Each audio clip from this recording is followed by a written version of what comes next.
Hey guys, how are you all? I hope you all are doing well. Today we are going to see an amazing what-if story.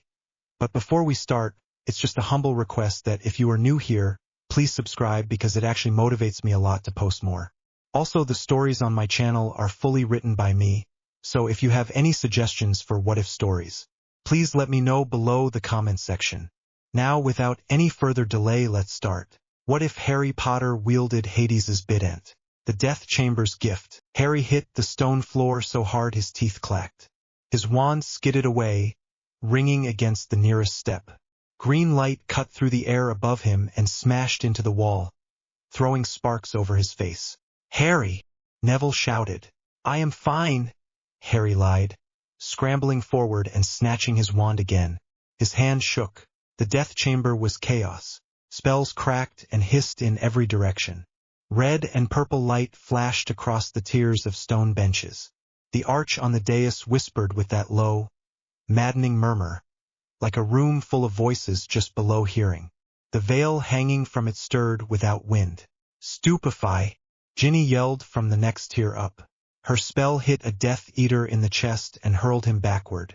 His mask slammed into the stone. He did not move. "Ginny, down!" Harry barked.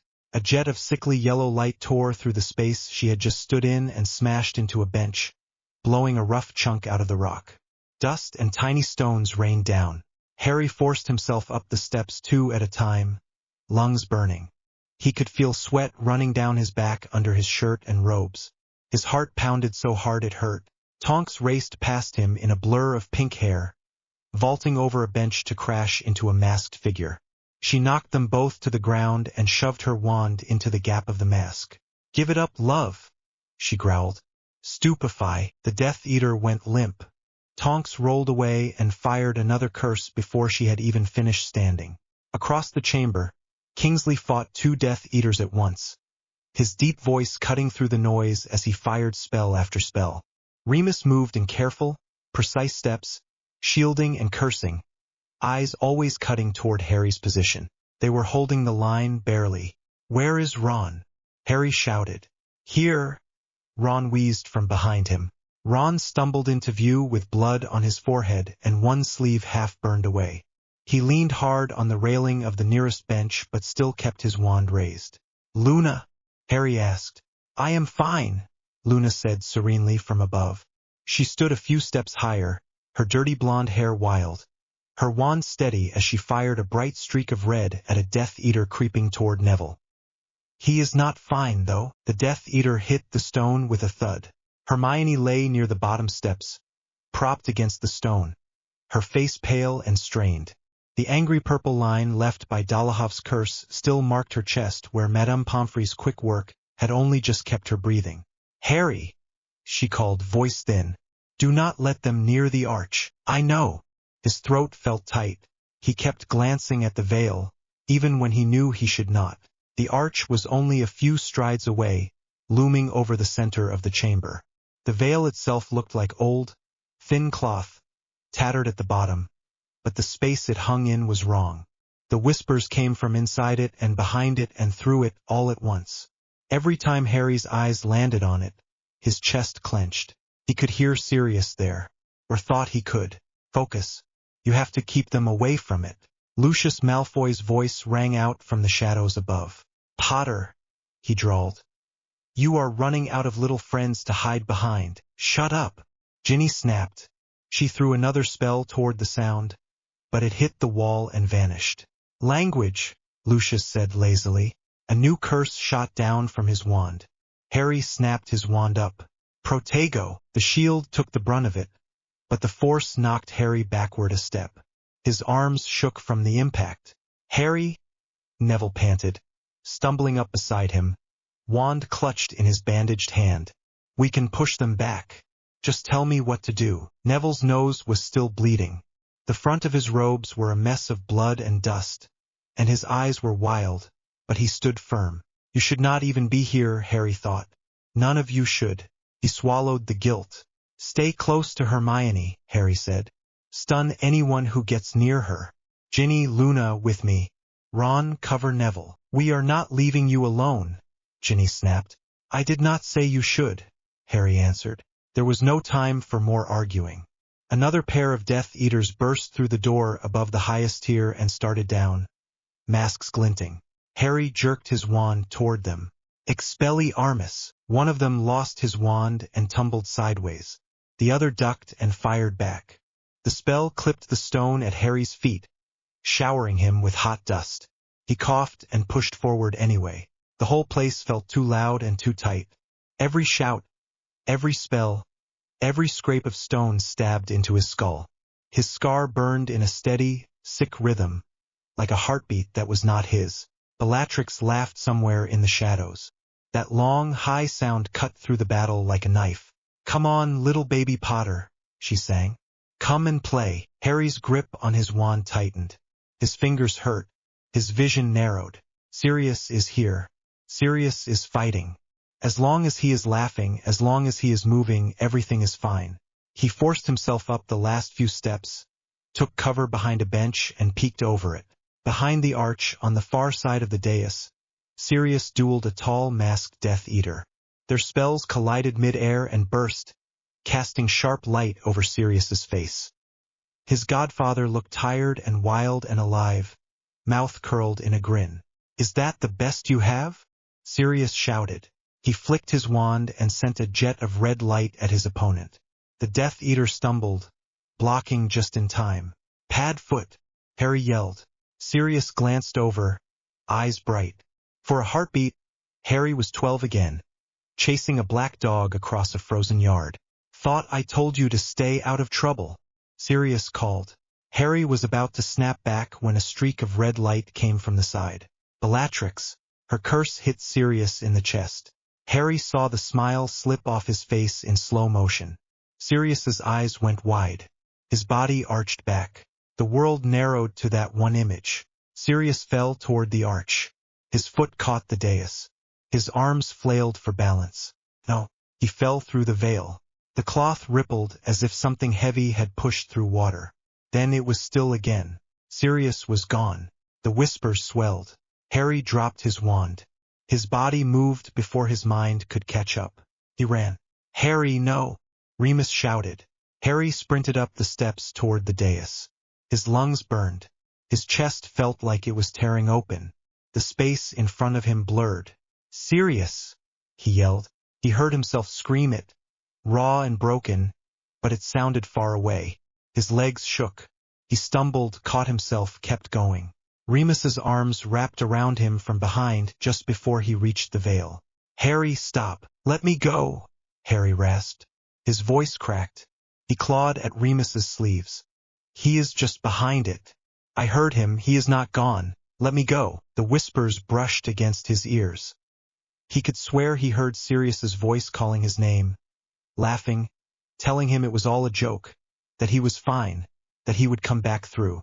"If you go through, you will not come back," Remus said fiercely, dragging him away from the arch. "Harry, listen to me, he is gone." "You do not know that," Harry thrashed. His muscles burned. His nails dug into Remus's arms. He could not breathe. The world kept tilting. "Harry, he is gone," Remus repeated, voice breaking. Everything inside Harry went quiet at once. No more yelling. No more pounding heart. Just a hollow ache that started somewhere behind his ribs and spread outward, cold and heavy. His knees gave out. Remus lowered him gently to the stone. "Harry?" Hermione whispered from the steps, tears on her face. He could not look at her. He could not look at anyone. Bellatrix's laugh echoed off the walls. "Did you love him, little baby?" she called. "Did you think he would live forever?" Harry's head snapped up.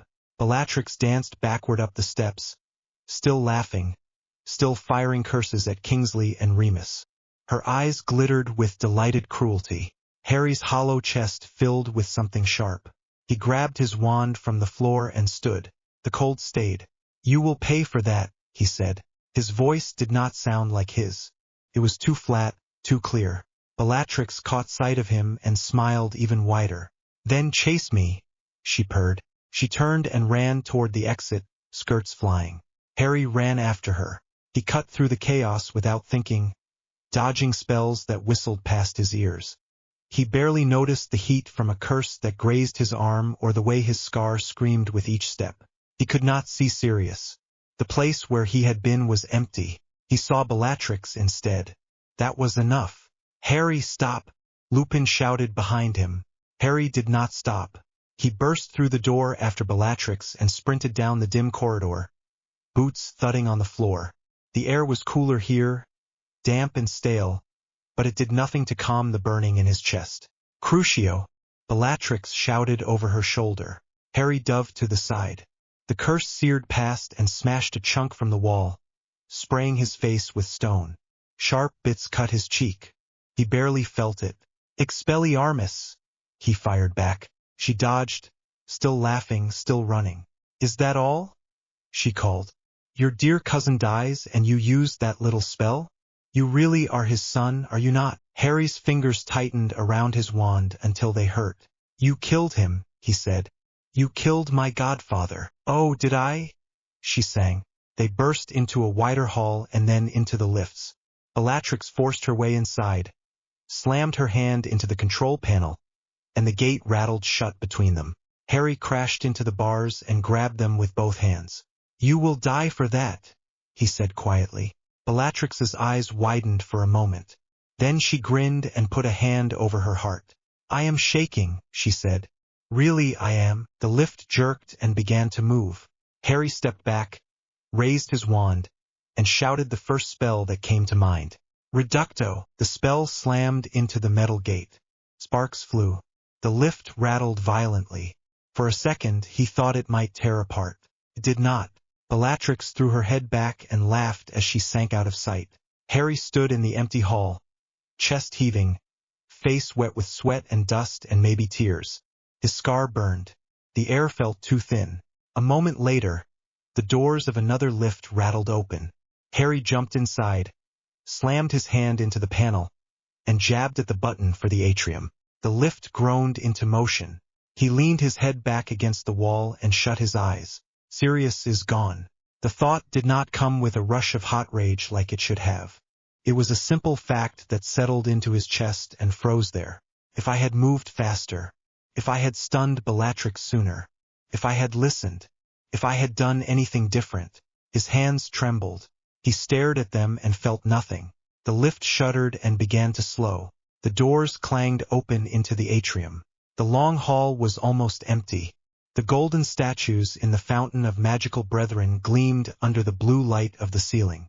The tiled floor shone with water and spell scorch marks from earlier. Bellatrix stood near the fountain, breathing hard, hair wild, wand raised. She whirled when she heard the lift.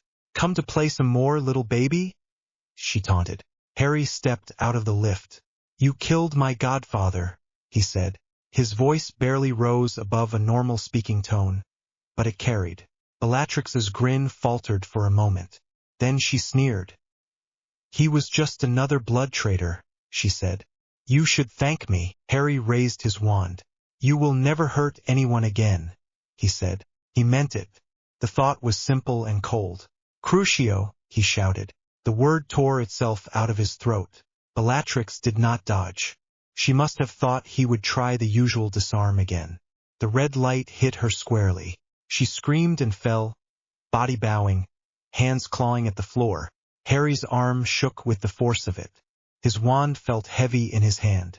His heart pounded, but not with satisfaction. Nothing inside him burned. There was no hot fury to match her screams. Just that same cold emptiness, spreading down his arms. Sirius is not here to see this. The thought made the curse falter. The pressure in his wand lessened. Bellatrix's screams turned into wild, shaky laughter even as she trembled on the floor. "Potter!" she gasped. "You have to mean it." He stared at her. "You did not enjoy that at all, did you?" She giggled, rolling to one side and pushing herself up on shaking arms. "You will never beat him like that." Harry took a step closer. She flung herself backward and put a hand to her chest. "Dear me," she said. "You almost made me fall in love." Before Harry could answer, cold pressure slammed into the back of his mind. His scar exploded with pain. He staggered. The world tilted. The air seemed to thicken around him. Bellatrix's eyes went wide and she dropped to one knee. "Master," she whispered. Harry turned, every movement slow and heavy. Voldemort stood at the far end of the atrium, pale face lit by the cold blue ceiling, eyes burning red. His robes moved in a wind that did not touch anything else. Harry's breath caught. Voldemort's presence pressed down on the hall like a storm. Harry felt it in his bones, in the cold ache behind his ribs. His scar screamed. "You took your time," Voldemort said softly to Bellatrix, gliding forward. "Playing with my toy, were you?" Bellatrix forced herself up and bowed low. "Forgive me, my lord," she babbled. "The boy is here. I brought him to you." Harry raised his wand, but his hand shook. The air around him felt too thin and too heavy at the same time. His lungs burned. Voldemort's slit pupils fixed on him. "Harry Potter," he said, voice almost gentle. "We meet again." Harry's fingers dug into his wand.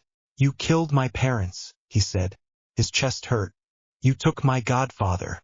You will not take anyone else." Voldemort's smile widened. "Empty words," he said. "You tried to torture dear Bellatrix and could not even enjoy it. You are still a child." He raised his wand. "Let us see what you are without your friends, without your mentor. Let us see what you really are when there is only you and me." He flicked his wand. Avada Kedavra. Green light burst from Voldemort's wand and tore toward Harry. Harry froze. There was no cover, no statue to jump behind, no Dumbledore. Just him and the curse and the cold hollow inside his chest. Cannot stop that. Time stretched. His scar felt like a brand. The pain burned and then suddenly dropped away. The heat vanished. Something else moved inside him. Not fire. Cold. It came from the center of his chest and spread through his ribs, up his throat, down his arms. It was not the numb emptiness he had felt when Sirius fell. It was sharp and clear, like ice water, like breathing in on a winter morning until his lungs hurt. The green curse seemed slower now. Harry did not think. He reached out with his magic. Not toward Voldemort, not toward his wand. He reached outward and downward, toward the emptiness under the world, toward the whispering space behind the veil. "Help me." The silent thought went deeper than any spell he had ever cast. It did not feel like words. It felt like a raw pull, a plea. Something answered. The floor shuddered under his feet. The tiles vibrated. The fountain water leaped as if something had punched through the earth far below. The air dropped in temperature so fast his breath turned white.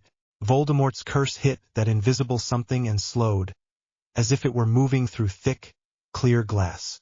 The green light wavered, stretched, and then began to drain away, pulled sideways into the space behind Harry's right shoulder. A tear opened in the air. It was not light or shadow.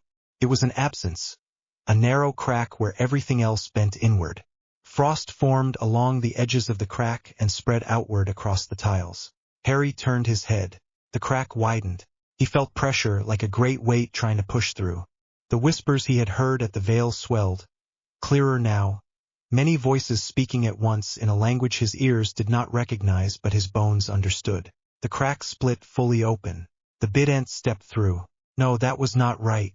It did not walk. It slid forward, as if the air itself carried it. It was a long shaft of black metal that swallowed the light around it.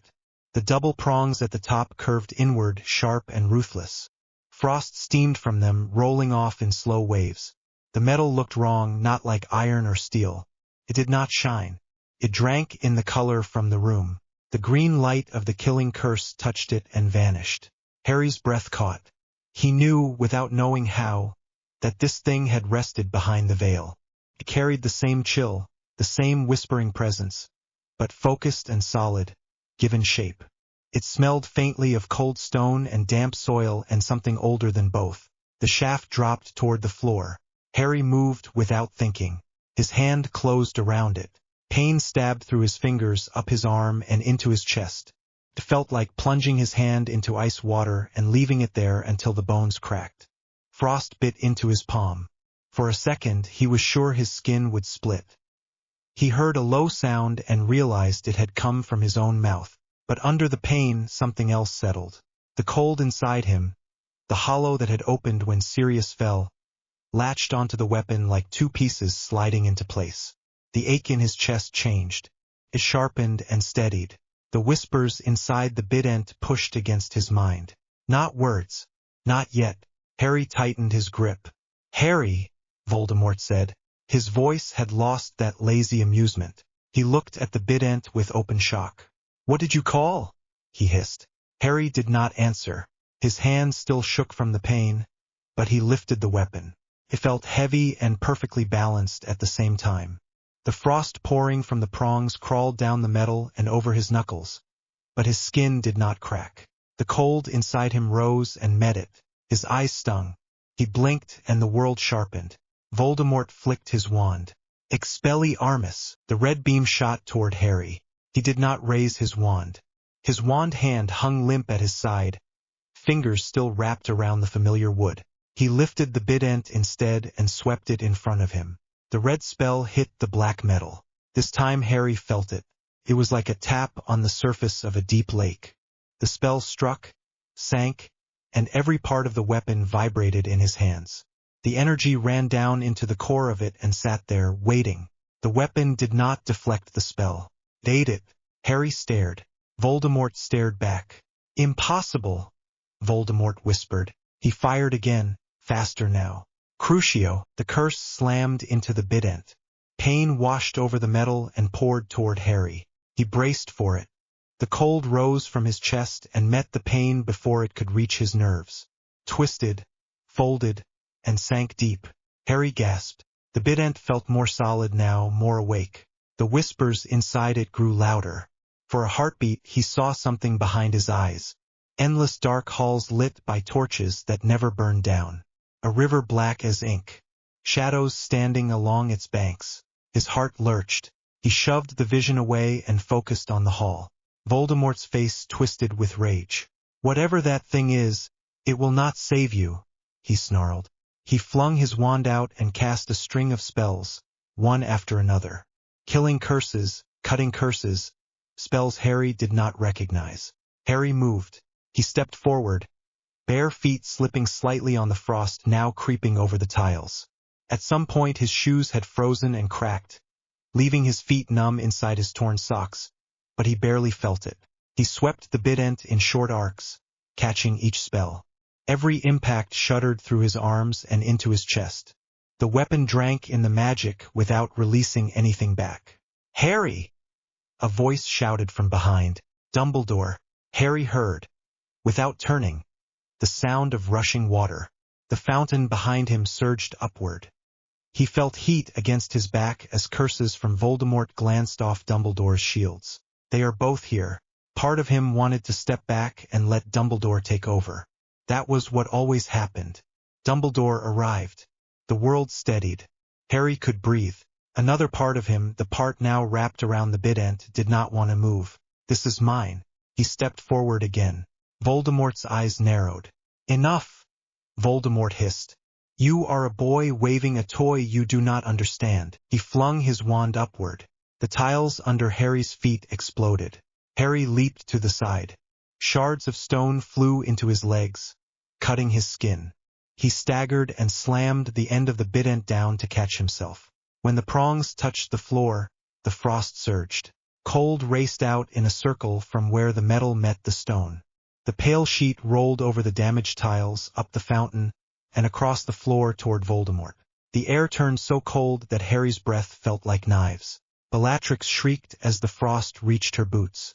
She jumped back, fell, scrambled to her feet, and tried to hop to a clear patch. Her laughter was gone. Her teeth chattered. Voldemort raised his wand to counter. Ice climbed his legs.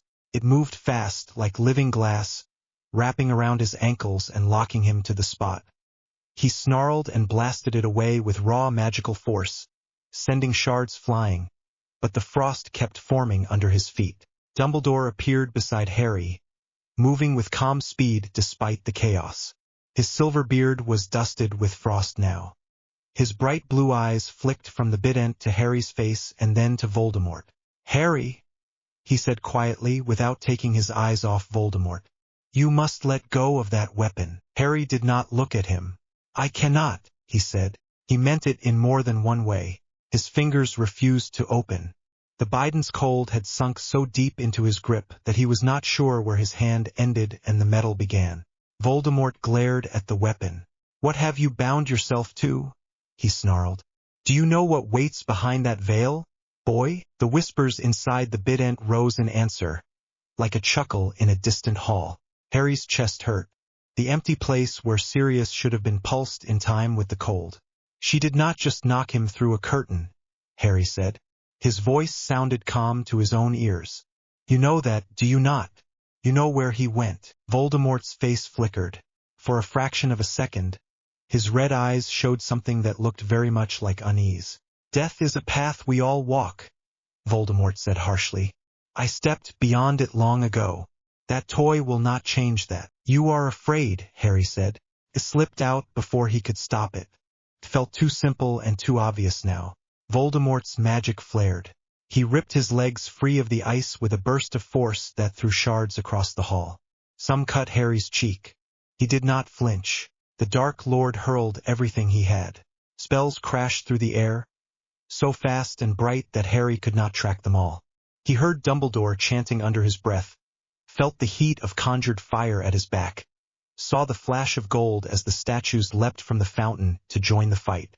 Harry moved in the middle of it, Bident in both hands now, wand forgotten at his side. He swung. Each swing felt more natural. Spells struck the black metal and vanished. The weapon weighed the power and absorbed it, and with every pulse of stolen magic, the ice spread faster, the air grew colder, and the whispers in his head grew clearer. Not words, impressions, agreement, hunger, a sense of doors opening far below his feet. He knew on some instinctive level that if he pushed, he could pull more than frost from that depth. He could reach down and drag something up. Not now. He held it back. His body shook with strain. His breath came in ragged white clouds. His fingers were numb, but they still gripped the shaft. Voldemort's next curse clipped Dumbledore's shield and struck the far wall, tearing a deep gouge. "Harry!" Dumbledore called, voice tight. "Stand behind me." Harry stepped sideways instead of back, keeping the Bident between Voldemort and Dumbledore. "I am not your shield," Harry said, eyes on Voldemort. "He is not your only enemy." Voldemort's face twisted in fury. "Very well," he snarled. "Let us see how far that arrogance goes." He pointed his wand directly at Harry and screamed, "Avada Kedavra!" The killing curse crashed toward Harry, bright green in the cold blue light. This time Harry did not wait. He raised the Bident, braced his feet on the frost, and thrust the prongs straight into the path of the spell. The impact felt like a hammer blow. The force slammed through his arms and into his chest. His ribs ached. For a second he thought he might be thrown backward. Instead, the Bident drank. The green light hit the tips of the prongs and vanished, pulled inward. The metal glowed faintly sickly green for a moment. Then the color faded. Silence fell in the atrium. Even Bellatrix stopped moving. Voldemort stared at the weapon as if he had never seen anything like it in his long life. Harry felt something cold and heavy settle in the core of the Bident. He knew, without knowing how, that the killing curse was not gone. It was waiting. Voldemort's lips peeled back from his teeth. "What is that thing?" he whispered. Harry did not have an answer.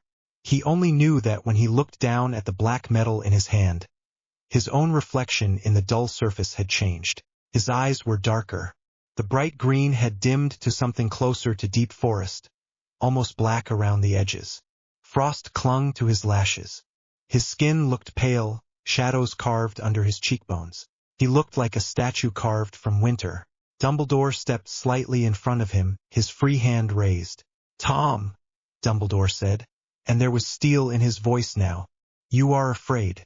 You recognize that artifact. Leave." Voldemort's gaze flicked to Dumbledore. He bared his teeth. "Do not presume to command me," he spat. He looked at Harry again. For the first time since Harry had known him, Voldemort hesitated. The frost reached the edge of his robes again. He took one step back. Bellatrix made a broken sound. "My lord," she pleaded. "We can still kill him. We can take the weapon." Voldemort's hand lashed out. He caught her by the throat and lifted her a few inches off the ground. "Silence," he said. He dropped her and stared at Harry. "We will meet again, Potter," Voldemort said quietly. "When that thing has finished eating you, I will pick through what is left." He flicked his wand. A wave of black smoke rose around him and Bellatrix. It churned and wrapped them both, blocking them from sight. Dumbledore raised his wand, but there was nothing to aim at. The smoke vanished as if it had never been there. Voldemort was gone. The frost stopped spreading. Harry stood in the center of the ruined atrium, Bident still in his hands, lungs burning. The statues from the fountain were cracked and half frozen. One of the golden centaur's legs had broken off and lay on the floor. Water from the fountain had turned to ice mid-splash and hung in strange frozen shapes. The blue ceiling shone on it, making the whole hall look like a broken winter wonderland. Harry swayed on his feet. Dumbledore turned to him fully. "Harry," he said softly. He reached out a hand toward the weapon. "Give it to me." Harry looked at the Bident. The whispers rolled through his mind. The cold in his chest pulsed in time with them. He tried to open his fingers. They did not move. "I cannot," he said again. Dumbledore's eyes searched his face. The lift doors clanged open behind them. Voices poured into the hall. Ministry workers, Aurors, and then Cornelius Fudge himself, puffing and pale, stumbled out and froze at the sight. "What in Merlin's name?" Fudge whispered. The atrium was a wreck. Ice-coated nearly everything. The floor was cracked. The fountain was ruined. In the middle of it all stood Harry, barefoot on frosted tile, holding a black weapon that seemed to drink the light. His eyes met Fudge's for a second. The minister flinched like he had seen a Dementor. "Dumbledore," Fudge stammered. "What have you done? What is this? What is that boy holding?" Harry felt something inside him tighten at the word boy. Dumbledore did not take his eyes off Harry. "Harry," he said quietly, as if no one else were in the room. "Listen to me. You are safe now. You are at the ministry. Voldemort has gone." Harry's fingers dug into the shaft. The metal was no longer painfully cold.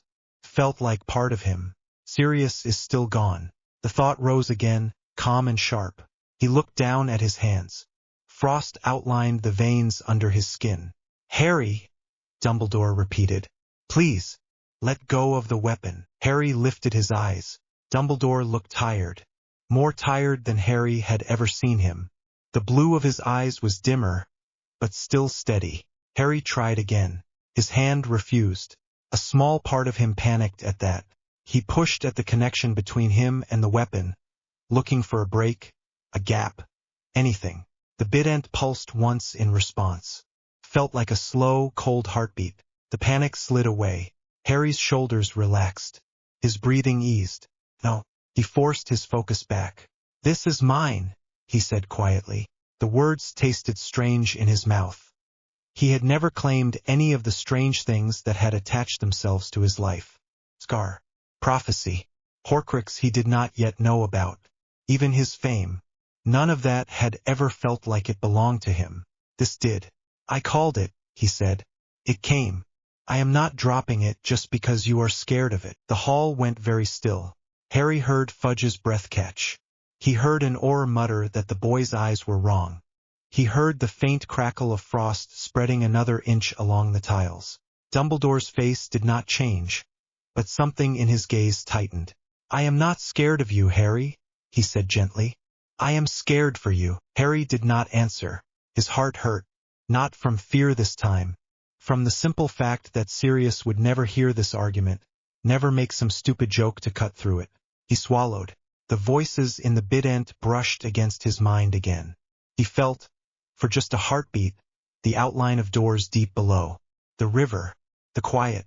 If I walk those halls, I might find him. The thought arrived with dangerous clarity. He could see himself standing on a cold shore, calling Sirius's name, seeing that familiar grin turn toward him. He shut his eyes for a second. The image faded, leaving only the ache. "Harry," Dumbledore said a third time. Harry opened his eyes. "I am tired," he said. "That is all." He took a slow breath. The air was so cold it seared his lungs. "We should leave," he added. Voldemort will not stay gone for long. Dumbledore looked at the Bident one last time, then gave a curt nod. Very well, he said. We will talk in a safer place. He turned to the crowd. Cornelius, Dumbledore said, voice suddenly sharper. You have seen him. You have seen what he summoned. You can no longer deny that Voldemort has returned. Fudge opened and closed his mouth like a fish. His eyes darted from the frozen fountain to the broken floor to the weapon in Harry's hand. You expect me to trust that thing, Fudge croaked. You expect me to trust him. Trust what you saw, Dumbledore said. Your fear does not change the truth. Harry's scar throbbed once, then settled into a dull ache. He stood in the circle of frost, Bident in hand, and watched Fudge flinch from him. He watched Aurors clutch their wands. He watched the way everyone's eyes kept sliding back to the black metal. He felt like the coldest point in the room. Sirius would have made some joke about that. He would have rolled his eyes at the way everyone stared and told Harry to ignore them. He would have clapped a heavy hand on his shoulder and said something stupid that somehow made breathing easier. Harry's grip on the weapon tightened. The Bident did not feel like comfort. It felt like a promise. He did not know what to say, so he said nothing. Dumbledore stepped closer and put a hand on his shoulder. The warmth of his touch barely made it through the cold that had settled under Harry's skin. Come, Dumbledore said. We are going to the hospital wing. Harry did not protest. His feet moved when Dumbledore guided him toward the lift. Frost cracked under his steps. The weapon rested against his shoulder. Ministry workers scrambled out of the way. No one tried to stop him. No one tried to take the Bident. They only watched, wide-eyed and silent, as Harry Potter walked past them, barefoot, eyes dark, carrying the gift he had dragged out of death. Harry woke up cold. Not the sort of cold that came from a chill draft or thin blankets. This was deep. It sat in his bones. His fingers felt stiff. His face felt numb. He opened his eyes and watched pale fog leave his mouth with every breath. The ceiling above him was the familiar one from the hospital wing. White, cracked in one corner. He had stared at that crack after Quidditch crashes and basilisk venom and dementors. It had never felt this far away. A sharp voice cut through the haze. Do not move, Potter. Madame Pomfrey stood at his side with her wand raised. Her hair was frazzled, her face pinched with worry. The tip of her wand glowed over his chest. Every time the light touched his skin, frost bloomed across his shirt and then faded. Harry swallowed. His throat felt dry. What happened? He asked. His voice sounded flat. Pomfrey glanced past him. Harry turned his head a little. Dumbledore stood near the end of the bed, robes singed and torn, beard dusted with stone. His blue eyes were not twinkling. How much do you remember? Dumbledore asked. Harry's mind jumped. The Department of Mysteries. Sirius falling. Bellatrix laughing. Green light. The floor cracking. The weight in his hand. His hand. He tried to flex his fingers. Something heavy dragged against the mattress. He looked down. The Bident lay across his lap, black iron against white sheets. Two cruel prongs, edges dull but wrong. It was not cold to the touch. It was beyond cold. His skin around his fingers had gone white. The weapon hummed. Not out loud. Somewhere under his skin. Harry flinched. The prongs tilted with his movement. Madame Pomfrey hissed and took a step back. I told you it was gone. She snapped at Dumbledore. Albus, you said it had been removed. It was, Dumbledore said quietly. Twice. Harry blinked at him. Removed how? We attempted to move it back through the veil, Dumbledore said. The weapon returned to your hand both times. Even when you were unconscious. Madame Pomfrey shifted her wand again. Hold still, Potter. I need a temperature reading that does not ruin my charms. The glow touched his wrist. The spell fizzled with a faint crackle. Ice crystals climbed across her wand and she jerked it back with a startled sound. 17, she muttered under her breath. That cannot be correct. Try again. 20 seconds longer. Feels like a freezer, Harry murmured.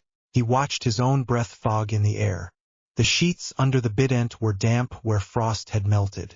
Your core temperature has dropped, Dumbledore said. His voice stayed calm, but his fingers were tight around his own wand. You are alive. Do not doubt that. But the magic inside you has changed.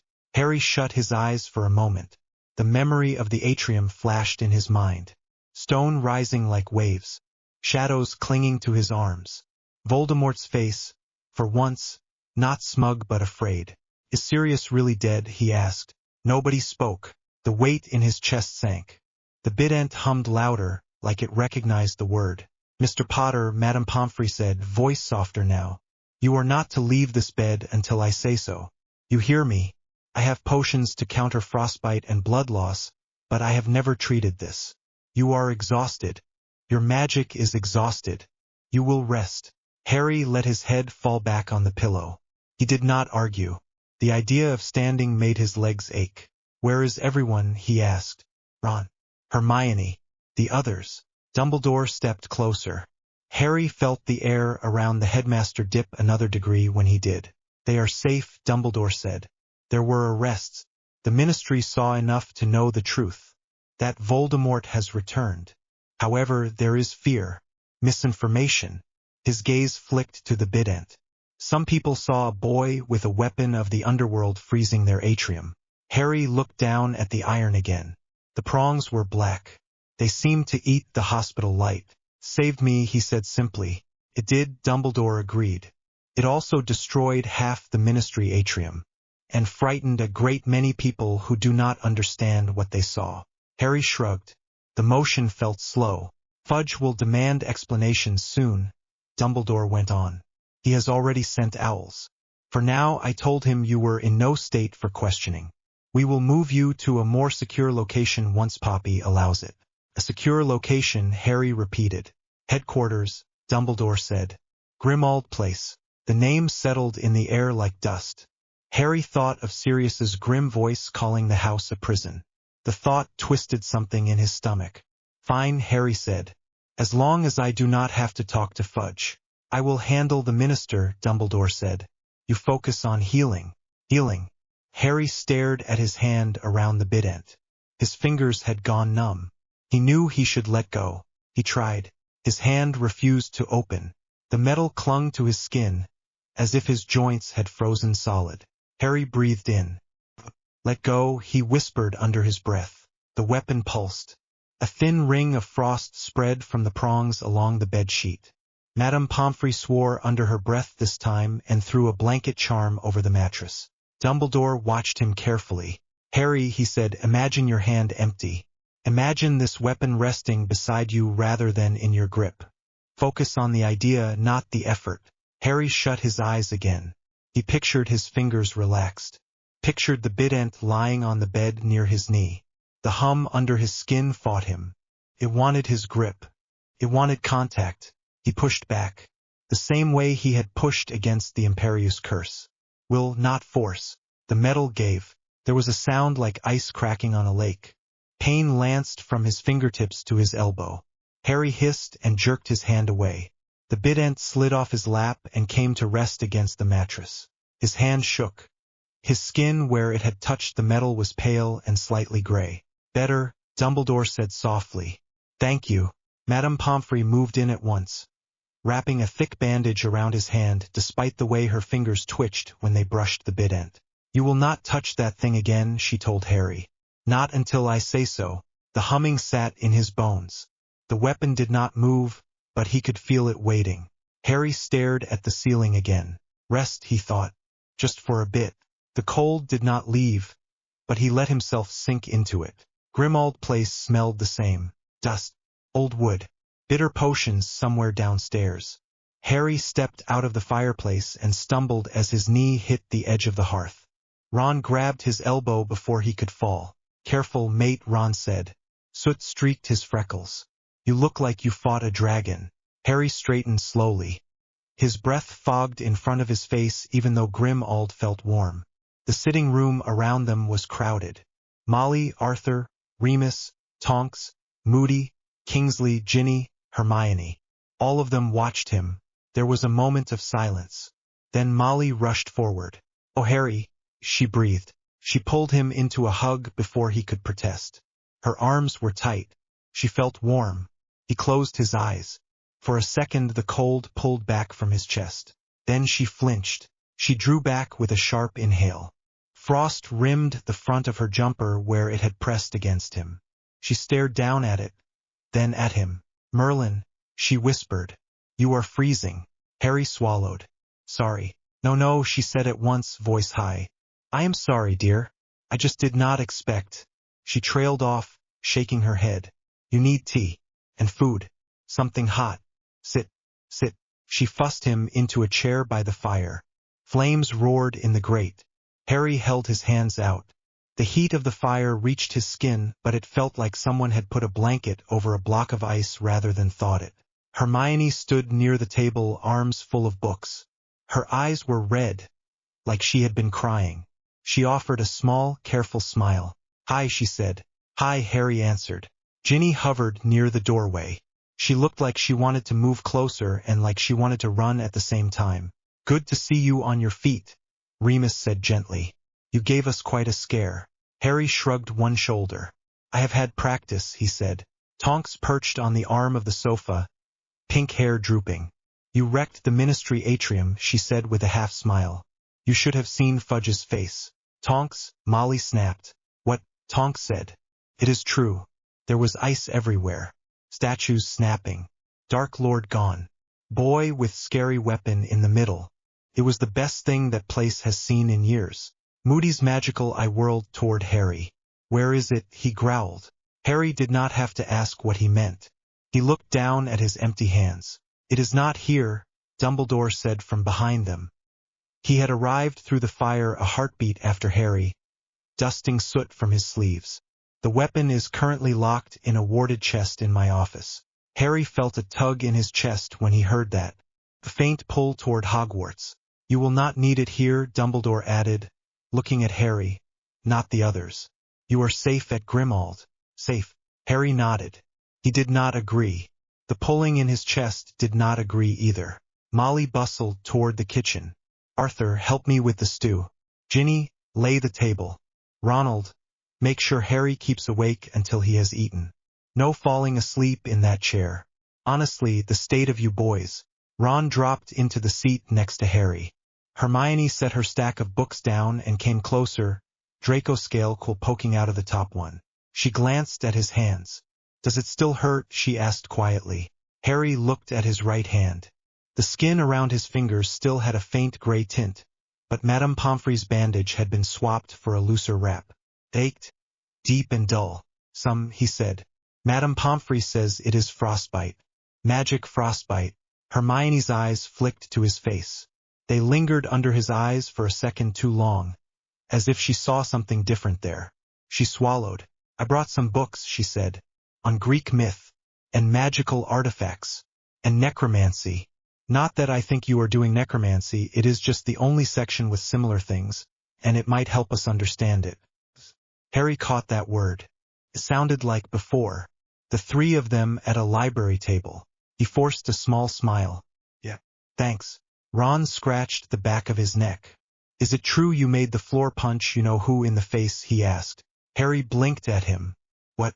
Ron waved his hands. "Fred said there were stone spikes.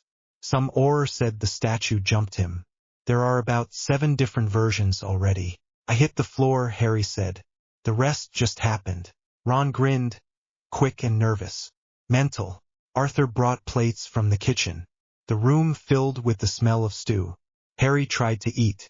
Every spoonful went down into a stomach that felt tight and twisted, but he made himself finish half a bowl before Molly would stop watching him like a hawk. "See," she said, sounding a bit more like herself. "We will have you back to normal in no time." Harry nodded. He did not say out loud that he did not know what normal meant now. The hours blurred. People came and went from the room, talking in low voices. Dumbledore left to deal with Fudge. Moody vanished upstairs to check wards. Kingsley headed back to the ministry.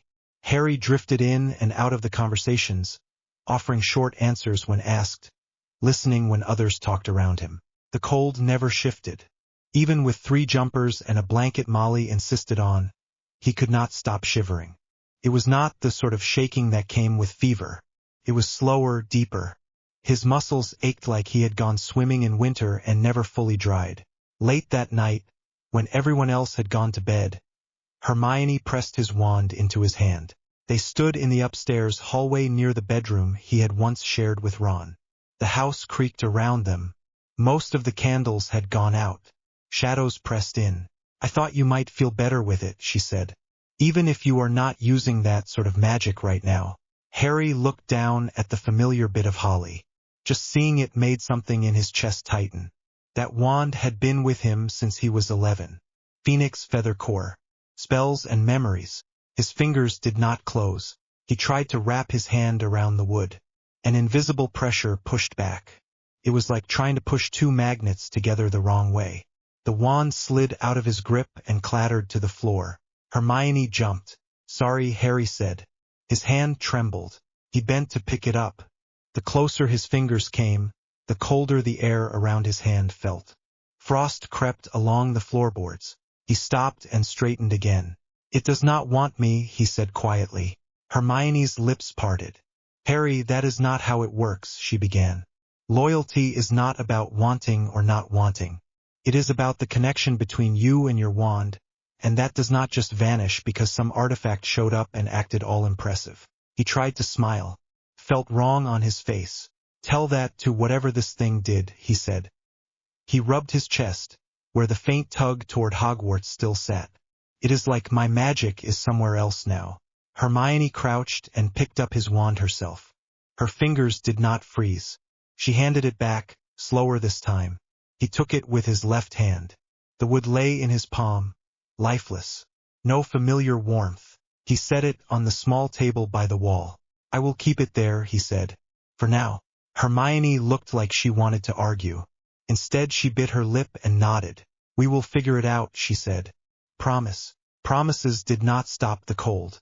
They did not quiet the hum he now felt deep in his bones, like a distant drum. "Sleep, Hermione," he said. "You look worse than I do." She snorted. "You look like a ghost." "That is not hard." A small smile tugged at his mouth.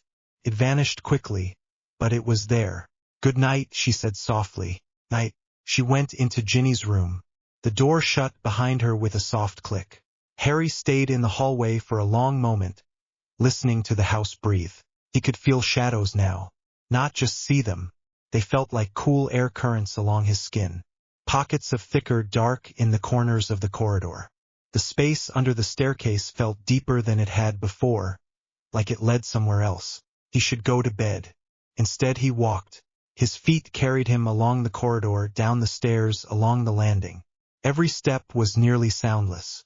The house was never truly silent. There were whispers behind the black family tapestry and faint snores through closed doors. Tonight another sound thrummed under all of that. The hum of the Bident, even though it was nowhere in sight. He did not remember summoning it. He only realized it was in his hand when he looked down at the shadows on the wall and saw the shape of the prongs. The iron glowed faintly blue at the edges. His fingers had gone gray again. Harry swallowed and tightened his grip. The cold bit deeper into his skin, but some part of him relaxed when the weight settled just right in his palm. "You are supposed to be in Dumbledore's office," he thought. The weapon hummed like distant thunder. He moved toward the kitchen. Light spilled from under the door at the bottom of the stairs. Voices low and tense. Harry paused just out of sight. It was late. Any talk this close to midnight would not be light. He turned his head slightly and listened. "Do not like this, Albus." Molly's voice. Tight. Strained. "I understand," Dumbledore answered. Harry blinked. He had not heard the fireplace. Either he had dozed off upstairs earlier, or the headmaster had moved quietly. "I am not saying we turn Harry away," Molly went on. "He is like one of my own. You know that. But that weapon, that thing, it is doing something to him. He is so cold, Albus. When I hugged him it was like holding a block of ice. He barely ate.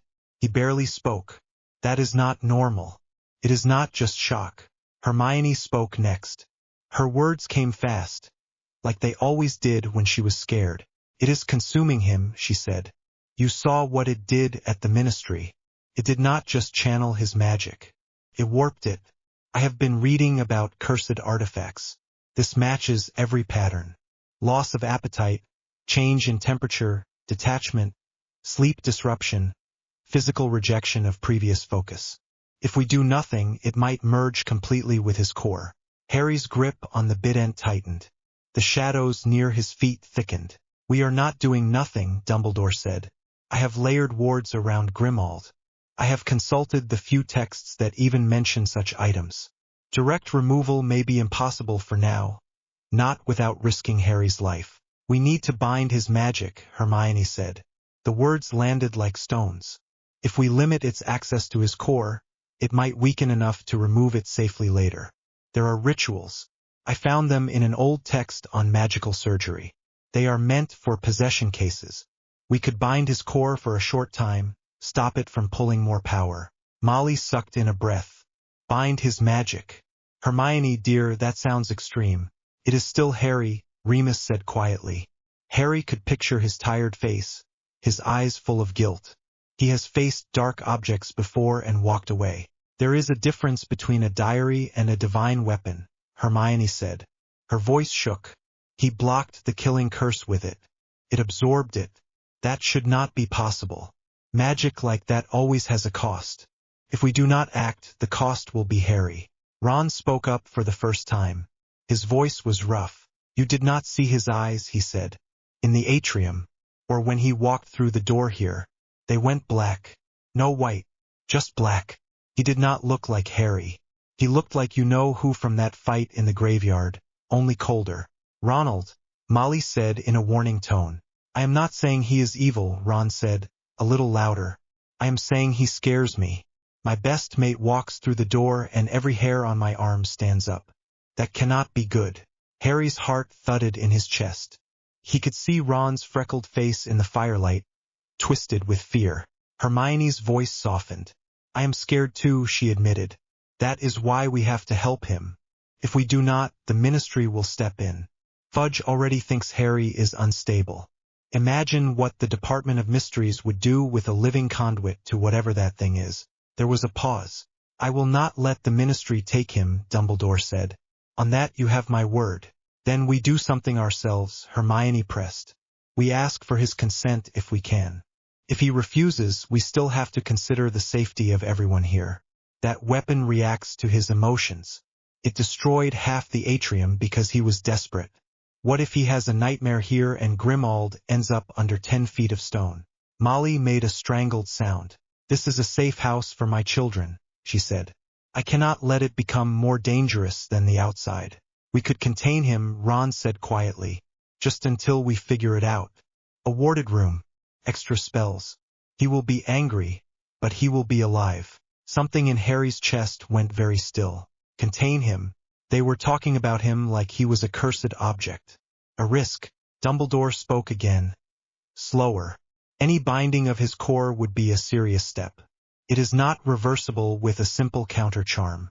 There is also the matter of consent. And if he says no, Hermione asked. Silence. Sometimes, Dumbledore said at last, we must act for the greater safety. The words rang in Harry's ears. He remembered being left with the Dursleys, being kept from the truth in first year. In second, the occlumency lessons with Snape. All of it justified the same way. For the greater safety. His hand around the Bident had gone numb. The cold had crept up his wrist. Molly sniffed. I do not want to hurt him, she said. He is like my boy. But if he hurts my children because we did nothing, nobody is talking about hurting him, Hermione said quickly. Binding his magic would be like putting it to sleep for a bit. We would still have Harry, just without the thing using him as a battery. You do not bind a person you trust, Harry thought. The Bident hummed louder. Shadows in the corridor slid along the wall like they were listening too. He stepped away from the door. For a second he considered walking back upstairs, pretending he had not heard.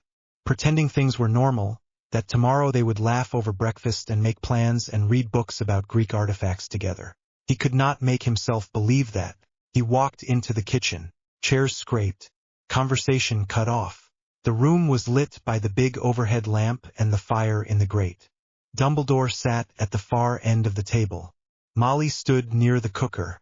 Ron and Hermione sat side by side, shoulders tense.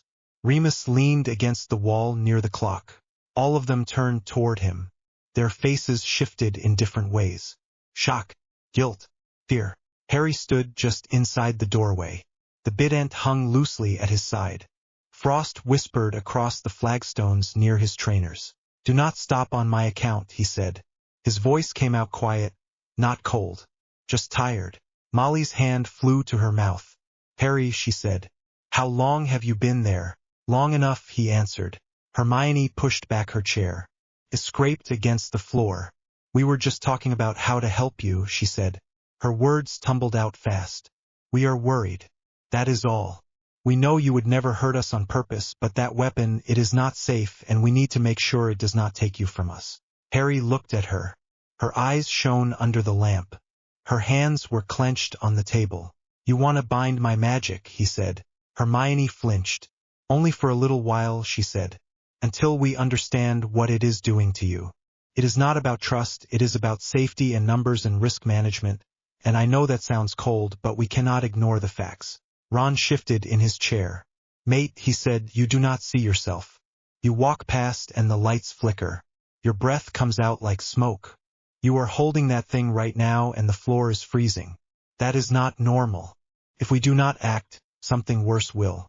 Harry looked down at the frost. It crept in a thin spider web around his feet. "You think I do not know I changed?" he asked.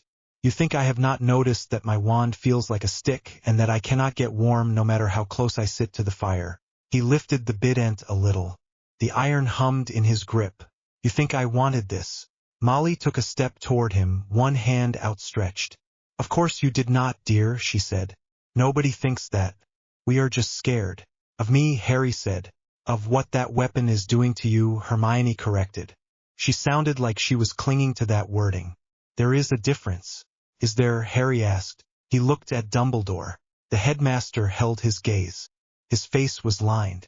His eyes were sad. "You were going to let them bind my core," Harry said. "Even if I said no." Dumbledore did not deny it.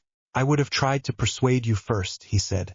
"I still hope you will see the sense in limiting this artifact's access to your magic until we understand it better." "Limit," Harry repeated. "Contain. For the greater safety." Remus pushed away from the wall. "Harry," he said, "they are not your enemies. We are all shaken after the ministry. You nearly died. We nearly lost you." "You nearly lost me," Harry said, "so you decided to put chains on me." Hermione shook her head quickly. "It is not chains," she said. "It is like a bandage. You do not let a wound bleed just because you do not like tourniquets." Harry let out a short breath that might have been a laugh if it had any humor in it. "I trusted you," he said. His hand around the Bident was steady now. "All of you. Even when you kept things from me, even when you left me with people who hated magic, even when you stuck me with Snape and called it teaching. I told myself you had reasons. That you knew better." He looked at Ron. "You told me we would face things together," he said. "Every year. Every stupid mess. You told me that, and the first thing you do when something new happens is suggest locking me in a room." Ron flushed. "It is not like that," he said. You scared me, all right? That does not mean I do not care. It means you care more when I fit what you are used to," Harry said. He shifted his gaze to Hermione. "You too." Hermione's eyes filled. "I am trying to keep you alive," she whispered. Harry nodded slowly. "I know," he said. "You always are. You do it with books and plans and rules. This is just another rule to you. Another diagram. You forget there is a person in the middle of it." She flinched like he had slapped her. Molly stepped between the table and Harry, like she wanted to shield both sides from each other. "We can talk about this," she said. "No one is binding anything tonight. You are tired. We are all tired. In the morning, after you have had some sleep, we will sit down and discuss it like a family." "Family," Harry repeated. The word tasted bitter. Families do not put wards on each other like cages. Sometimes families stop someone from hurting themselves, Molly said, voice firm now. "Ask any mother with a reckless son." Harry stared at her. The memory of shackles in Umbridge's detention room flashed across his mind. His own blood carved into his hand. He did not want any more bindings. "You fear what you do not understand," he said at last. "That is all this is." Dumbledore sighed. "Fear is not always irrational, Harry." "No," Harry said. "Sometimes it is honest." The temperature in the room dropped. Frost crawled up the chair legs. The glass in the cupboards fogged. Harry had not moved, but the shadows behind him had grown thicker. Remus's breath showed in the air. His eyes darted to the Bident. "Harry," he said, careful and low, "you are losing control." "No," Harry said again. "For once I am not." He lifted the Bident. The iron point rested lightly against the flagstones. A crack formed under it, thin and dark. Ron stood up so fast his chair tipped. "Do not point that thing at the floor," he blurted. "You are going to bring the whole house down." "Everyone lower your wands," Dumbledore said softly. Harry realized in that moment that half the people in the room had drawn their wands without thinking. Hermione, Ron, Remus, even Molly. They stood with them raised, not quite aimed, but ready. Something inside him finished breaking. "I get it," he said. "I am a risk. I am dangerous. I was dangerous before this. Dementors, dragons, basilisks. Nobody ever thought to bind me then. Now that the magic does not look like yours, now that it does not come from a wand you trust, now you talk about containment." He stepped back. The shadows behind him shifted. They felt like cool water against his spine. "I will not let you cage me," he said quietly. "Harry, wait," Hermione said. She took a step forward, hand out. "We are not your enemies." Harry looked at her. For a second he saw the girl who had set a teacher on fire for him. The one who had brewed polyjuice and time-traveled and stood in front of him in a cursed graveyard without hesitating. He also heard her voice saying behind his core. "I know," he said. "That is why this hurts." The Bident pulsed in his hand. The shadows in the corners of the room drew toward him, stretching along the floor like spilled ink. "Harry James Potter," Molly said sharply. "You will not use that thing in my kitchen." The hum rose to a low roar in his ears. For a heartbeat he considered lowering the weapon. Sitting down. Letting them try whatever ritual they wanted, just to see if it made the cold stop. Then he pictured waking up in a warded room, cut off from his magic, unable to defend anyone when Voldemort came. He pictured chains he could not see. No, he stepped backward. The shadow of the tall bookshelf against the wall behind him was thick and black. It should have been a flat patch on old wallpaper. Instead it looked deep. The air at his back cooled even more, if that was possible. Tingled against his skin. "Harry," Dumbledore said. There was real urgency in his voice now. "We do not know where that leads. You could end up anywhere. The underworld. Between spaces. If you go, I do not know if we can bring you back." Harry glanced over his shoulder. The darkness behind him was not just absence of light. It had weight. A faint whispering crawled along the edge of his hearing. Not words. More like many voices breathing at once. He swallowed. "This was never about you bringing me back," he said. "You had your chance to stand beside me. You chose control instead." Hermione took another step. Her teeth chattered. "Please," she said. "We can do this together. Just put it down. Talk to us. Yell at us if you want. Do not run." He met her eyes. "I am not running," he said. "I am walking away." He stepped into the shadow. The world snapped. There was no sensation of moving through air. 1 second he stood in the kitchen with cold on his skin and fear in every pair of eyes watching him. The next, all of that vanished. For a heartbeat there was nothing. No light, no sound, no up or down. Just pressure on all sides, like he had stepped into solid night. The hum of the Bident surged. Something brushed against him in that dark. A presence that felt old and patient and full of quiet hunger. Then his foot hit stone. Harry stumbled forward. The Bident dragged through grit. His shoulder slammed into a wet brick wall. He gasped. Air rushed into his lungs, damp and foul. The cold did not leave, but the pressure around him eased. He staggered back a step and blinked. He stood in a narrow alley. The sky above was black. Not Hogwarts black, scattered with stars. This was city black, thick with smoke and faint orange glow from far-off street lamps. The ground under his shoes was uneven. Puddles of dirty water reflected the weak light from a single flickering bulb over a distant doorway. His breath fogged in front of his face. He turned slowly. The space behind him where he had come out was just a wall.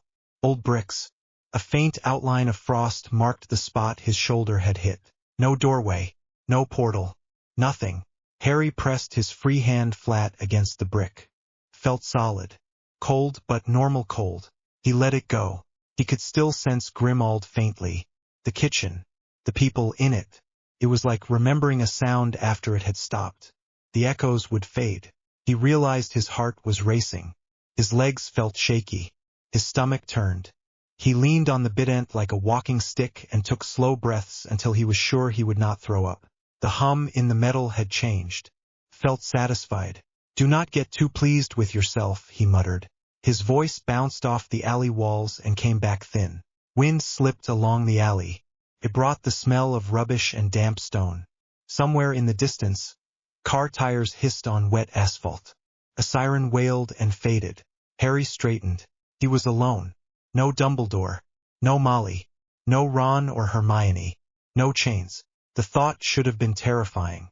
It was also, under the fear, a strange relief. He tightened his grip on the bident. "Fine," he said under his breath.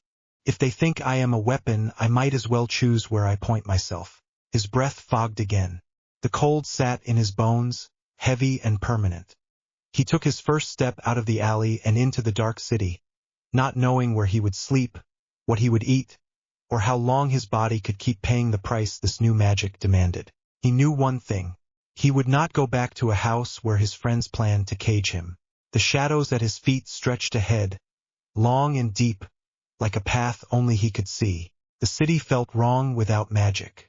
Harry stood at the mouth of the alley and watched the street. Cars rolled past with their lights on. Rain misted in the air. A pair of people in heavy coats hurried along the pavement with their heads down. No one looked his way. He pulled his cloak tighter and tried to stop shivering. The cold was worse now that he was outside.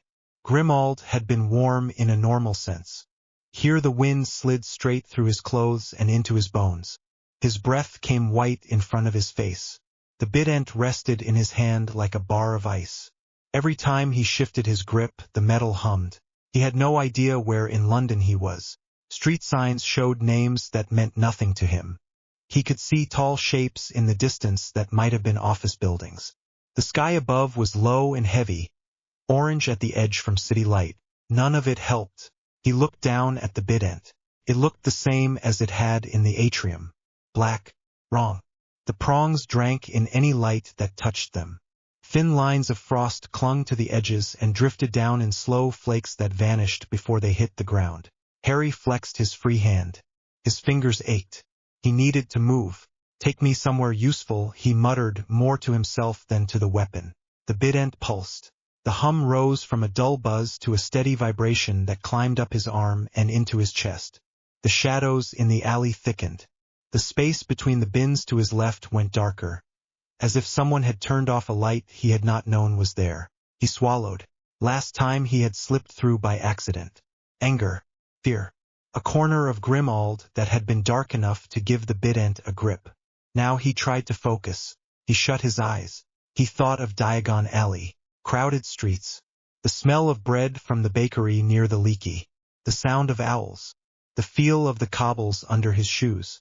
Shadows between tall brick buildings where witches and wizards hurried past without looking down. The bident answered. The air shifted. Cold wrapped around him, thicker and heavier than the London wind. Pressed tight on his ears.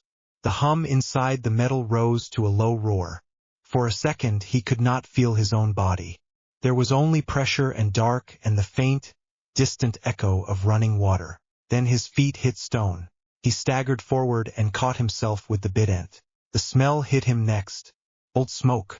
Damp stone. A sharp metallic tang from somewhere nearby. He opened his eyes.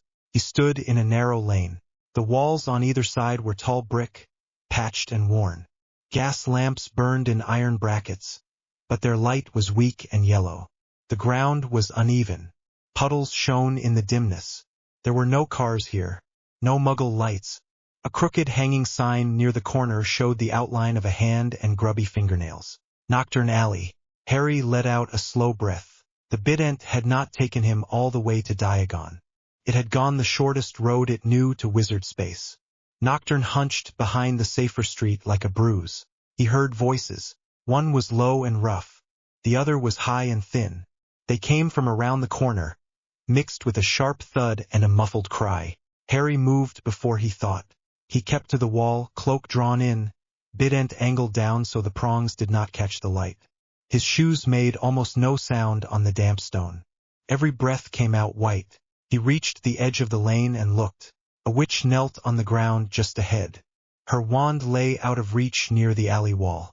Blood ran from her nose. Her hair was matted from the rain. Two wizards in dark cloaks stood over her. Neither wore a mask, but their faces were shadowed by their hoods. One of them had his wand pointed at her chest. "You think you can walk through here alone and not pay," he said. His voice had the easy drawl of someone who enjoyed this. "I told you," she gasped. "I do not have it this week. I have children. Please, give me 2 days. I swear I will bring it." The second wizard snorted. "Heard that one before." He lifted his foot and kicked her in the side. She folded up with a weak sound. The first wizard raised his wand a little higher. "No more chances," he said. Harry stepped out of the shadows. "Leave her." The word came out steady and quieter than he expected. It still carried. Both men turned. For a moment no one moved. Harry saw their faces. The one with the wand was thin, with a bad mustache and narrow eyes. The other had a scar across his chin and a missing tooth when he sneered. Neither of them mattered. What mattered was the way the air around them felt. Wrong. They stank of stale magic. His chest tightened. The Bident hummed like it agreed. The thin wizard frowned. "Who are you?" he asked. "Someone who is bored of watching cowards pick on people who cannot fight back," Harry said. The scarred one laughed. "Hear that mock," he said. "We have a hero." Harry walked forward until he stood between them and the woman. He kept the Bident at his side. The prongs left little trails of frost on the stones. The thin wizard looked down at the weapon and then back up. "What is that?" he asked. Harry did not answer. The woman on the ground coughed. Her breath hitched. She tried to push herself up and failed. He could feel her fear behind him like a sheet of thin heat. Mock pointed his wand at Harry instead. "You are in the wrong alley," he said. "Walk away while I am feeling generous." Harry looked him in the eyes. "No." The scarred wizard snorted again. "Stupid," he said. "This is Nocturne. Nobody will look twice when we leave the 3 of you here." "Try it," Harry said. Mock's lip curled. "Stupefy." Red light shot toward Harry. Harry moved the Bident without thinking. He lifted it and angled the shaft so the spell hit the center. It sank into the metal. The hum jumped. Cold climbed up his arms. Harry clenched his teeth as his fingers went numb. The stun vanished. The prongs gave off a faint red glimmer that faded to nothing. Both wizards stared. "Did you see that?" the scarred one said. His voice had gone tight. Mock swallowed. Sweat shone at his hairline even in the cold. "Dark artifact," he muttered. "Fine. You want to play with that, do you?" He jerked his wand again. "Defendo." The cutting curse hit the Bident and vanished like the stun had. Harry shifted his grip to stop his hand from locking. His shoulder ached now. The weapon was taking the spells into itself and pushing the cost into his body. He took one step forward. "Last chance," he said. "Walk away." The scarred wizard spat on the ground. "You do not give orders here, boy," he said. He pointed his wand too. Reducto. The street lit up with spell light. Harry went with the motion this time. He stepped into the curses rather than away from them. The Bident swept across the space between him and the 2 men. Every spell that touched the black metal sank in. He could feel them, sharp and hot, before the cold drowned them. His teeth hurt from the force of it. His lungs burned. He took another step. Mock cursed under his breath and fired again. The scarred wizard followed. Their curses came faster now. Some Harry recognized. Some he did not. The Bident drank them all. The hum inside the metal turned from a buzz to a steady, hungry roar. Frost broke over the stones ahead of Harry like a wave. It crawled up the wizard's shoes. They flinched and tried to jump back. Too slow. The frost caught their ankles and locked them to the street. Mock swore and hacked at it with his free hand. His fingers stuck to the ice. He yanked back with a yell. Harry stopped 3 paces away. They were close enough now that he could see the small details. The crack in Mock's wand. the way the scar on the other man's chin pulled when he bared his teeth. The thin scar at the corner of the kneeling woman's right eye. He heard her breathing behind him, short and sharp. You collect money from people who have nothing, Harry said. You hurt them when they cannot pay. How many? Mock glared at him. What do you care? Harry tightened his grip. The prongs of the bident glowed faintly. The spells inside it pressed against the metal like water against glass. He could let them out. The thought slid into his mind. It did not feel like a voice. It felt like simple fact. He lifted the weapon a little. The scarred wizard tried to raise his wand again. Harry flicked the bident. Instead of stealing the curse, he pushed. For a second, nothing happened. Then the street shook. Cracks shot through the frost around the wizard's feet. Dark lines. The stone under them split. Two narrow pillars of ice rose and locked around their calves. They shouted and grabbed for balance. Harry pulled. Cold air rushed up from the ground. It wrapped around the two men. Their breath came out in frantic white puffs. The light from the lamps went thin and gray around them. For a heartbeat, Harry saw something else standing over their shoulders. Shapes. They were not clear enough to be people. They were not just shadows either. They leaned close with slow interest. Mock choked. His eyes rolled back. The scarred wizard started to babble. Stop, the woman said behind Harry. Her voice shook. Please, they are not worth it. Harry held the bident steady. He could feel their terror. Pricked at the edge of his mind. The weapon wanted more. It wanted him to pull the two men out of the world and hand them over to that cold space he had touched in the ministry. One more push. He saw Bellatrix in the atrium, laughing. He saw Sirius fall.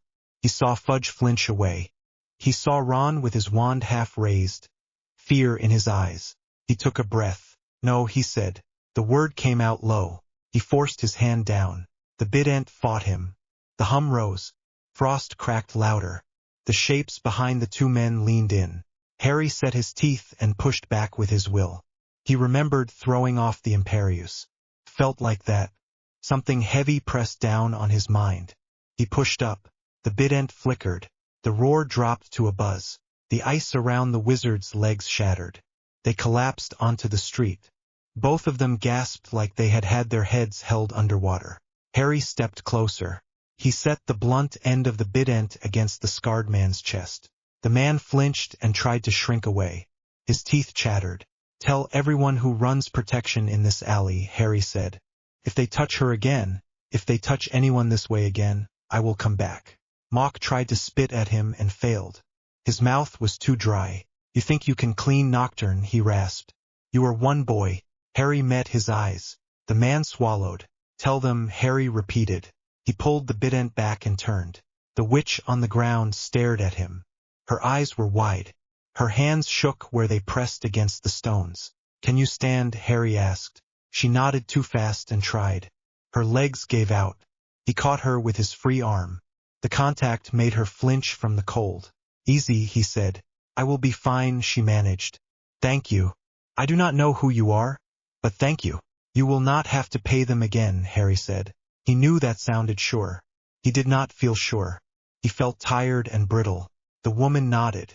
Tears had cut pale lines through the dirt on her face. Get home, he said. She limped away, glancing back over her shoulder every few steps until the shadows swallowed her. Harry stayed until Mock and his partner managed to crawl out of the frost patch. They did not look back. They half ran along the alley and vanished around the corner. Only then did Harry let himself sag against the wall. His arms shook. The fight had not lasted long, but his magic felt stretched. The bident had taken in a handful of curses, and he had pushed back against its hunger. His shoulders ached as if he had been holding something heavy for hours. He slid down the wall until he sat on the cold stone. His breath came in shallow bursts. You are going to kill me one day, he told the weapon quietly. The bident rested across his knees. The hum inside it had dropped to a faint, steady buzz. He could feel the stolen spells still there, packed deep in the metal. He closed his eyes. Images flickered behind them. Not his memories. Stone halls, torches, a black river, people walking in long lines with their heads down. He jerked his eyes open again. Not yet, he said. He pushed himself back to his feet. Nocturne changed after that. Word traveled fast in places like this. Harry heard it in half-caught whispers when he walked. A stranger with a black spear. A boy who could turn the street to ice. Two collectors who had come back from a job white-haired and shaking, who woke screaming without knowing why. He did not correct the stories. He did not try to feed them either. He moved at night. Daylight in Nocturne belonged to shoppers who pretended they only came for special potions. Night belonged to the clearer sort. Dark artifact traders. Shady curse breakers. Men like Mock. Women who sold things that glowed faint green in the back of their stalls. Harry walked through it all with his hood up and the Bident wrapped in old cloth when he was on the main street. The hum never left his bones. He slept in an empty room above an abandoned shop that smelled of old herbs and damp. The Bident rested beside him, always within reach. He woke from dreams of cold water and long lines of people with that weight in his chest and the taste of stone in his mouth. Every time he heard someone cry out in the night, every time he saw a wand raised at someone whose hands were empty, he went. He did not kill anyone. He came close. On the third night, he caught a man in a cloak with a skull ring on his finger cursing a teenager outside an apothecary. The curse was a slow, wasting thing, meant to mark and weaken rather than kill. Harry felt the shape of it when the Bident drank it. It made him want to retch. He pinned the man to the wall with ice up to his shoulders and held the prongs inches from his face. "Who do you serve?" Harry asked. "Nobody," the man whimpered. "It was just work. Client. I never saw his face." Harry pushed the prongs closer. The hum rose. "The ring says otherwise," Harry said. The man's eyes darted to his own hand. His breath came faster. He started to talk then. Names. Locations. Hiding places. Harry listened and remembered. He remembered every name that wore a mark willingly. He remembered every place where they met. He pulled back before the weapon could finish what it started. By the end of the week, he had a handful of wand cores, a small bag of stolen coin, and a list of places where Death Eaters liked to drink in the dark. He also had circles under his eyes so dark they looked bruised. Sleep came in pieces. Hunger came and went. The cold never left. The Bident took everything he fed it and waited for more. He met Daphne Greengrass on a wet evening when the alley felt quieter than usual. Rain fell in sheets outside the narrow cover of the shop roofs. Water ran in little rivers down the stones. The gas lamps flickered. Most people had gone in for the night. Only a few stubborn figures in hoods moved between doors. Harry walked with his hood up, Bident wrapped and slung over his shoulder like a staff. His breath came out white. His toes were numb inside his boots. He had been out since dusk and had found nothing worse than a hag arguing over hag stones. He reached the familiar corner that led to Borgin and Burke's and stopped. The Bident pulsed once. Not the steady hum that never left. A sudden pressure. Like a heartbeat. Harry frowned. He turned his head. The alley ahead looked the same. Narrow. Dim. The crooked front of the shop with its dirty window and warped display of cursed items. The bell above the door was dark. The feeling was not from the shop. It came from the shadow beside it. Harry walked forward. The closer he came, the stronger the pressure felt. It sat behind his sternum, just under the skin. Not pain. Something like attention. He reached the shade between Borgin and the next doorway and saw it. Magic. Most of the time he only felt it. Warm or cold. Heavy or light. This was different. The air in the shadow had a faint shimmer. Almost nothing. If he had blinked he would have missed it. The Bident hummed in answer. He stepped closer. Voices came through the door of Borgin and Burke's. "I told you," a man said. His tone was smooth and polite.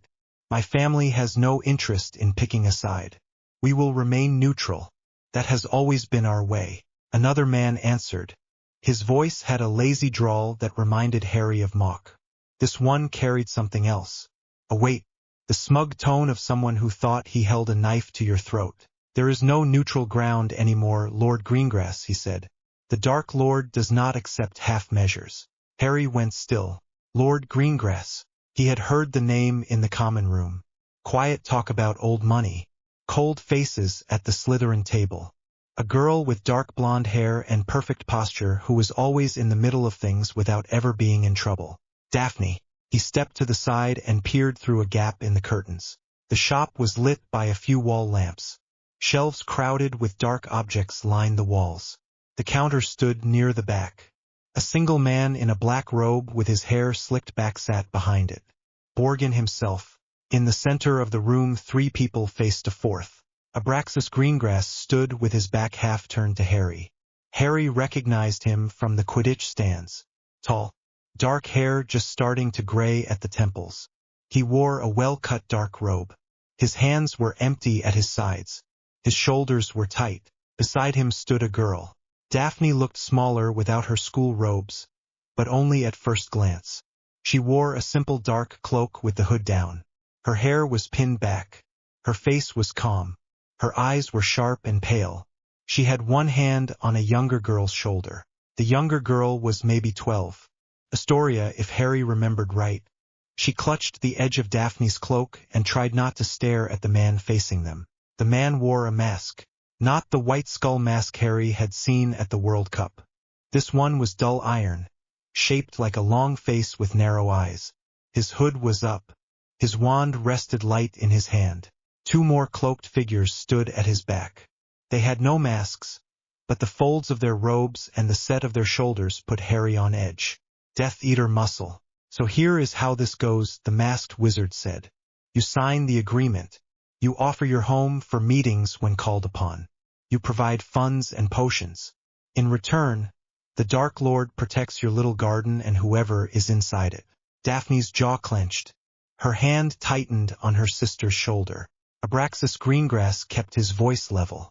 My family has paid for the wards on our land since before your master was born, he said. We do not need his protection.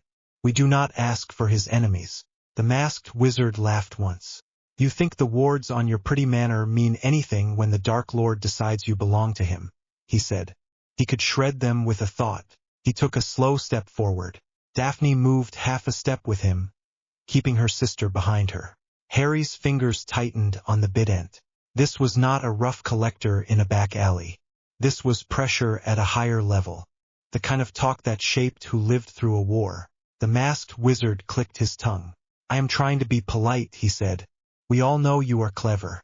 Always have been. That is why I am here instead of your front door going up in green fire. Abraxas' lips thinned. I do not respond to threats, he said. You will respond to reality, the wizard said. He glanced at Daphne and Astoria. Pretty daughters, he remarked. It would be a shame if they had accidents with cursed items. The air in the room changed. Astoria went very still. Daphne's grip on her shoulder went white-knuckled. Abraxas took one quick step forward, then stopped himself. You will not touch my children, he said. The masked wizard smiled under the iron. It showed in the slight tilt of his head. Then sign, he said. Harry had seen this pattern before. Not in this exact shape, but close enough. Dudley with his gang. Teachers who looked the other way. Umbridge with a quill and a sweet smile. Someone who thought they knew exactly how far they could push without being stopped. He moved back from the window. The bident pulsed again. The shadows beside the shop seemed deeper now. The shimmer in the air thickened. He could walk away. He should walk away. Greengrass were Slytherin. Old money. They had stayed out of the fight so far. Siding with them would complicate everything. He tightened his grip. That did not stop you before, he muttered. He set the butt of the bident on the stone. Cold rushed outward. He stepped into the shadow. The press of dark and cold was almost familiar now. No air. No sound. Just the hum of the weapon and that distant sense of halls and river. He thought of the other side of the shop. The small patch of shadow behind Borgin's counter. His foot hit wood. He stumbled and caught himself on the counter before he could fall. The bident clipped the edge. A thin line of frost spread across the dirty surface. Borgin yelped. Abraxas Greengrass spun. Daphne jerked her sister behind her. The masked wizard flinched and whipped his wand up. Harry straightened. He had come out right behind the shopkeeper. Borgin stood with his back plastered to the shelves, eyes wide. His thin hands shook. Wahoo, what is that? Borgin stammered. Harry ignored him. The room was colder now. His presence did that. Frost crept along the floorboards. The lamps flickered, making the shadows jump. Interesting meeting place, Harry said. His voice sounded steady. That surprised him. The masked wizard shifted his stance. His wand stayed trained on Harry's chest. Who invited you? The man asked. No one, Harry said. I saw someone try to shove a family at one point and thought I would save everyone time. Daphne's eyes narrowed. She studied his face, his hands, the shape of the weapon resting against his shoulder. Her gaze lingered on the faint scar on his forehead, half hidden under his fringe.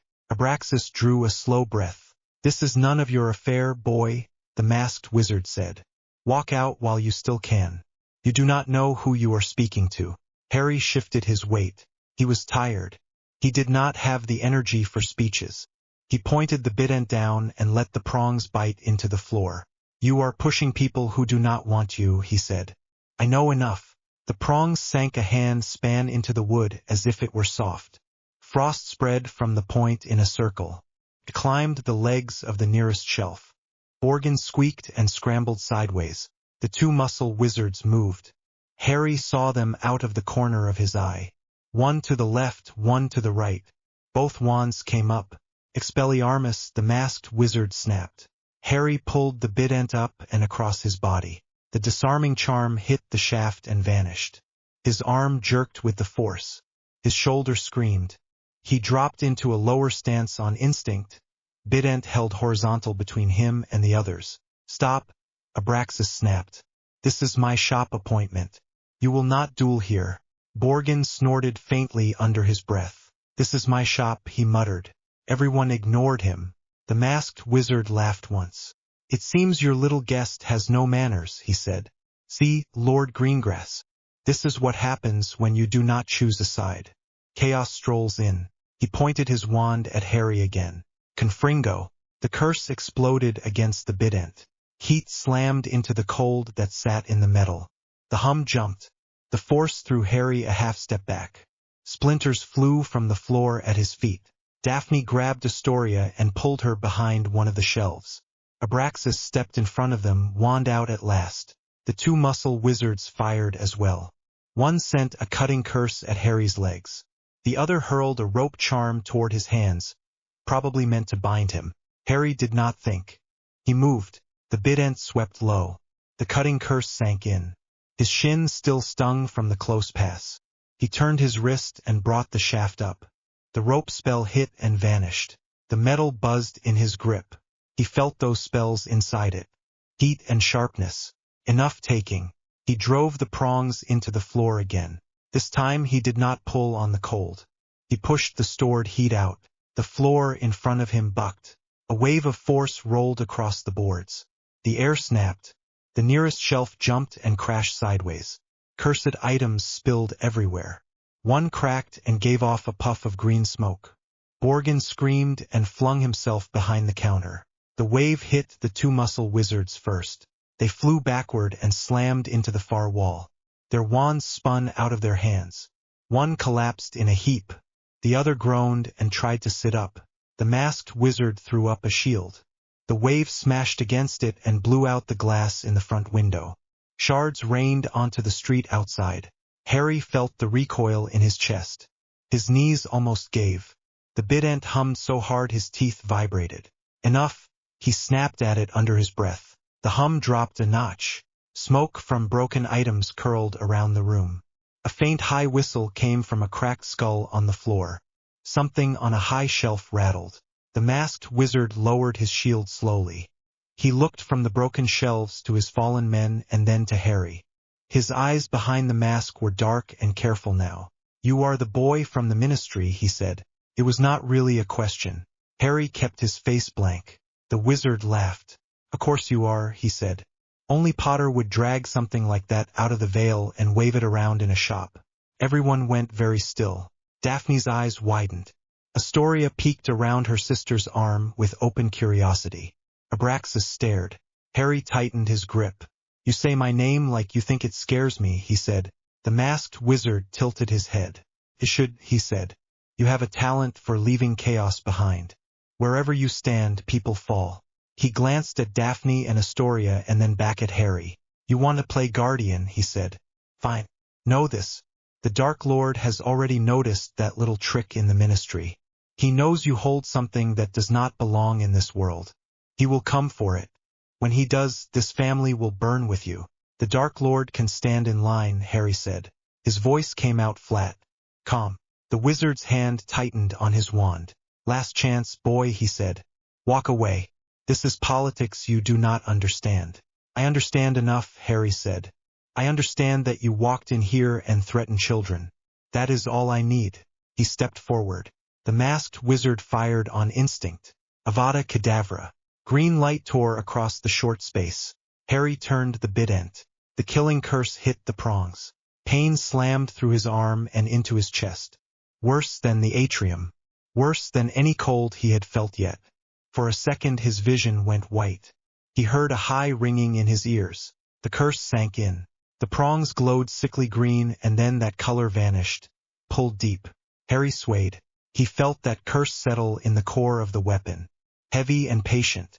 It sat beside the one he had absorbed in the ministry.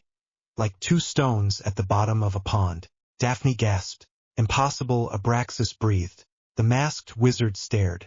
You have no idea what you hold, he said. Some of the lazy tone had gone.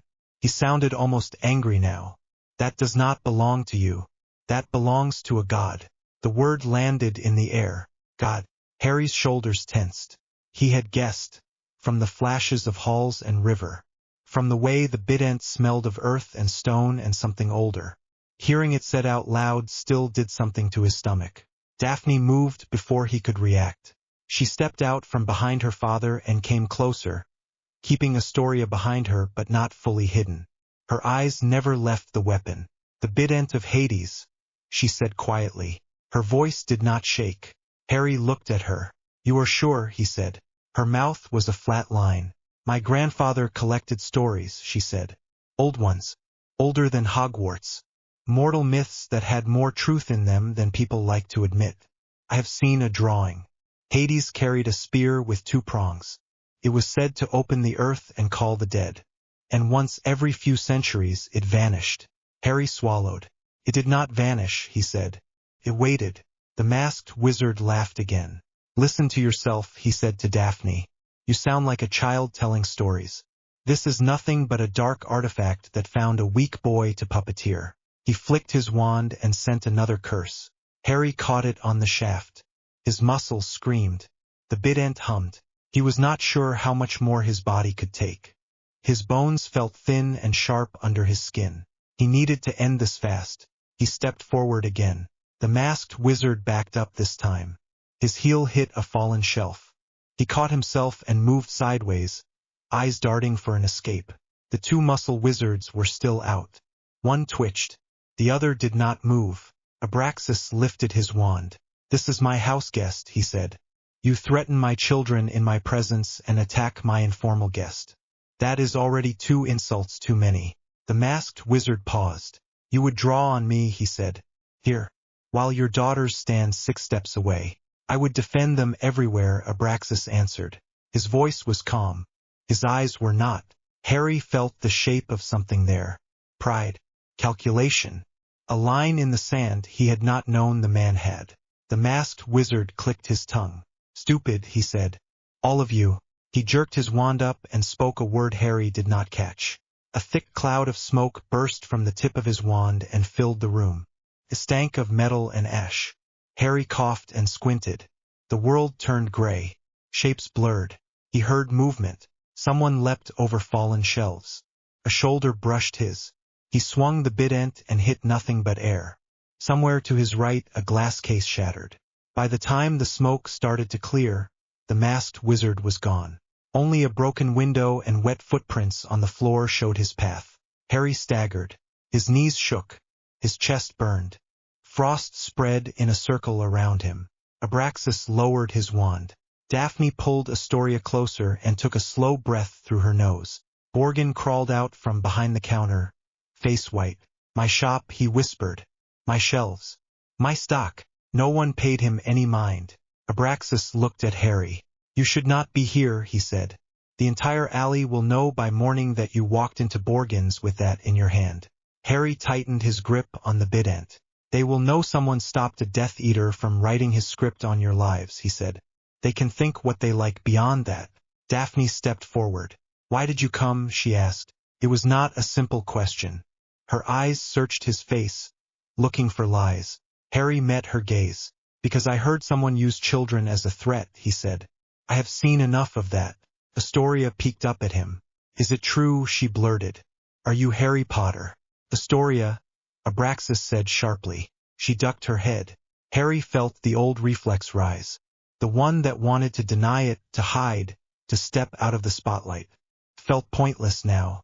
The mask had already said his name. Yes, he said. Daphne's gaze flicked to his scar, then back to his eyes. And you chose Nocturne, she said. You say that like I had a long list of better options, Harry said. His voice was dry. That surprised him. A corner of her mouth twitched. For a second, almost, there was a hint of something that might have been humor. Abraxas cleared his throat. Mr. Potter, he said. I will speak to you in a moment. For now, I need to get my daughters home. This is no place for them. He looked at Daphne. They had a short wordless exchange that Harry could not quite read. Daphne nodded. Yes, father, she said. She squeezed Astoria's shoulder. The younger girl still stared openly at the Bident. It really is his, Astoria whispered. The god of the dead. Does it talk to you? Asti, Daphne said. She gave her sister a look that managed to be both fond and exasperated. Harry shook his head. Not in words, he said. Astoria bit her lip. That might be worse, she said in a small voice. Abraxas motioned toward the door. Go, he told them. Straight back. No stops. Daphne nodded. She turned to Harry. You look like you will fall over, she said. Do not die in Borgins. He will charge extra to drag you out. Borgin opened his mouth to protest. Something in Daphne's tone made him shut it again. Harry almost smiled. Felt strange and cracked. He nodded. I will try not to, he said. She studied him for one more moment. Thank you, she said quietly. She did not say for what. She did not need to. She guided Astoria out into the alley. The bell over the door rattled in the broken frame. Abraxas watched them go until the door shut. Then he turned back to Harry. Whatever you are doing in Nocturne, he said, it will not stay quiet for long. You understand that? I know, Harry said. I do not plan on staying forever. Good? Abraxas said. Because you are painting a target on your back and on anyone who stands near you. He looked at the Bident. When my father told those stories about Hades, he always ended them the same way, he said. Gods do not give gifts. They make investments. Harry felt the chill under his skin shift. I did not ask for this, he said. That does not change the terms. Abraxas answered. He walked closer. The air around him dropped another degree. He did not flinch. You saved my child, he said. Both of them. For that, the Greengrass family owes you a debt. That is not a small thing. Debt has rules. Harry blinked. I did not ask for that either, he said. Abraxas gave a short nod. That is why it matters, he said. If you find yourself bleeding in an alley and in need of a door that will open, remember this night.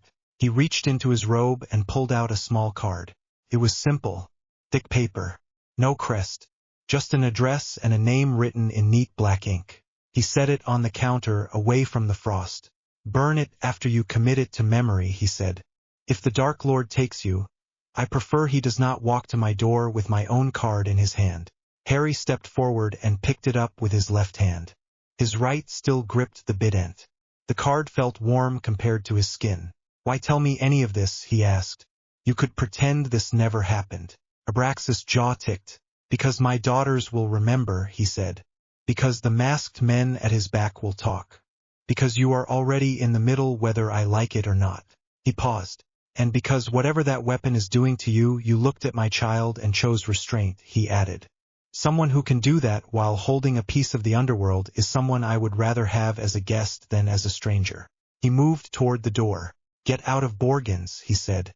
His kind do not stay polite when they think the tide is turning. Borgin bristled. Lord Greengrass, he began. Abraxas did not spare him a glance. He left. Harry stood alone in the wrecked shop with Borgin and two groaning wizards on the floor. He looked at the broken shelves, the cracked skulls, the curses still leaking faint smoke. The Bident hummed. He could feel the pull of the shadow outside. It would be easy to walk into it and vanish again. Boy, Borgin said. Harry turned his head.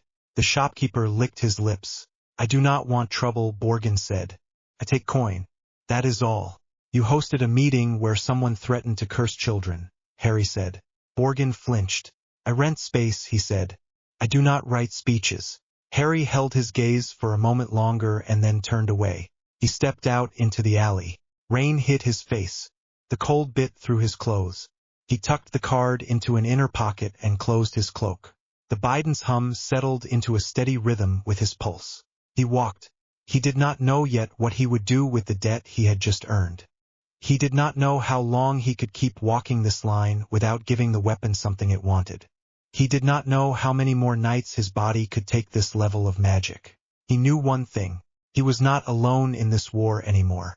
Somewhere in an old manor, behind wards older than Hogwarts, a Slytherin girl who had seen him at his worst had decided not to shout his name to the world. That was the start. Harry landed hard on rough stone and staggered. For a second the world tilted and smeared. The stink of Nocturne Alley was gone. In its place he smelled damp earth, cut grass, and something clean that reminded him of fresh sheets. His hand still gripped the Bident. Cold poured through his fingers and up his arm. It was familiar now, like standing barefoot on winter ice, but it still made his teeth clack together. He dragged in a breath and forced his shoulders straight. They stood on a narrow path that cut through a manicured lawn.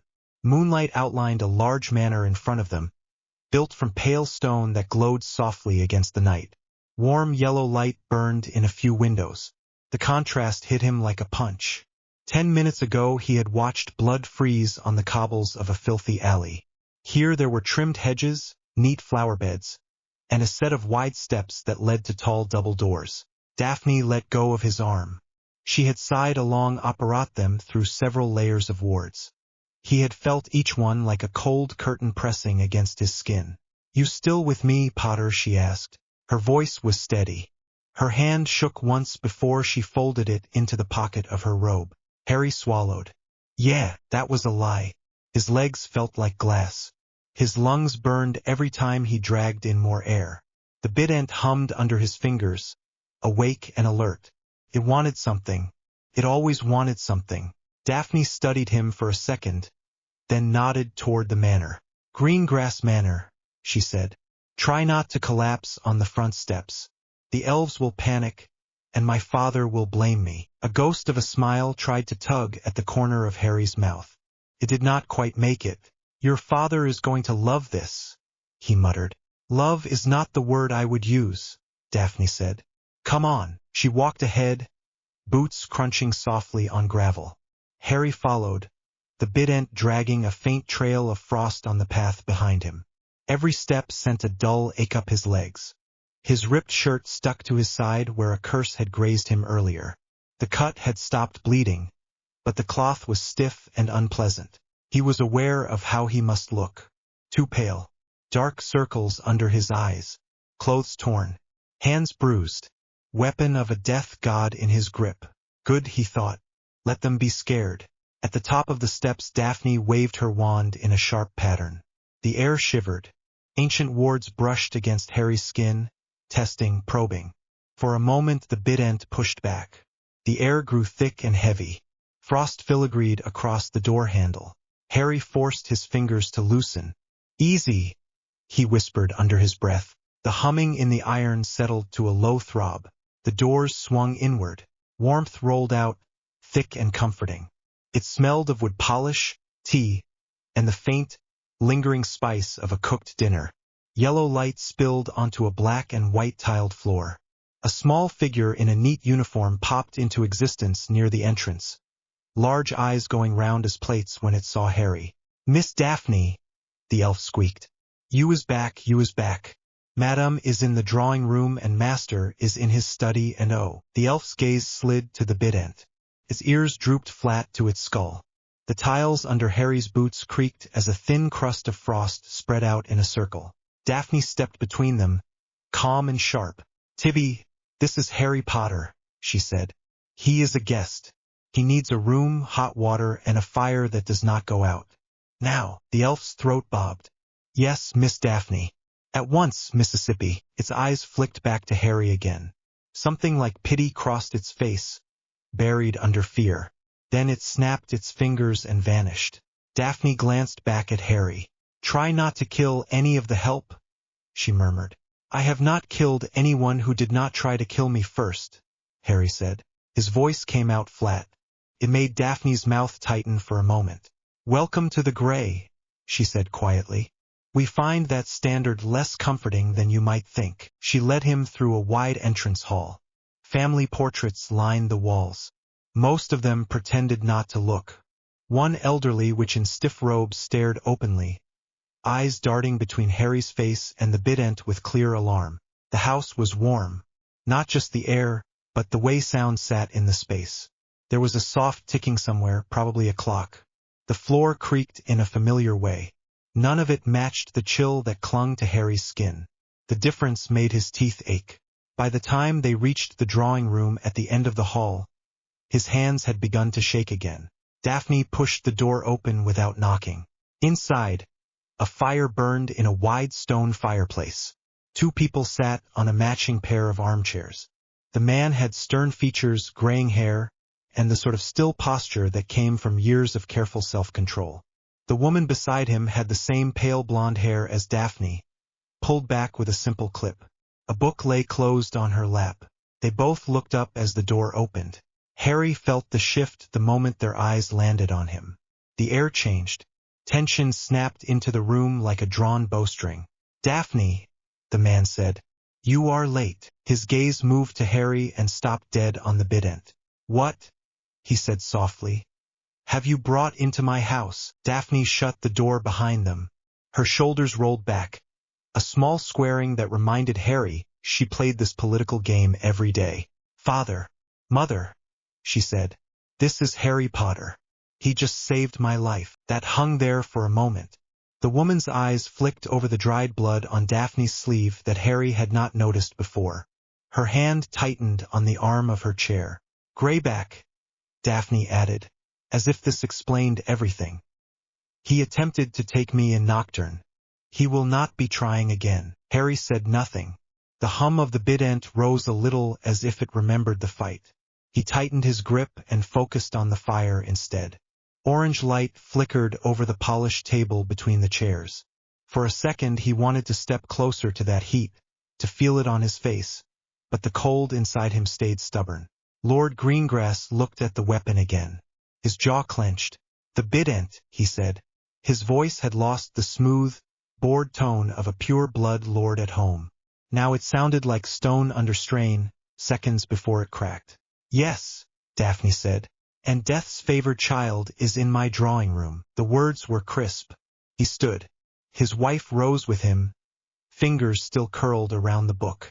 Harry met his eyes.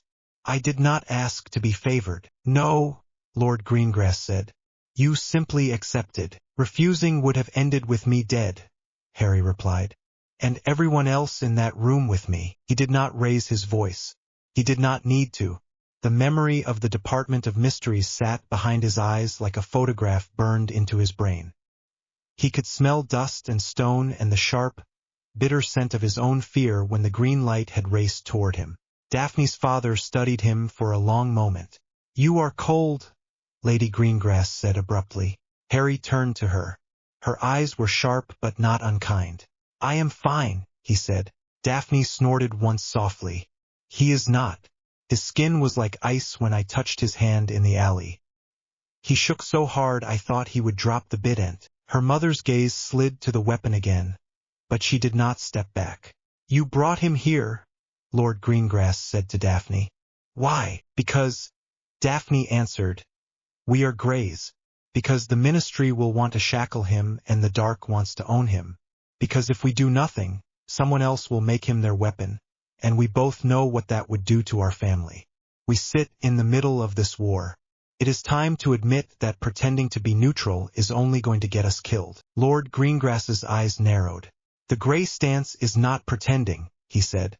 It is survival. It used to be, Daphne said quietly.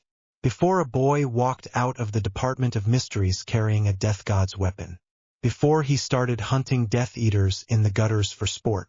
Before the Order decided the best answer was to talk about binding him like a wild creature. Harry felt the small flinch in his own chest at that. He kept his face still. "Is that true?" Lady Greengrass asked, turning to him. "They tried to bind you. They planned to," Harry said. "They spoke about it when they thought I was sleeping. My name.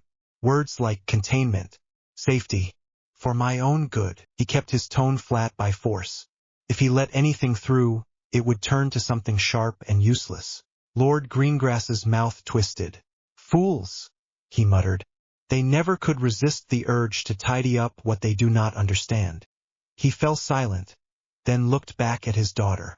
"You brought him here in the name of the Grey," he said. "What are you asking?" Daphne did not hesitate. "Sanctuary," she said. "For him. Under our wards. In return, he will act as our protector when needed. We turn his presence into leverage. We become too dangerous to touch for both sides." "You are offering our house as the lair of a myth," Lady Greengrass said under her breath. "Daphne, do you understand what you are proposing?" "Yes," Daphne said. "I am proposing we stop trying to disappear and start choosing our allies before someone else does it for us." Lord Greengrass stared at her, then at Harry. "You agree to this?" he asked Harry. "You understand the cost." Harry's fingers tightened on the bident until the metal bit into his palm. The cold was so deep now it felt almost numb. Cost. He thought of Grimmauld Place. Of Ron's voice shaking when he said he did not think that was Harry anymore. Of Hermione's frantic words about dark artifacts and binding. Of Molly's choked whisper about keeping the children safe. He thought of Nocturne. The way the bodies looked when the shadows let go. The stink of rot and fear and old stone. He looked at the fire again. The warmth did nothing to his skin. The idea of a roof where people were not waiting with wands drawn sounded almost unreal. It also sounded like another trap. "I do not belong to anyone," Harry said slowly. "I will not be a guard dog you can point at your enemies. If I stay, it is as a guest and an ally, not a servant. I protect this house because people in it are under my protection, not because I am being paid in food and shelter." Lord Greengrass's eyes flicked to the bident, then back. "You speak like an ancient lord for someone who is still at school," he said. "I am not at school anymore," Harry said quietly. Silence stretched again. The only sound was the crackle of flames and the faint tick of the unseen clock. Lady Greengrass exhaled first. "If he stays, we will paint a target on our door," she said. "But we already have one. The dark because we do not kneel. The light because we refuse to clap for every speech at the ministry. At least this target will come with teeth." She stepped forward only a pace. She still looked afraid. Her hands were steady. "Harry Potter," she said, "if you swear not to harm my family under this roof, we will offer you sanctuary." Harry swallowed. His throat felt dry. "I swear," he said, "I will not harm anyone in this house who does not try to harm me first. I will protect it if it is attacked. I will not drag war to your door on purpose." The bident hummed. Shadows at the edge of the room thickened for a second. Lord Greengrass nodded once. "Then we will make it binding," he said. "Old magic, not ministry contracts." He moved to a small cabinet and took out a simple wooden box. Inside lay a thin silver knife and a roll of yellowed parchment. Daphne's eyes flicked to Harry's face. "Relax," she murmured. "This is standard. Grey houses keep their own contracts. No ministry seals. No loopholes worded by board clerks."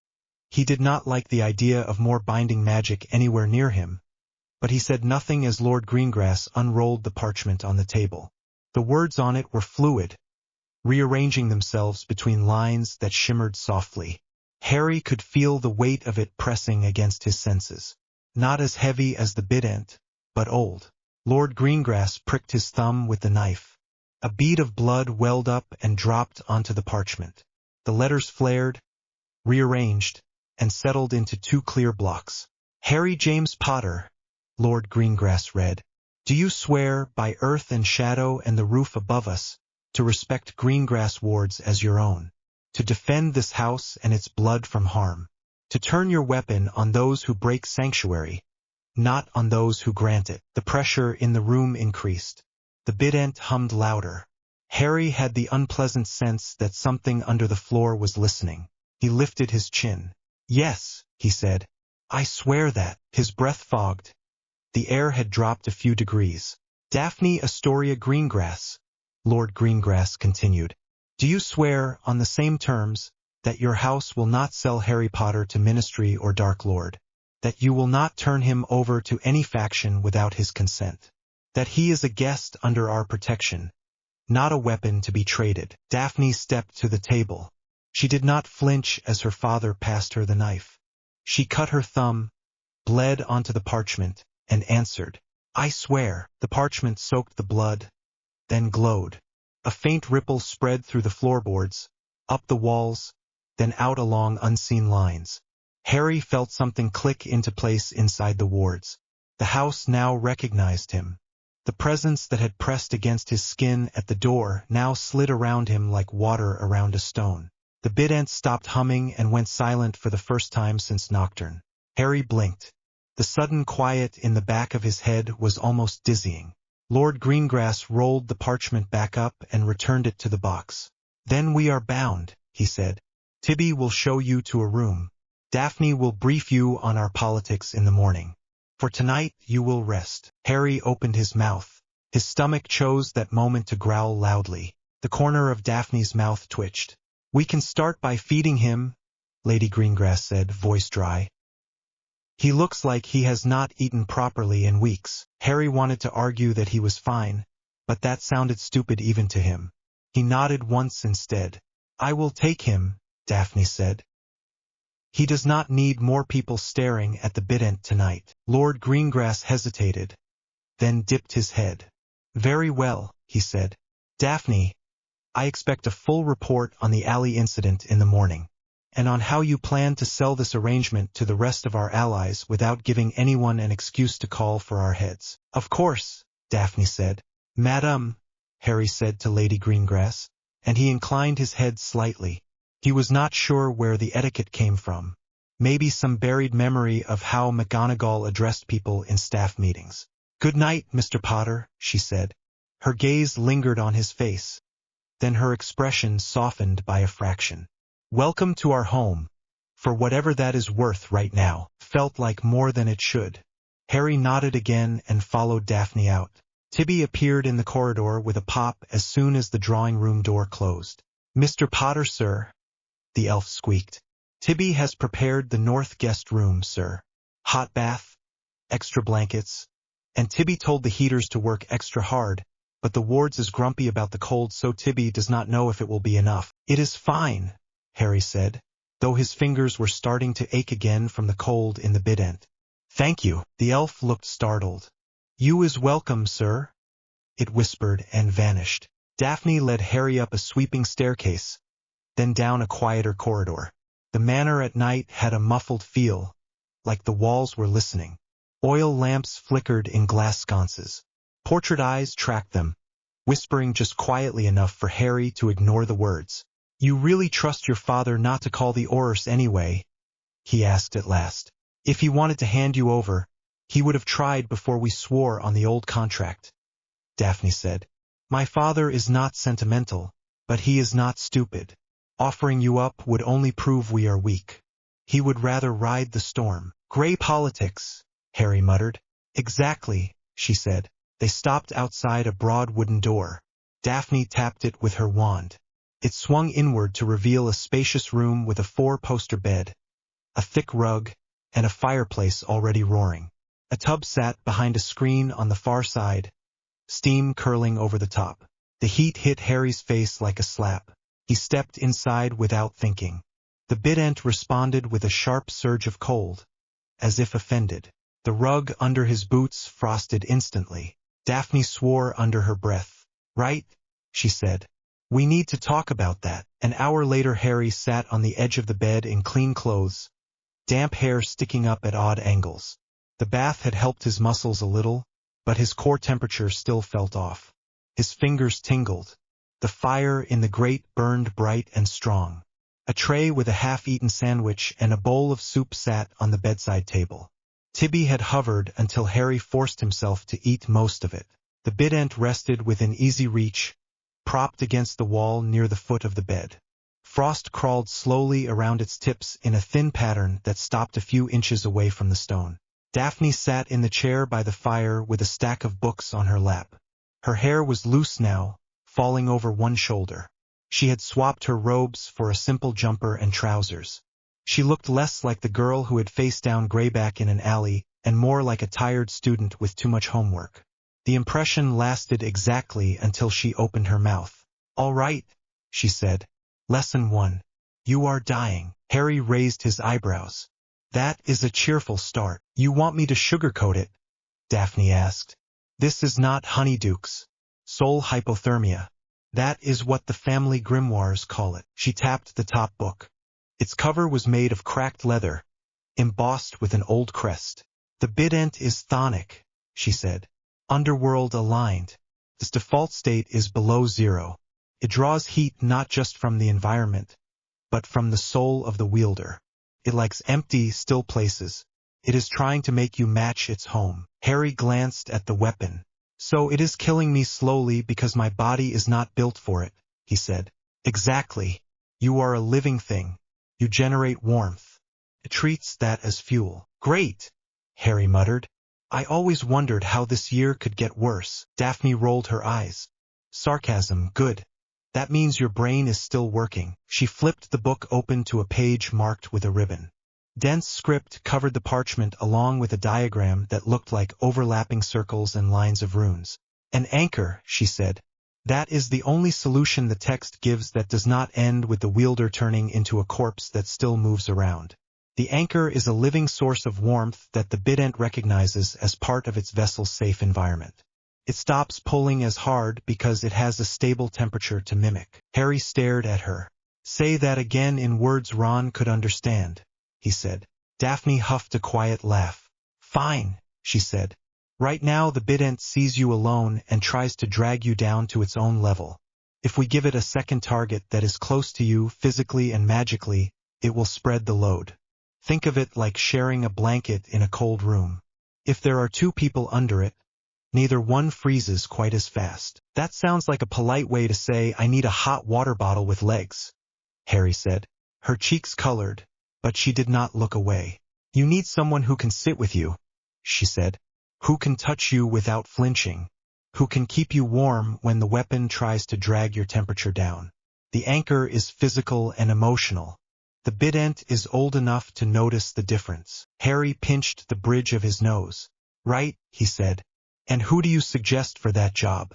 "Not many people lining up to hold hands with the resident death mage." "Harry," Daphne said quietly. He looked up.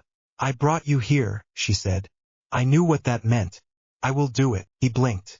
"You expect me to let you freeze along with me," he said.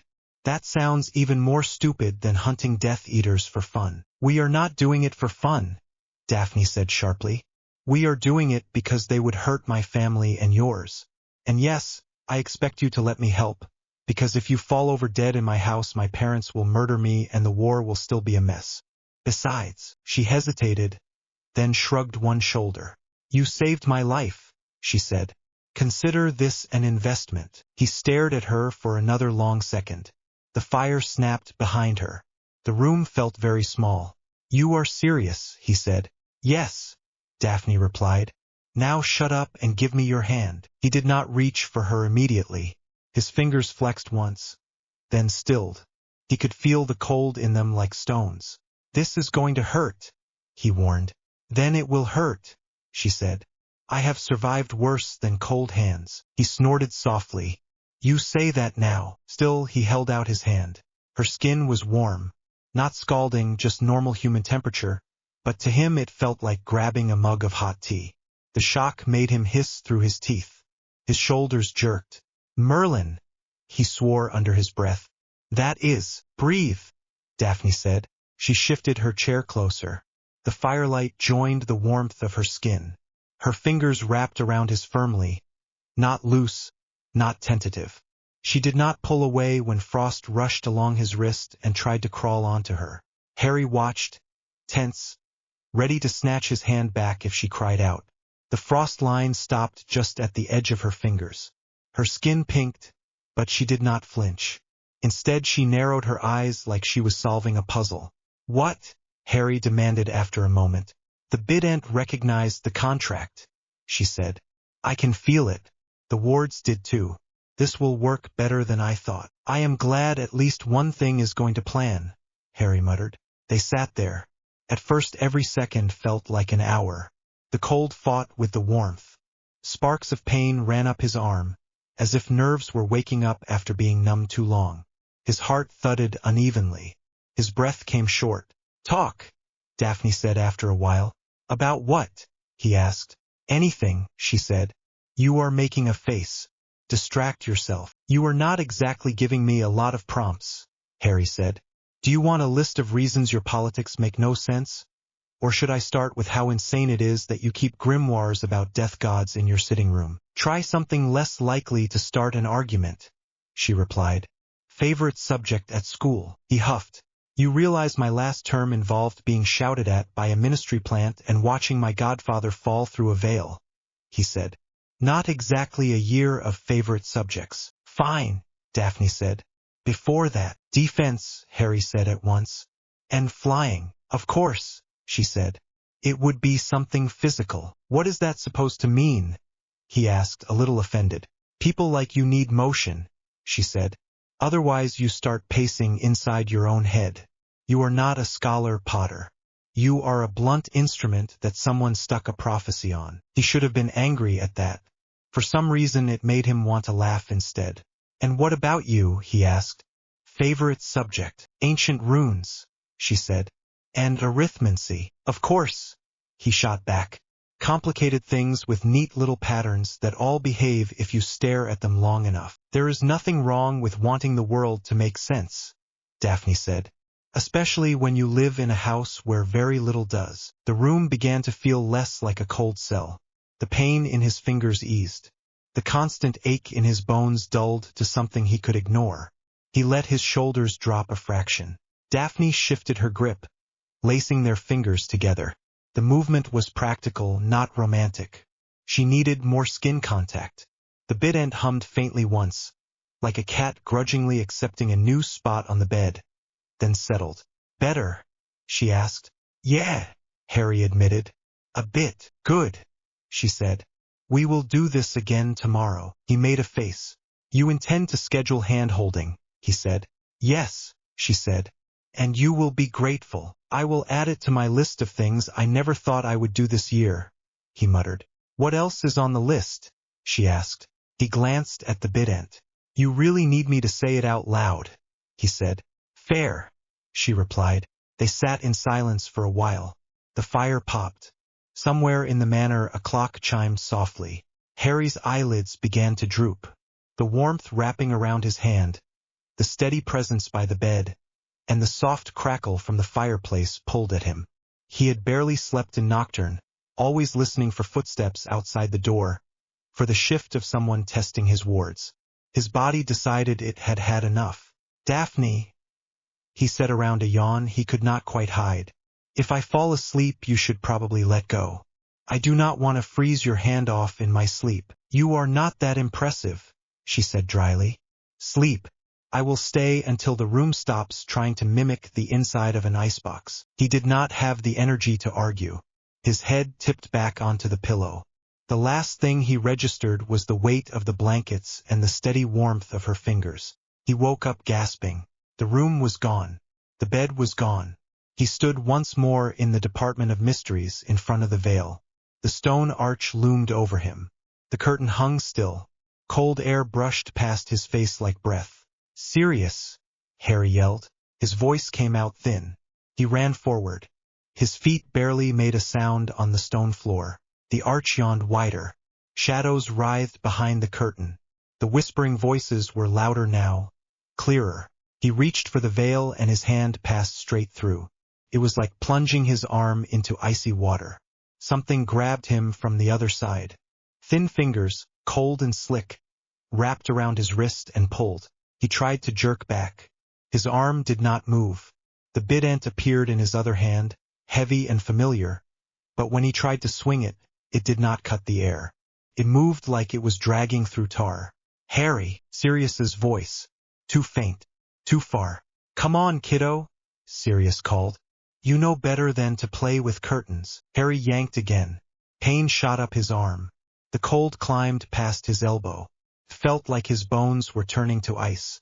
Sirius, he shouted. The voices swelled. The curtain billowed outward, dark and thick. Hands reached through, more and more, grabbing at his clothes, his hair, his chest. The bident hummed.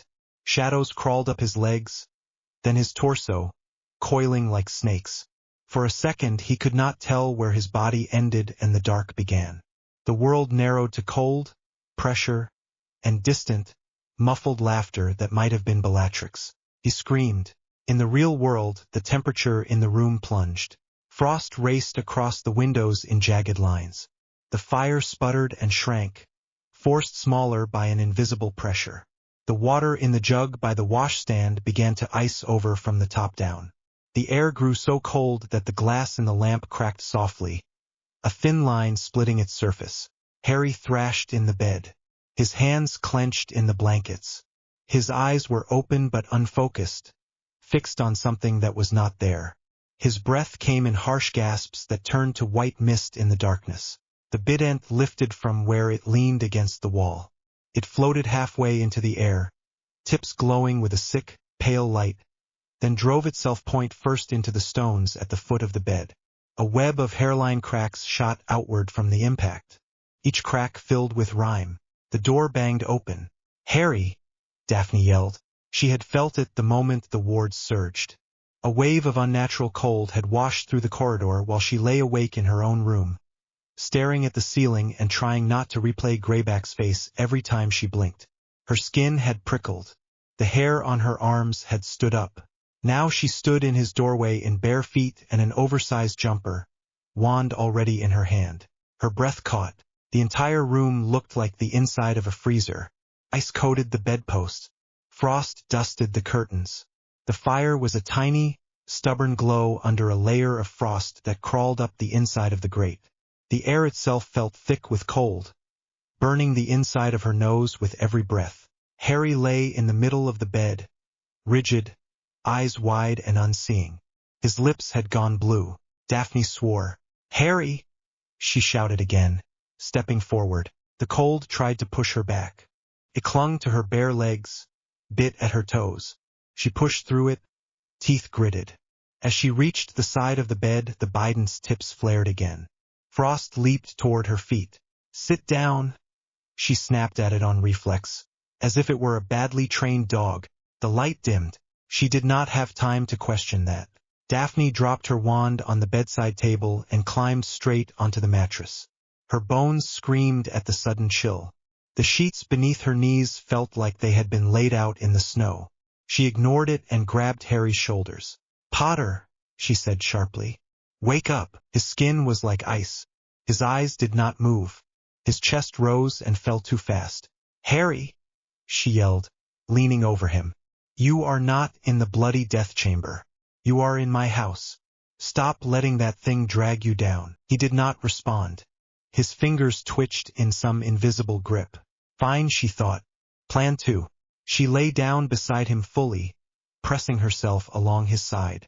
The shock made her hiss, but she did not pull back. Instead, she wrapped an arm over his chest and forced his head to rest under her chin. He felt breakable, too thin and too hard at the same time. "Harry," she said again, quieter this time. "Listen to me." She did not know what he was seeing.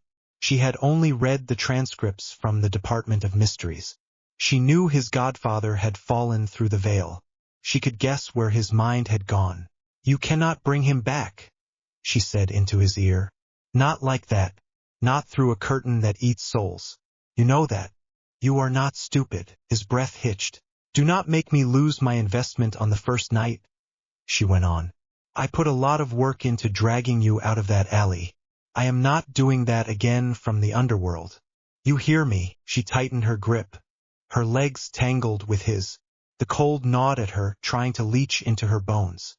She pushed back with sheer stubbornness. She began to hum quietly.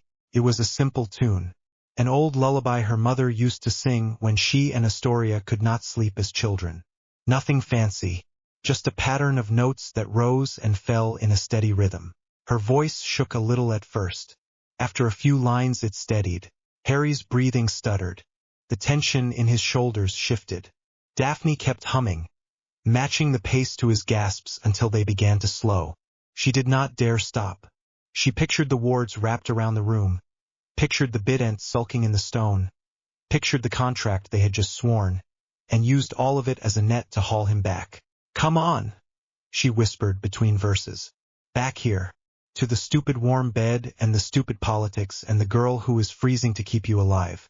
You can have your breakdown in the morning. Not tonight." His hand twitched again, then closed around the fabric of her jumper. The frost on the ceiling stopped spreading. The breath smoke in the air grew thinner. The thin glow at the tips of the Bident died. Harry jerked once, then sucked in a ragged breath that sounded like someone breaking the surface of deep water. His eyes snapped into focus. He stared at the canopy above him. For a second he did not know where he was. His heart hammered. His chest hurt. Warmth pressed against his side. Someone's arm was across him. His hand was clenched in soft wool. He turned his head. Daphne looked back at him from inches away. Her nose was red with cold. Her hair was a mess. She was still humming, though it trailed off as she saw his eyes clear. "Finally," she muttered. "You are heavy in more ways than one, Potter." He blinked again. His throat felt raw. "Daphne," he said. His voice cracked. "What are you doing? Keeping you from freezing yourself solid and punching a hole into the veil from this side," she said. "You are welcome," he swallowed. Guilt rose up, sharp and thick. "I am sorry," he said. "I did not mean to drag you into." He trailed off. The words stacked up uselessly. "Do not apologize for nightmares," she said. "That is stupid. You have earned worse than that." He closed his mouth. He could feel her warmth soaking into him now. The cold that had been cutting right through muscle and bone eased a little more. His fingers tingled where they clutched her jumper. He considered letting go. The idea felt wrong. "You made the whole room look like a frozen graveyard," she said, glancing up at the frost still clinging to the ceiling. "My father is going to love that on the ward report." She gave a small shiver that she tried to hide. He felt it anyway. "You are freezing," he said. "Thank you for the insightful observation," she replied drily. "That is what happens when you cling to an ice wizard in the middle of the night." He should tell her to go, to get out of the cold before she made herself sick. The words sat on his tongue. "Do you want me to leave?" she asked before he could say them. He hesitated.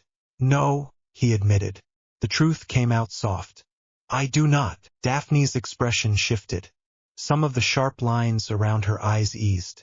"Good," she said, "because I am not moving until that fire looks normal again." They lay there, pressed together under the blankets while the room slowly climbed back toward a sane temperature.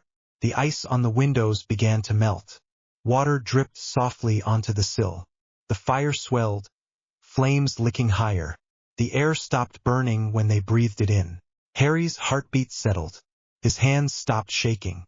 The Bident stayed silent, stuck in the stone at the foot of the bed like an obedient guard.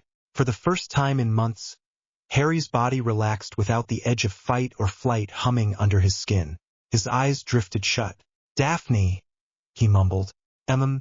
She answered, sounding tired. "Thank you," he said.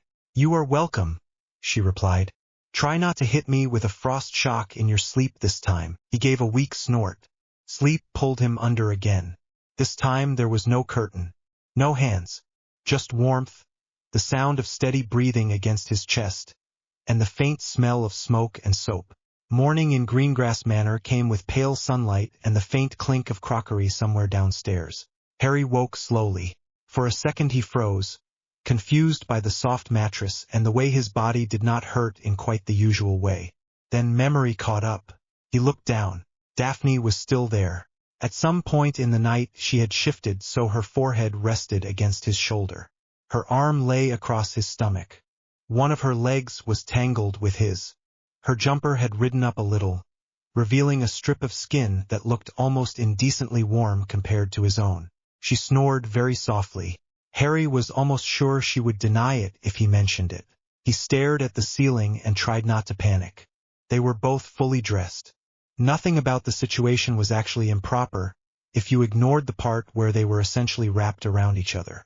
The teen part of his brain, which he had managed to suppress lately under layers of cold and death, chose that moment to notice that Daphne Greengrass was pretty.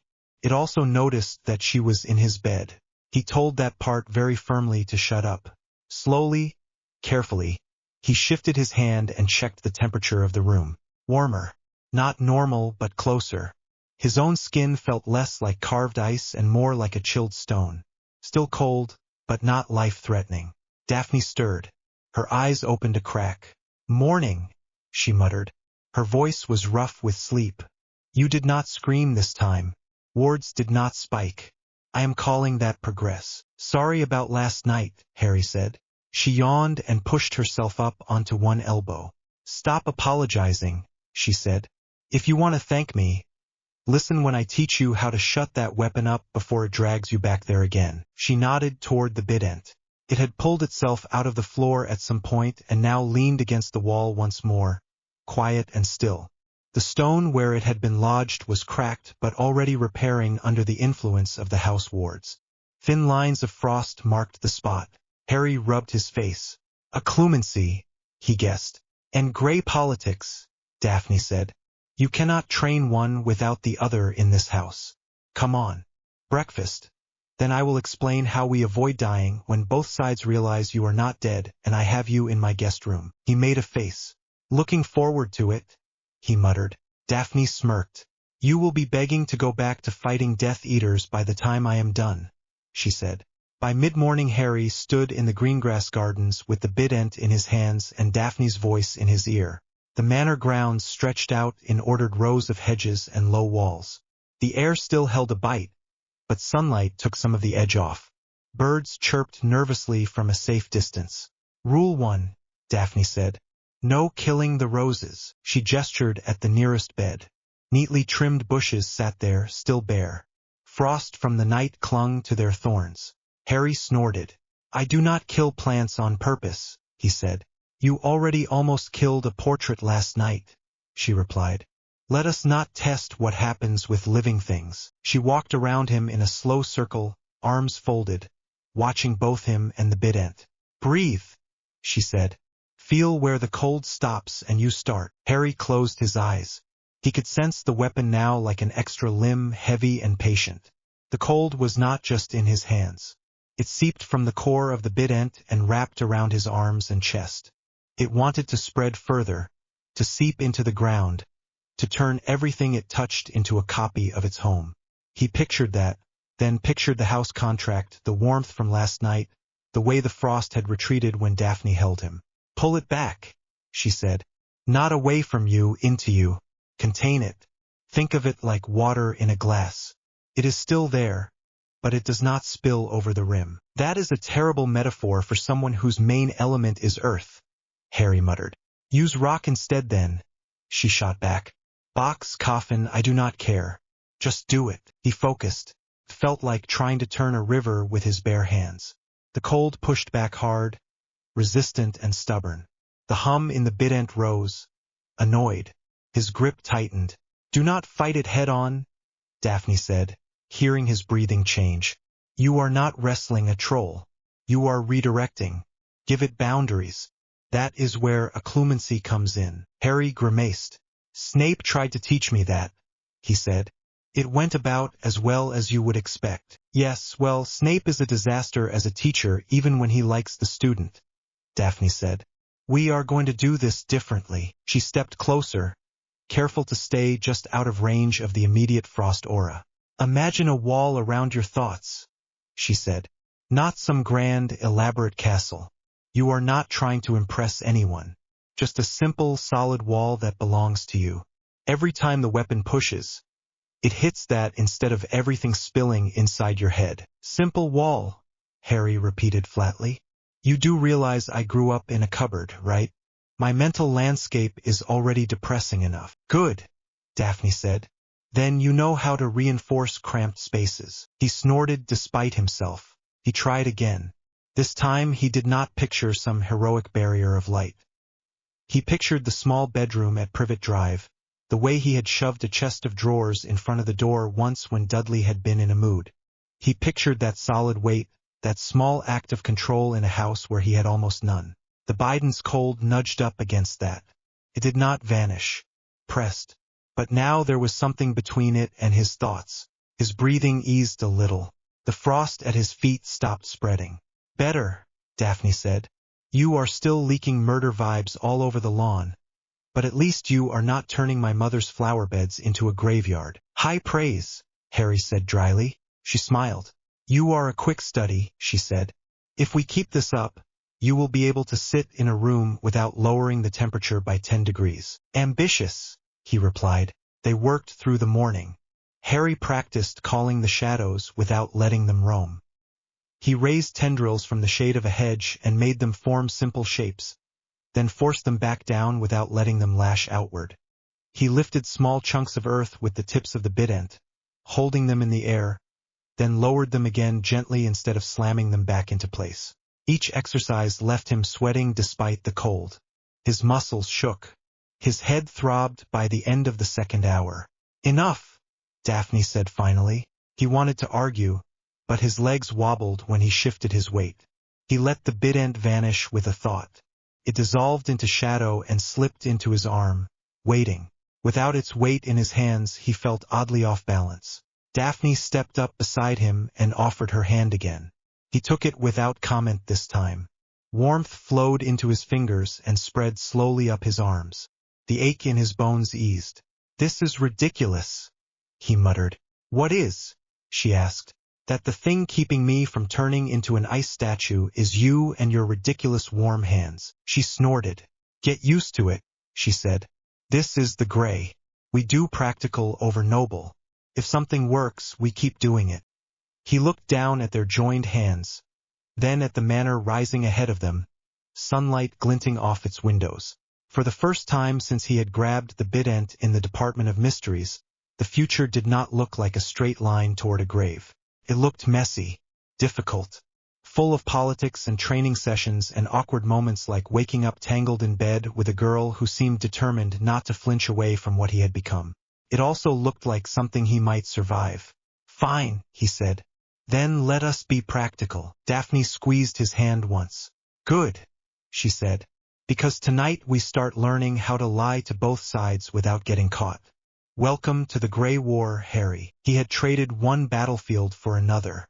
Stone halls and soft carpets instead of broken glass and alleyways. Whispered alliances instead of shouted spells. The cold inside him still sat heavy. But when he walked back toward the manor with Daphne's hand in his, it did not feel quite as sharp. Harry stared at the map on the library table until the ink lines blurred. Britain lay spread out between stacks of dusty volumes. Counties, villages, old wards drawn as faint rings in red. Greengrass Manor sat at the exact middle of one circle, marked with a tiny silver pin. Another pin sat far to the east, close to the word Hangleton. A faint black thread connected them. Only Harry could see it. It ran out from somewhere behind his ribs, through his chest, across the table, over the map, straight toward that village. It was not real thread. It did not cast a shadow. It simply existed in the corner of his vision, a constant pull tugging at his spine. The frequency is stable now, Daphne said. You are sure? He blinked and dragged his attention away from the line. Yeah, he said. Same sense as the mark on his soul. Same taste. Same stink. Whatever you want to call it. He did not like the word taste. It made him think of bile and ash. The first time he had tried soul perception, he had thrown up in the manor garden. That had been a great introduction to greengrass decor. Daphne stood on the other side of the table with her arms folded. Her hair was twisted back with a silver pin. She looked like a composed, pure-blood heiress standing in a tidy library. The only thing that gave away her tension was the finger tapping against her elbow. That village is Little Hangleton, she said. My father mentioned it once in connection with a very old file. Something about the Gaunt line. Voldemort's mother, Harry said. The name sat flat on his tongue now. No flinch. No automatic fear. The Bident had burned that out of him. Owns a crumbling shack near the graveyard, Daphne said. Or used to. If you were going to stash a cursed family ring, that is where you would put it. Harry rubbed the heel of his hand over his eyes. The Bident leaned against the bookcase behind him. It hummed faintly at the edge of his hearing, pleased that he was paying attention to soul currents instead of ignoring them. Every time he reached out with the sense it had given him, it responded. It liked it when he acted more like a death god and less like a student. Tell me again how you know this is a bit of his soul and not some random dark object, Daphne said. I saw him, Harry said. He did not raise his voice, but the words came out hard. In the Department of Mysteries, he went on. When I grabbed the Bident, it did not just eat his curse. Felt along the spell. Tasted the source. When he tried to possess me in the atrium, it tasted more. Same frequency. Same weight. Every time he does anything around me, that mark in my head reacts. He touched his scar without thinking. It had faded since the Bident. The constant ache was gone. In its place was a faint cold buzz whenever Voldemort used magic near him. When I pushed the sense out last week, I caught echoes, he continued. Bits of that same mark scattered around the country. Dim, faint. One near Hogwarts that I do not understand yet. One here, he tapped the map where the black thread sank into the paper by Hangleton.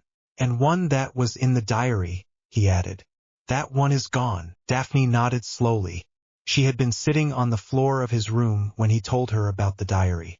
About Ginny, about the chamber under the school.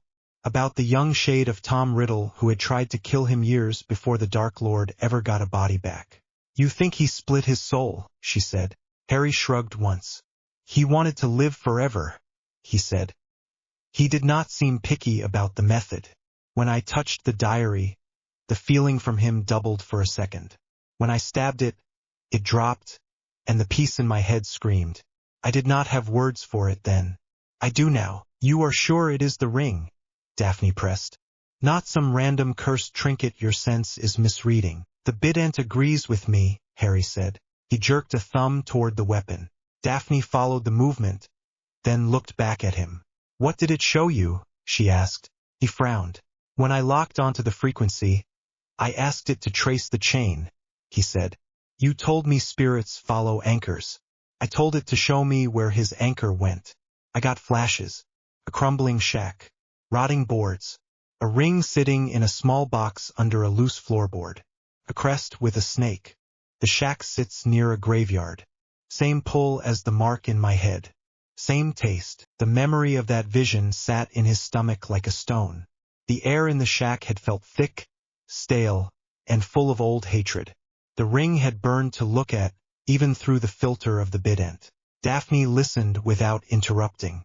When he finished, she took a slow breath. All right, she said. So we have a Horcrux in a shack that belongs to a half-dead pure bloodline, sitting near a graveyard. Wards likely coded to his blood. Traps. Maybe watchers. And we plan to walk in and take it. You say that like it is a bad idea, Harry said. She gave him a look. It is an insane idea, she said. Which is why it is ours. He almost smiled. They spent the rest of the morning in preparation. Daphne fetched 4 more books from the Greengrass vault. Heavy things with cracked spines and hand-written notes in the margins. 2 covered old gaunt records, including a faded sketch of the shack and the ring. The others were about cursed artifacts and the way old families warded their vaults. Harry tried to read, but the letters started to swim after the 5th page. He had never been good at sitting with books for hours. Hermione had always done that part for them. Now he had to rely on Daphne, who read fast and retained everything, like a blonde version of Hermione who preferred knives to cause-of-death determinations on parchment. We cannot just blast the shack, she said. Anything that holds a soul fragment will react badly if we treat it like a normal curse object. You said the diary died when you stabbed it with basilisk venom. This ring is probably set up to scream to him if someone tries to smash it. Good, Harry said. I want him to feel it when I destroy it. Daphne closed the book with a soft thump. If he feels it, he knows someone found it, she said. You are adding a clock to our heads. He will hunt you harder. He will set more traps around whatever is left. He might even move things. Do not give him more time than we have to. Harry considered that, then shrugged a little. Fine, he said. So we take it and we do not break it yet. We lock it down somewhere he cannot sense for a while. Can the Greengrass vaults hold that? Daphne hesitated. In theory, she said. Our deepest vault is woven into an old sanctum. Thonic aligned, but not in the same way as your murder fork. It might be able to muffle the signal. I will have to check the seals. You are really going to store a piece of his soul under your house, Harry said. Under, she repeated. Not in. There is a difference. And we will hide it inside a smaller pocket ward. Nested inside the larger one. Layers. If he notices anything at all, it will feel like an old patch of dead magic in the earth. He rubbed the back of his neck. Layers, he repeated. Sounds like a clumancy. Exactly, she said. Same principle. Group what you cannot destroy yet and put it behind walls. He did not like the idea of keeping the ring anywhere near people he cared about. On the other hand, he liked the idea of leaving it in the shack even less. He had seen enough of what object-bound souls could do. He was not letting someone else find this one first. Fine, he said. We take it. You lock it down. Then we work out how to kill it without blowing up half the country. Agreed, Daphne said. They left at sunset. Daphne insisted on a full tactical briefing in the corridor outside the manor wards. Harry listened, though part of him wanted to just shadow travel and be done. You are not jumping blindly to a place you have never seen, she said firmly. Not with that thing and not with me attached. We will side along to the outskirts, use standard apparition first. Then you can use your shadows for short work. The farther you travel, the more it drains you. You saw that during training. He had. Short hops through the manor grounds had left him out of breath. A longer jump from the garden to the roof had nearly knocked him flat. He remembered how his vision had gone gray at the edges, how his skin had burned with cold. Short jumps, he agreed. You keep track of how much time we spend on the ground. If I get stupid, you yell at me. Glad we understand each other, she said dryly. They stood hand in hand just beyond the manor wards. The air there felt sharper, cleaner. The sky was streaked with red and gold. The first stars pricked through near the horizon. Little Hangleton village first, Daphne said. Then the ridge above the graveyard. Quiet, no noise, no flare, and do not flare your magic if you can help it. You are already a walking beacon. He squeezed her fingers. You are sure you want to come? He asked one last time. I can do this alone. She looked at him for a long moment. No, she said. You cannot. He opened his mouth to argue. She cut him off. You are already dying by inches because of that weapon, she said. If you push it alone in a cursed shack with a bit of his soul, you will come out even worse. You need an anchor. You need someone who knows how to read wards. You need a partner. You chose me when you walked through my door. Live with it. A breathless laugh escaped him. You are very bossy for someone my age, he said. Someone has to keep you alive, she answered. Now focus. The world twisted as she apparat them. They arrived in a narrow lane that smelled of smoke and damp stone. Little Hangleton village looked tired. Small houses with peeling paint lined the road. A rundown pub sat at one corner, its windows fogged. No one was out. The air held that heavy, still feeling that came just after sunset, before the evening chill really set in. Harry kept his grip on Daphne's hand for a heartbeat longer to steady himself. The Bident appeared in his other hand with a thought, heavy and familiar. The world shifted as the shadows reacted to it. Corners deepened. The space under the pub sign looked thick enough to swallow a person. He forced the aura in tight the way Daphne had taught him. Frost had started to creep along the cobbles. He pulled it back until it only rimmed the metal tips. Daphne scanned the street with her wand resting low by her leg. Standard Muggle wards, she murmured. Nothing unusual yet. The shack is up the hill past the graveyard. We walk. No jumping until we are close. They moved through the village like two shadows. Harry kept his senses open, primed for the feel of souls. Each house they passed held a few dim, normal lights, people eating dinner, people falling asleep in front of the telly. None of them had the sharp, twisted feel of a Death Eater. As they climbed the hill, the houses thinned. The road narrowed, then turned to a dirt track. Tall grass brushed their legs. The chill deepened. Harry felt the first tug before he saw the graveyard. The black thread inside him pulled down toward the right. The taste in his mouth turned metallic. Felt like chewing on a coin that had been in the ground too long. Here, he said quietly. Daphne looked toward the ridge. A low stone wall came into view, marking the edge of the graveyard. Crooked headstones leaned in rows. Some had toppled long ago. The few trees near the fence stood bare. Beyond the graveyard, higher up the slope, a small building crouched against the earth. Gray boards, sagging roof, one dark window.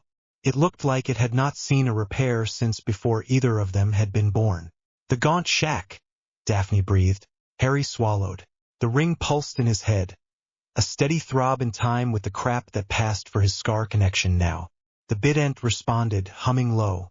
Wards, Daphne said, eyes narrowed. He followed her gaze. The shack itself seemed ordinary, but the space around it felt wrong. The air shimmered faintly, a ripple that only caught the eye if you knew where to look. Old blood wards, she said. Crude, but stubborn. They are tied into the bones under the hill. This will be fun. How do you want to approach? Harry asked. Through the graveyard, she said. If we try to circle around, we will hit the outer lines and set everything off. The graves give us cover. The wards are thin near the stones because Ramsay Gaunt probably assumed no one would be stupid enough to walk through his family plot at night. Harry looked at the graveyard. Gray stones, dark earth, shadows pooled in every dip. The graves are not a comfort for me anymore, he said. I know, Daphne replied quietly, which is exactly why they are safer for us than open ground. The Bident likes old bones.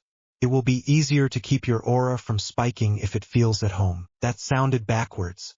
He did not argue. He adjusted his grip on the weapon and followed her toward the wall. They slipped through a broken section of stone and into the rows of graves. The air inside the graveyard hit him like a cool wave. The Bident throbbed once, pleased, and settled. The souls here had long since moved on. Only faint impressions remained, like fingerprints on glass. The earth under his boots felt solid and quiet. Daphne stepped carefully between the stones. She put her free hand on his arm as they moved, both to keep contact and to make sure he did not trip over anything in the dark. Any alarms? He murmured. None yet, she said. The outer layer is keyed to his blood. It will not scream at a Potter and a Greengrass if we stay away from the core. The ring itself is the core. Harry reached out with soul perception again. The shack glowed in his senses like a wound. The ring sat near the center, a bright, wrong note in the air. Everything around it leaned slightly toward that glow, as if the world itself were tilting. It is in there, he said. Good, Daphne answered. Then we get in quietly. Take it and get out before anyone notices. He snorted softly. Nothing about my life is quiet, he said. You can try, she said. They reached the edge of the graveyard nearest the shack. Close, the building looked even worse. The boards were gray and splintered. One of the window panes was broken. The front door hung crooked on its hinges, a dark gap showing between wood and frame. Daphne raised her wand and murmured a detection spell under her breath. Faint lines of silver light laced over the shack for a moment, revealing the ward pattern. Blood-keyed seal on the door, she said. Trigger on anyone who does not match Gaunt lineage. Curse net inside. Set to explode if the ring is moved without the right signature. That is standard paranoid Dark Lord practice. There is also a secondary alarm tied to a mark I do not recognize. She prodded the air with her wand, tracing the pattern again. It smells like his current followers, she added. So if anyone moves magic inside without that mark, someone in his camp will feel it. Harry grimaced. Death Eaters on call, he said. Yes, she replied. There is a time delay on the alert. The ward sends a pulse, then waits to see if the intruder leaves quickly. He probably set that up so he does not have idiots operating in every time a rat runs across his wards. That gives us a window. How big? He asked. She bit her lip. Hard to say exactly, she said. 2 minutes at best. That is not much, Harry said. It will have to be enough, she said. We cannot strip the ward entirely without breaking something important. We have to slide through. Can the Bident help? He asked. She looked at the weapon, then at him. You tell me, she said. Try not to turn the shack into a portal to your boss's living room. Harry took a slow breath and stepped closer to the ward line. He could feel it now without any spell. The air in front of the door tingled. A curtain of thin, sharp energy. It smelled faintly of rot and cheap perfume. Old gaunt blood, stretched thin and mixed with whatever Voldemort had turned himself into. He lifted the Bident and rested its tips against the invisible wall. The ward shivered. Sparks ran along its surface. The Bident hummed, then pushed gently. It did not slice or blast. It simply pressed, like a heavy weight leaning on an old door. The ward groaned. Harry felt the echo through his arm. He closed his eyes and pushed his will into the weapon. Not break, he thought. Bend. The ward warped. For a second it tried to snap back. The Bident soaked up the resistance, drinking in the death magic woven through the ward. The chill in Harry's chest deepened. Frost crept from his boots to the nearest headstone. Daphne watched him with tense shoulders, wand ready. A narrow gap opened in the ward. Only a meter wide. The edges flickered. Now, Harry said. They stepped through. The air on the other side felt heavy. Old curses watched them from the corners like eyes. The Bident hummed, pleased, and let the ward slide back into place behind them. Inside, the shack was as miserable as it looked from outside. One room, low ceiling, broken furniture. A cracked sink in one corner. A hearth filled with cold ash. Dust coated everything, thick and undisturbed. The sole perception sense pointed straight to a patch of floor near the back wall. Under there, Harry said. Daphne moved carefully through the room, checking for trip spells. She bypassed 2 minor curses that would have flung stinging hexes into the intruder's eyes. Harry barely noticed them. All his attention sat on the bright, wrong glow under the floor. Clear for the next step, Daphne said. Do not move the ring yet. Let me set a pocket ward for it. Right, Harry said. He knelt near the loose board. His fingers shook as he pressed them against the wood. Soul cold. Adrenaline. Both. Up close, the ring's presence felt stronger. Pulsed in time with his heartbeat. Every time it pulsed, his scar buzzed. He slid the board aside. The ring sat in a small velvet box. Black stone. Ugly shape. A crack ran along one side.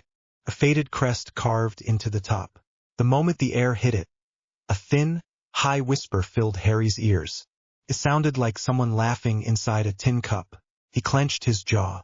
Tell it to shut up, he muttered. The Bident responded at once. A wave of cold rolled out from it, smothering the whisper.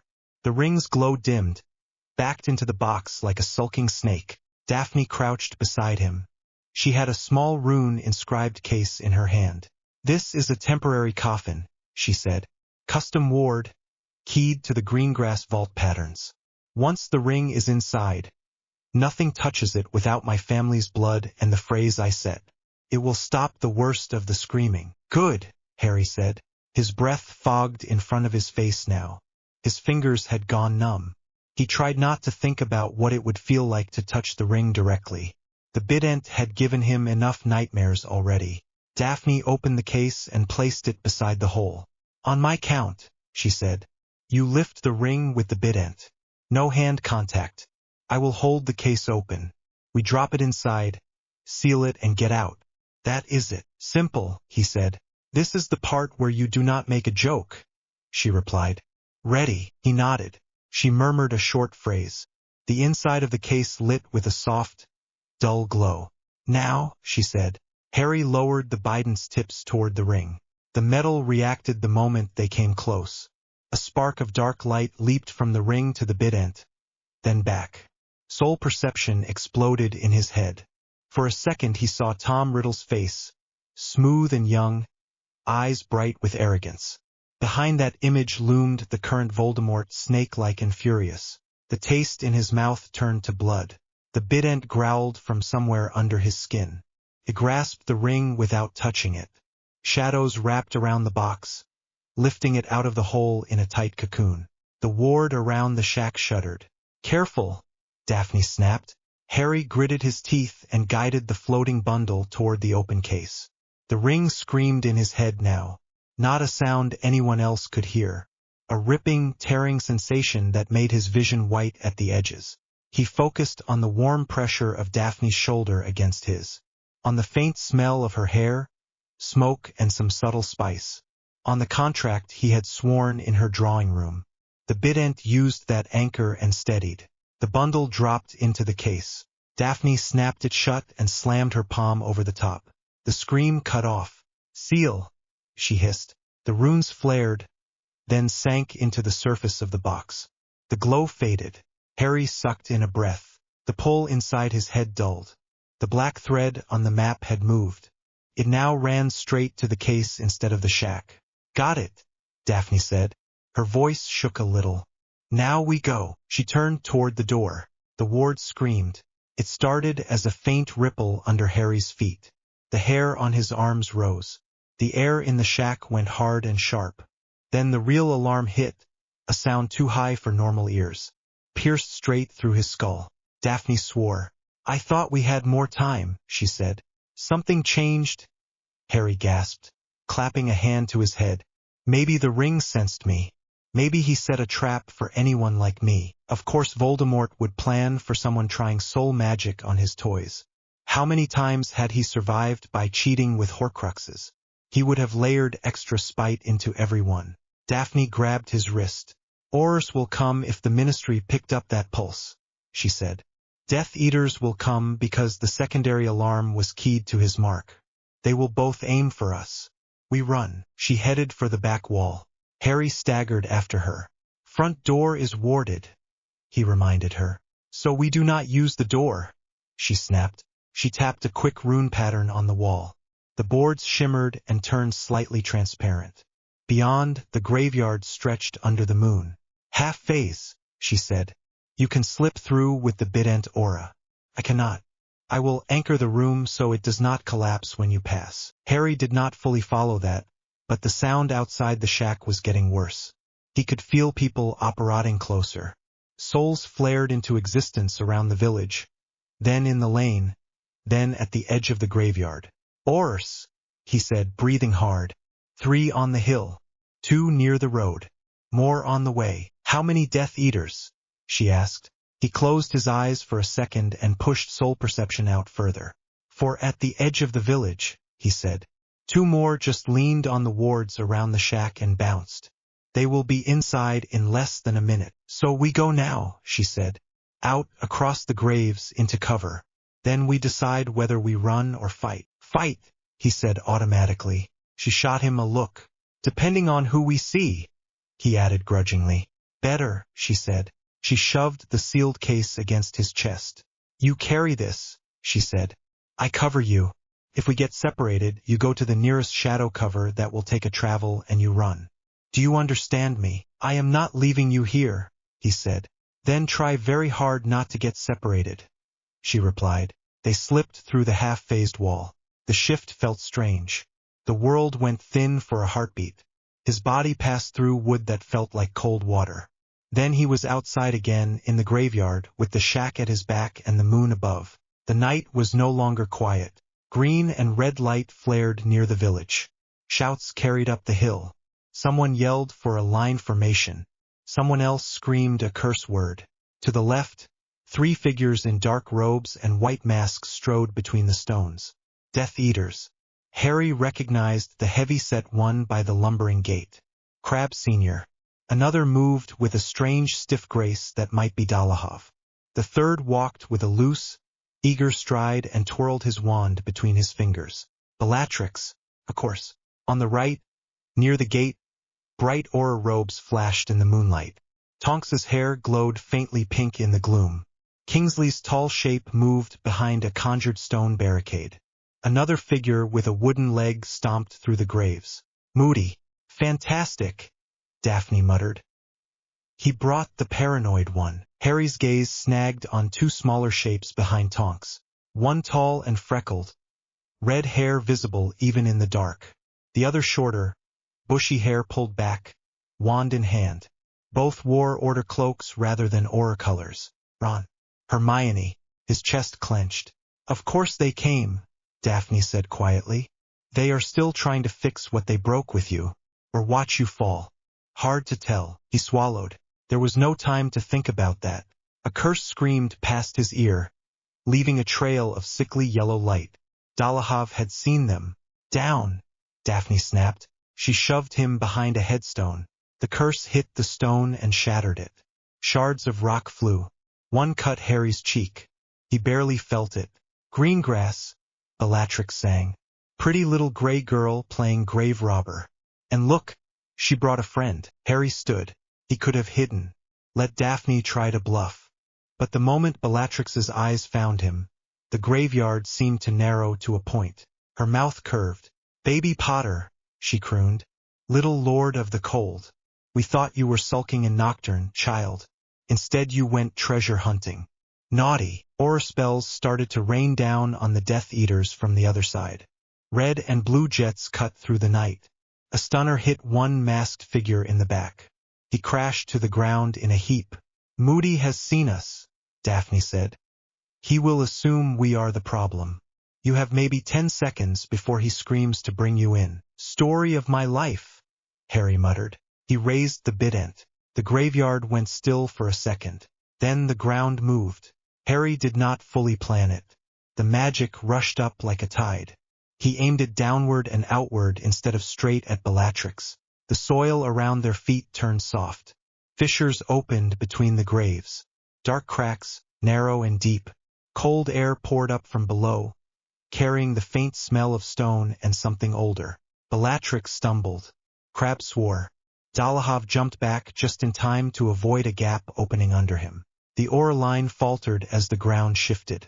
Tonks windmilled her arms, then caught herself on a headstone. Ron landed on his backside with a grunt. Hermione grabbed his sleeve and hauled him up again. What the hell? Ron yelled. Ground magic, Kingsley barked. Everyone watch your footing. Moody, do we have confirmation on the source? Yes, Moody growled. His magical eye whirled and focused on Harry. Target is Potter. That is the cold signature. I want him contained. Harry heard him. The words hit like ice water. He had expected it. It still stung. Bellatrix laughed. Look at you, she called. Both sides aim at you. Neither side trusts you. You could just come with us, you know. The Dark Lord loves useful monsters. Harry felt Daphne shift beside him. Do not listen to her, she said. He did not reply. He spun the Bident in his hands and slammed it down. The fissures snapped shut under Death Eater feet and opened again in front of the aura line, forming a jagged wall of broken earth and stone. Not enough to swallow anyone, just enough to slow them. Potter, Kingsley shouted. Stand down. You are under ministry order. Drop the weapon and we can talk about this. Not today, Harry muttered. Another curse flew toward them from the Death Eater side. Green light this time. Harry swung the Bident across his body. The killing curse hit the iron and vanished. No flash, no rebound. It simply went out. The impact sent a shock through his arms. His teeth clicked together. How rude, Bellatrix said. You did not even let him die properly. Shut up, Harry said. He snapped the Bident up. Shadows surged from under the nearest graves. They rose in a wave, forming a dense, dark shield between him and the Death Eaters. Spells hit the shadow wall and fizzled. The air crackled. Daphne pressed her back to his. I will handle anyone who gets clever with side curses, she said. You keep that shield up. And do not kill any Aurs. He almost laughed. I am trying, he said. The fight turned messy fast. Death Eaters hurled curses over the shadow wall, trying to arc them down onto Aurs. Aurs fired back, their spells slamming into the barrier and splashing cold light. The energy rolled along the shadows and soaked into the Bident. Every absorbed spell made the chill inside Harry stronger. He moved the barrier like a physical object, shifting it to block whatever looked most dangerous. Daphne darted in and out of cover, wand flashing. She cast silent shields, tripped enemies with subtle ground tugs, and fired precise stunners whenever a masked figure exposed a gap. The graveyard turned into a battlefield of light and dark. Headstones shattered. Earth churned. The air filled with shouted orders and the crack of spells. "Harry!" Hermione shouted. He flinched. He had not realized how close the aura line had come. Somehow, in the chaos, they had advanced between the fissures he had made. Now Tonks and Kingsley stood less than 10 meters away. Moody limped just behind them, wand up. Ron and Hermione flanked the group. Ron's face was set and angry. Hermione's eyes were wide. Fear and something else tangled together. "Do not move," Moody barked. "Staff, hold fire on the Death Eaters for 3 seconds. I want focus on the boy." "Are you serious?" Tonks snapped. "We cannot give the masked lot time to regroup. They will flank us." Moody did not take his gaze off Harry. "The boy is using magic we do not understand," he said. "He is a risk to everyone here. We contain the biggest threat first." Daphne swore under her breath. "Of course the Ministry decides the ally is the real problem," she muttered. Harry stood straighter.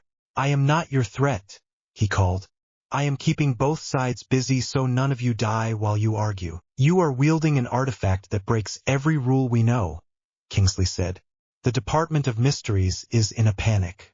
This is their chance to get you in a cell and figure out what you have become." Harry swallowed. There it was. The plan he had heard in half-whispers at Grimmauld Place. The words said in the next room when they thought he was asleep. Containment. Safety. For his own good. Ron stepped forward. "Mate!" he shouted. "Just come with us. Drop that thing and let them help you. You do not have to do this alone." Something in Harry broke. He could hear the worry under Ron's words. He could see the honest fear on Hermione's face. They believed what they were saying. They had convinced themselves that chains would help him. "You had your chance," Harry said. His voice carried clear across the battlefield. At least 3 people on each side froze. "You had every chance to talk to me," he went on. "To trust me. To ask me what was happening instead of planning to stick me in a box. You did not take it." Hermione flinched. "We did not know what to do," she shouted. "You came back from the Ministry different. Cold. You walked through curses. You did not sleep. You barely talked. What were we supposed to think?" "That I am still me," Harry said. "That I would rather die than hurt you. That I am not your tool." He tightened his grip on the bident. Shadows shifted around his feet. "I am not your weapon anymore," he said. The words came out like a simple fact. Ron looked like he had been slapped. "Harry!" Hermione started. She never finished.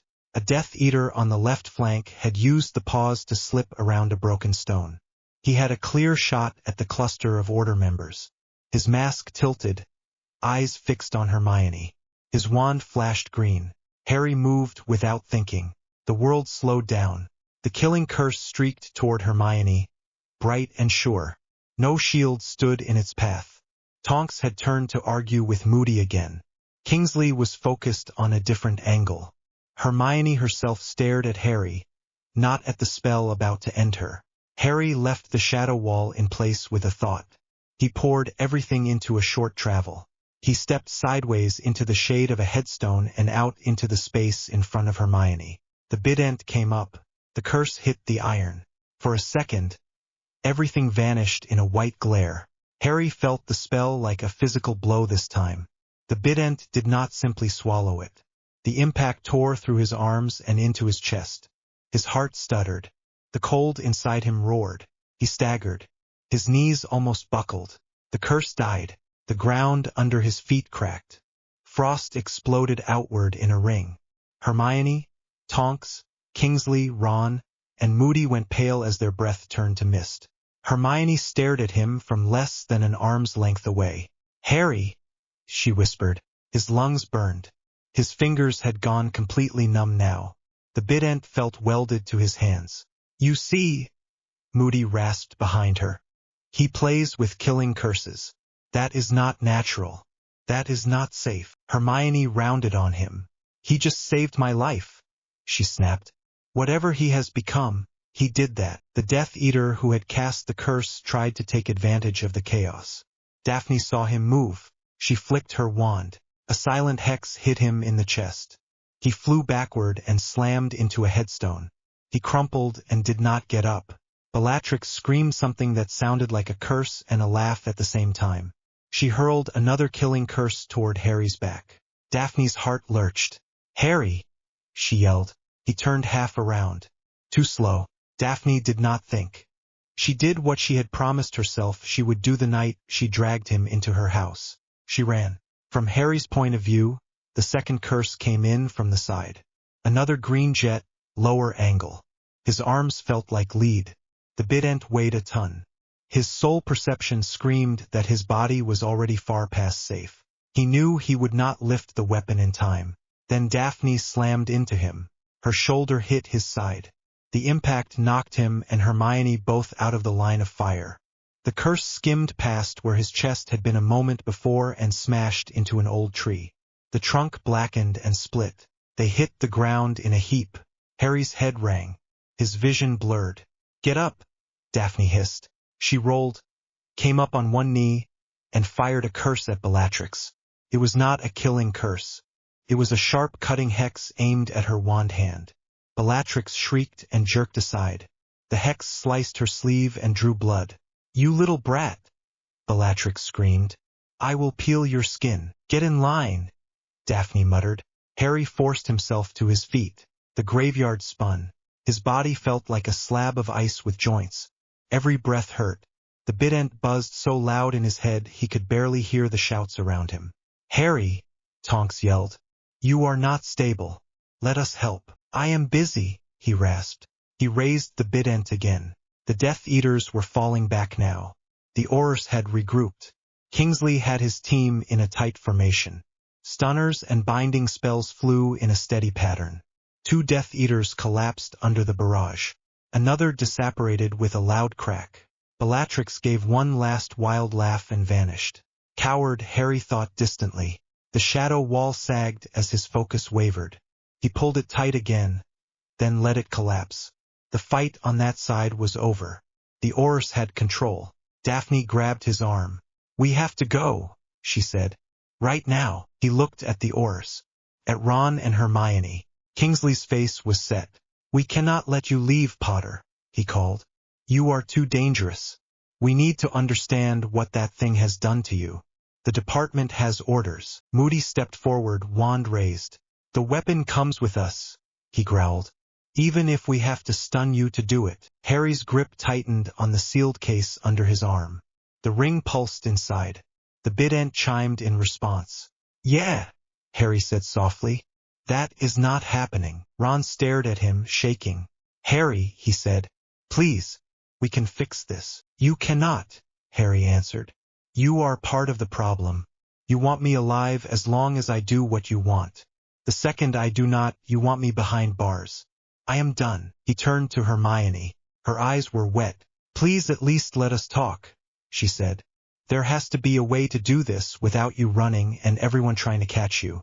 We are your friends." Something twisted in his chest. "I know," he said. "That is why I saved you." He nodded once at her, then at Ron. "Stay away from gaunt artifacts," he added. "They are worse than they look." Before anyone could respond, he stepped sideways into the nearest shadow. Daphne thrust her hand into the darkness with him. Shadow travel with a passenger felt nothing like short-distance experiments in the safety of the manor grounds. The moment the darkness closed around them, the drain slammed into him like a punch to the gut. Cold ripped through his body. The world vanished. There was no graveyard anymore. No Aurors. No Death Eaters. Just endless black and the pull of his intent. He clung to Daphne's hand. Her fingers squeezed back. Tight. "Focus," she yelled. He could not hear her voice in his ears, but he felt it in his bones. Safe house. The old Greengrass cottage. Picture it. Not the manor. The spare ward. He forced his thoughts away from the manor. Away from the warm fire in his room and the anchor of the main wards. He pictured the small safe-house cottage Daphne had shown him in a memory earlier that day. 2 rooms. 1 fireplace. Wards wrapped close. The shadows grabbed that image. Travel. For a heartbeat he felt everything. The souls of everyone on the battlefield.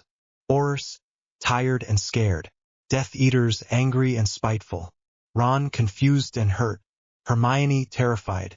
Daphne, stubborn and warm, clinging to him through the dark. The faint, distant howl of the ring in the case. The cold, thin thread of Voldemort himself. Far away and yet right there in the mark he had left. The Bident drank it in. Harry felt something crack. Then they were out. They hit a wooden floor hard. Harry's shoulder slammed into the boards. The Bident clanged beside him. The sealed case slid across the floor and hit a wall. Daphne landed half on top of him. The breath whooshed out of her chest. The air in the room was thick with old dust and the faint smell of smoke. The fireplace in front of them was cold, but the logs were stacked. Shelves lined one wall with a few basic supplies. The windows were covered. The safe house. They had made it. Daphne pushed herself up on shaking arms. "You are insane," she rasped. "You know that. Jumping that far with me and a cursed ring attached. Completely insane." Harry tried to answer. No sound came out. The cold in his body was no longer chill. It was absolute. The Bident had pulled every scrap of heat out of him for that travel. Felt like his blood had turned to ice water. His fingers did not exist. His toes did not exist. His chest struggled to rise. Daphne's annoyance vanished as she saw his face. "Harry," she said sharply. "Say something." He opened his mouth again. Nothing. His lips had gone blue. "Not good," she muttered. She grabbed his wrist. His skin felt like stone under her hand. No warmth at all. "Harry," she snapped. "Do not do this now. We do not even have a proper bed here." His eyes rolled back. The world tilted. She slapped him lightly. "Stay with me," she said. No response. The Bident lay beside them, silent. The air around it crackled with frost. The sealed case still hummed faintly with trapped soul energy. Daphne swore, furious and scared in equal measure. She dragged herself fully to his side and pressed both hands against his chest. There was no heat.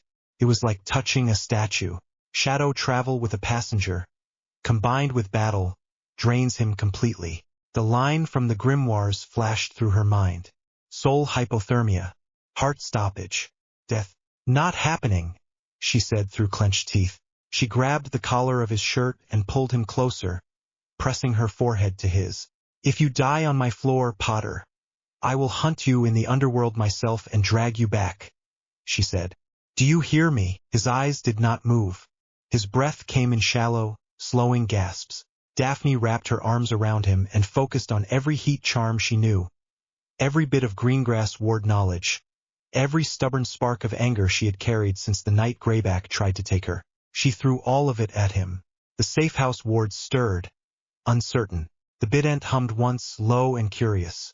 Harry's heart stuttered. Then very faintly it beat again. Daphne closed her eyes and held on. Outside, far away in Little Hangleton, Horus and Death Eaters regrouped in a ruined graveyard. Ron and Hermione stood amid broken stones, staring at the space where Harry had vanished.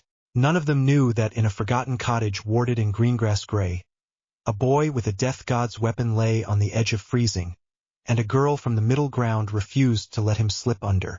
Harry was cold. Not the way he had felt on the Hogwarts grounds in winter, or when Dementors came close. This was deeper. This was the kind of cold that sat inside his ribs and pressed inward. He was standing in the atrium of the ministry again. Except it was wrong. The floor was the same polished stone. But there were no fireplaces, no people. No golden statues. The ceiling was black. Not night sky black. Just empty. The fountain at the center was gone. In its place stood a tall throne made of dark stone. The Bident rested against its arm. Harry looked down at himself. He wore the same clothes as in the graveyard. Torn sleeve, dried blood on his cheek. Frost clung to his hands in fine lines, like thin veins. He did not remember walking here.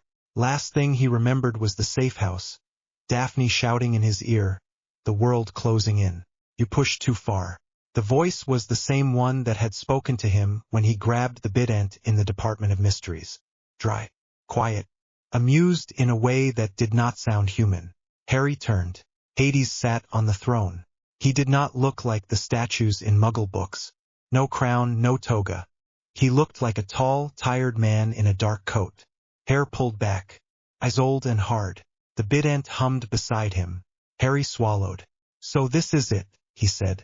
Did I die again? Not yet, Hades said. You toe the line with impressive regularity, though. Harry tried to wet his lips. His tongue felt numb. The Bident is eating you, Hades went on. You knew there would be a price. You still act surprised when it arrives. Harry glanced down at his hands again. The frost lines were thicker now. They crawled up his wrists. It was that or let Hermione die, he said. Again, a flicker of something crossed Hades's face. It might have been respect. You walked into the path of 2 killing curses, Hades said. You bent the ground under 2 armies. You dragged another soul through shadow, and you carried a piece of a madman's soul with you. All in one night. Your body is not built for that much death magic. I noticed, Harry muttered. The Bident has 2 hungers, Hades said. One for the dead. One for its wielder. You have been generous with both. Tell it to take a break, Harry said. You are the one who handed it to me. Hades's mouth twitched. I did not hand it to you, he said. You grabbed it. Harry did not argue. When you use it, it has to push you closer to the line, so you can reach the things on my side. Hades continued. You have been yanked across that line so many times now that the border is thin. One more thoughtless leap, and you will not come back without help. Then maybe stop pulling, Harry said. I am not pulling this time, Hades said. He lifted his chin slightly. Harry heard something under the silence. A voice, low and hoarse, cursing, begging, promising and threatening in turns. Daphne, you are not dead yet because that girl refuses to let you go, Hades said. She is pouring everything she has into your body. Her own warmth, old wards, folklore tricks from grandmothers who knew how to keep half-dead wizards breathing through winters. Harry tried to listen harder. He heard words now. Harry, you stubborn idiot. Breathe. Come on. I did not drag you out of Nocturne just so you could die in a shack. He almost smiled. His chest hurt. What happens if I stay? He asked. Hades studied him. You stop, Hades said. You stop fighting. You stop freezing. You stop burning. You stop worrying about children and schools and idiots with wands. You become mine, and the Bident finds a new boy in a few centuries. It sounded simple, tempting in a quiet way. No more yelling oars. No more prophecies. No more Voldemort. You knew what I would choose before you asked, Harry said. Yes, Hades replied. But I enjoy letting mortals say it out loud. It gives shape to things. Harry looked away from the throne. The atrium stretched into the distance. At the far end, the black ceiling thinned. A small, pale light shone there. It flickered, unsteady. Daphne's hands on his chest, her forehead against his. The safe house wards stirring. He took a breath. I am not done yet, he said. Voldemort still has pieces left. The Ministry still wants to throw me in a box. Daphne still has a cursed ring in her vault. I am not leaving her alone with that. Hades nodded once. Then walk, he said. The Bident stood up straight against the throne. For a second Harry felt its full hunger. It wanted him, not his soul exactly, his presence, his choices, his anger, the way he threw himself into the path of curses when he could stand aside. He put a hand on it. Stop taking more than you give, he said. If you want to win, you do it with me, not over my corpse. The Bident hummed. The sound rolled through him. The frost lines on his skin flared, then settled. Hades raised one eyebrow. You try to bargain with underworld metal, he said. Interesting. I am good at stupid bargains, Harry said. Ask any prophecy. He turned away from the throne and walked toward the thin light. Each step hurt. Every time he lifted his foot, the cold dragged at him. The atrium stretched. His vision blurred. Daphne's voice cut through the fog. You hear me, Harry James Potter. You do not get to make me watch you die on a cottage floor. That is not acceptable. He kept walking. The light grew. Hades's voice followed him, softer now. Remember this, boy, he said. You are not a god. You are a fairy. The more you carry, the more you pay. Choose what you carry. Harry did not look back. He took one last step into the light. The safehouse ceiling came into focus. Harry stared at a knot in the old wood for a few seconds, confused. He was lying on his back on something soft. His chest hurt. His arms felt heavy. The side of his face was pressed against warmth. Daphne, her hair was half loose, tickled his neck. Her arms were locked around him, as if she had tried to keep his body from curling in on itself. He became aware of three things at once. 1. He was in a narrow bed that had not been made for two people, and Daphne was stuffed against his side because she had refused to move. 2. He wore only his trousers. His shirt was gone. There was a faint glow of ward runes on his chest, drawn in something that smelled like a mix of potion and blood. 3. Every inch of his skin ached, but the deep burning cold from before had retreated a little. His fingers hurt instead of feeling nothing at all. That counted as an improvement. He tried to move. His muscles spasmed. A low sound escaped his throat before he could stop it. Daphne jerked awake at once. Her back went straight. For a second she looked ready to hex the ceiling. Then she focused on his face. Do not move, she snapped. Her voice was rough. Harry blinked. Hi, he croaked. Her eyes closed for a second. When she opened them, there was a raw edge there he was not used to seeing. You absolute idiot, she said, clear and sharp. Do you know how long you were out? No, he said. He tried to sit up. Pain shot through his ribs. The ward lines on his chest flared. The room spun. Daphne shoved a hand against his sternum and pushed him back down. I said do not move, she repeated. You are not going anywhere. How long? He asked again. Almost a day, she said. You stopped breathing twice. Your heartbeat was a mess. Your skin was so cold my warming charms slid off and turned to frost. I had to build a temporary ward net and feed my own magic into you to keep your heart from stopping. He stared at her. You stayed awake the whole time, he guessed. She made a small annoyed sound. That is not the point, she said. The point is you nearly died from being stubborn and dramatic. He swallowed. Her face was too close. Her hair was tangled. Dark smudges sat under her eyes. He could feel the slight tremor in her arm where it pressed against his chest. How bad? He asked. On a scale from light curse to you need a vault stone to hold what you did, she said. You landed somewhere near frozen corpse that does not know it is dead yet. He winced. Accurate, he said. I read every fragment in the vault on underworld artifacts while you were out, she went on. The Bident likes to keep its wielder close to the edge. The more you push it, the more it pulls. You have been forcing it to carry more than it was ever meant to for a mortal. You used it in the ministry, then in Nocturne, then in the Greengrass wards, then as a shield, then for ground magic, then for 2 killing curses, then for travel. In one run. What did you think would happen? He looked past her to the corner. The Bident leaned against the wall near the fireplace. It looked normal. 2 tines. Dark metal. A faint rim of frost at its base where it touched the floor. The sealed case with the ring sat under the mantelpiece, inside a small circle of greengrass ward stone. It hummed quietly, but the sound felt more contained now. I thought Hermione would die if I did not move, he said. Daphne's mouth pressed into a flat line. I did not say you made the wrong choice, she said.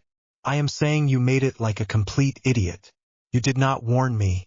You did not think about limits. You just flung yourself into everything at once and hoped your body would keep up. You are not made of stone. Tell that to my chest, he muttered. She did not smile. He tried to push himself up on his elbows again. Slower this time.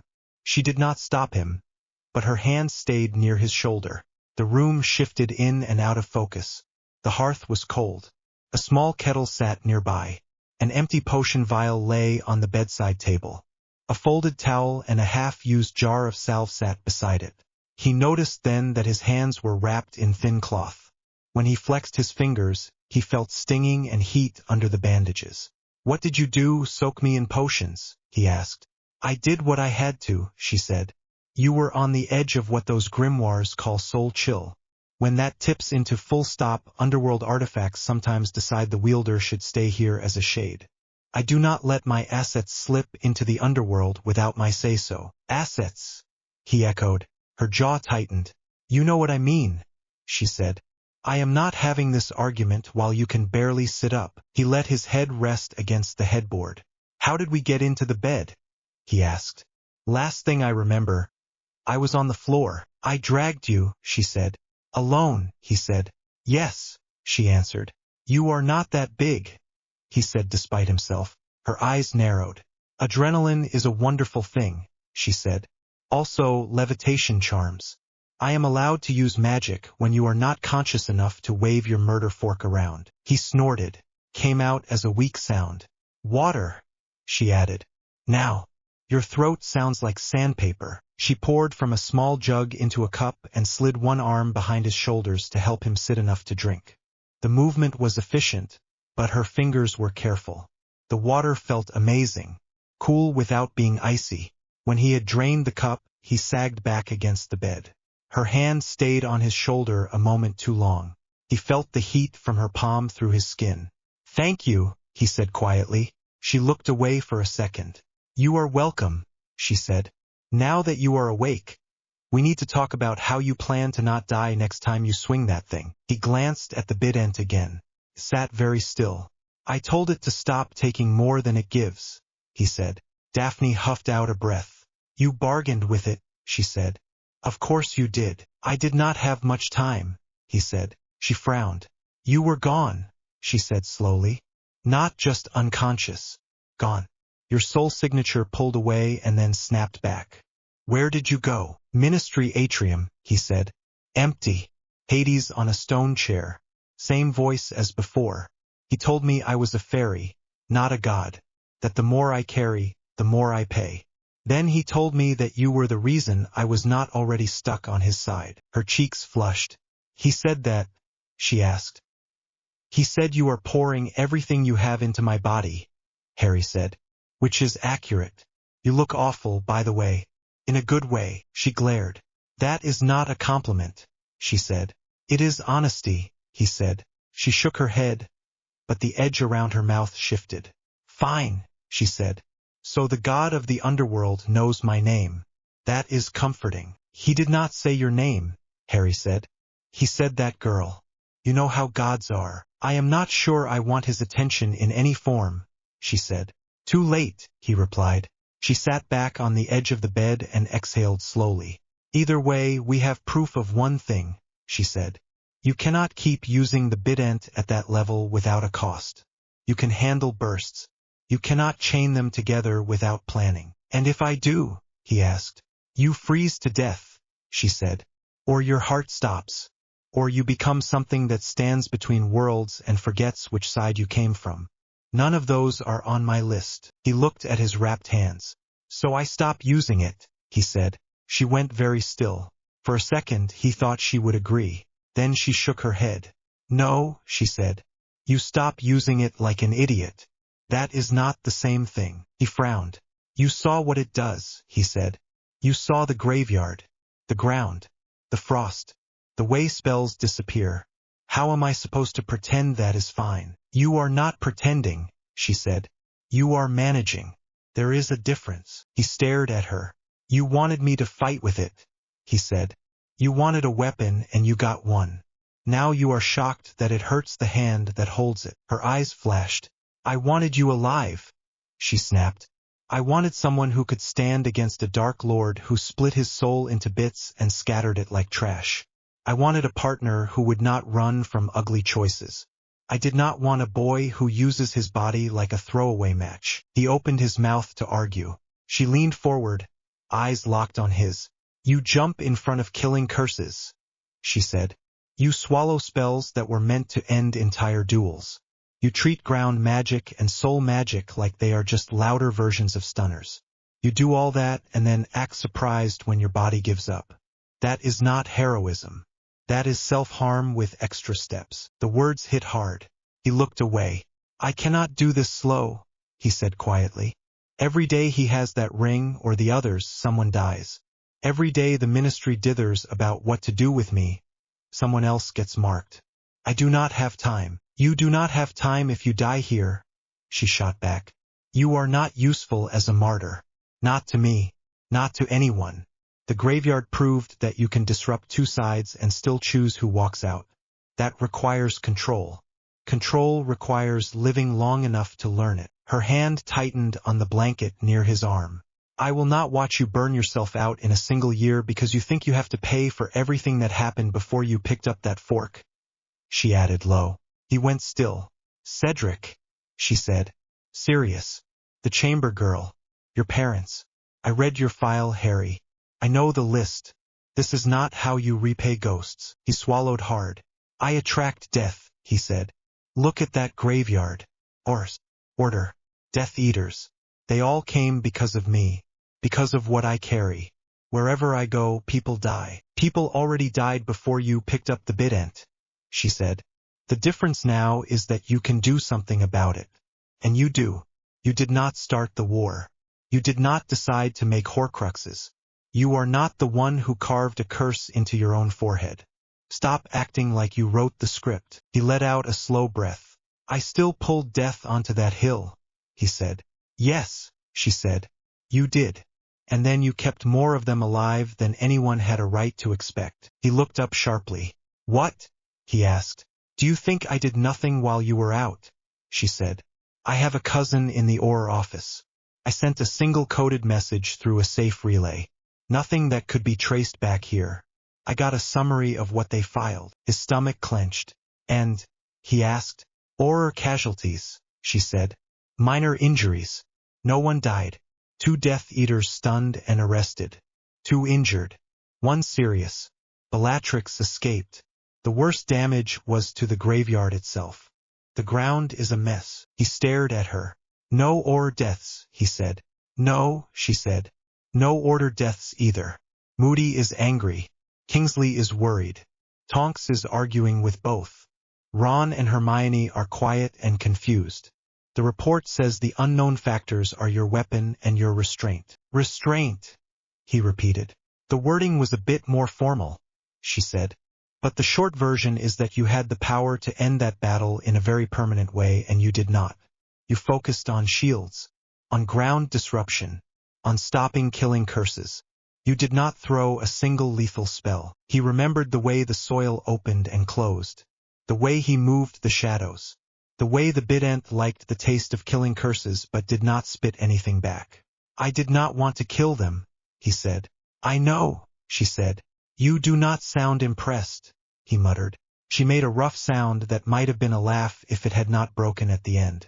I am impressed, she said. Terrified, but impressed. You stood in the middle of 2 sides that both wanted to control you and you still chose to save Hermione. You took the worst curse into yourself again for the girl who helped push you out. That is the person I am working with. That is why I dragged you off that floor. He let the words sink in. I am still dangerous, he said after a moment. Yes, she said simply. I could still lose control, he added. Yes, she said again. I could hurt you, he said. Her eyes met his. You could, she said.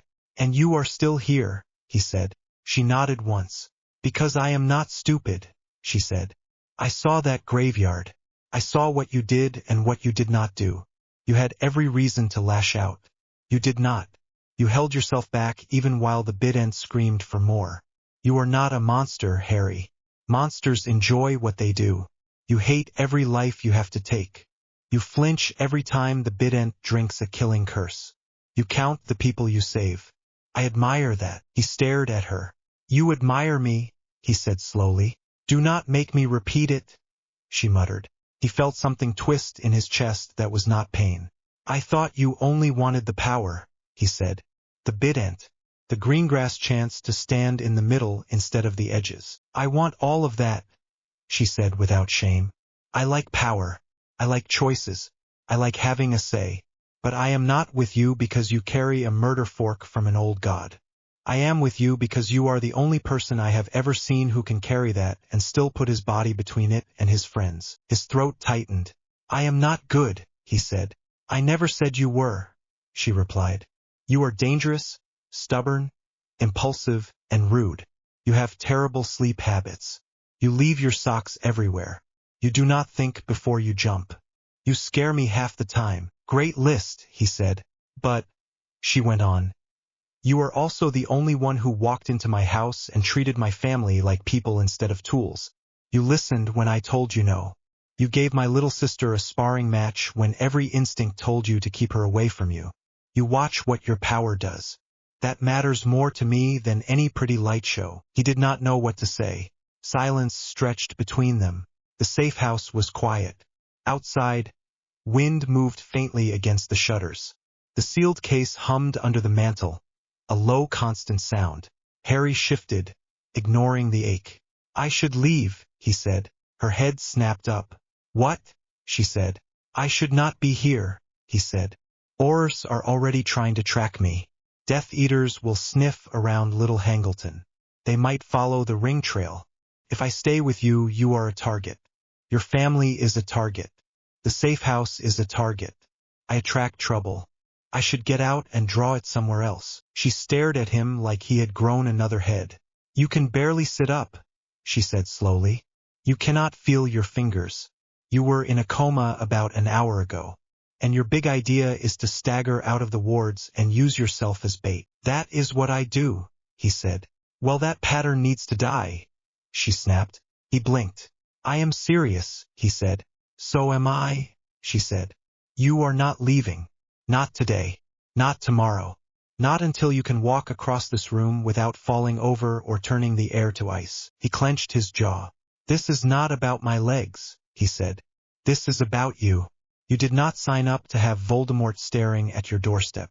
You did not sign up for a ministry that wants to dissect me. You should cut your losses. Hide the ring somewhere and deny you ever saw me. Her face went cold. Do not you dare decide what I signed up for, she said in a low voice. I am not some scared little girl you dragged into this by accident. I asked you into my house. I made the contract.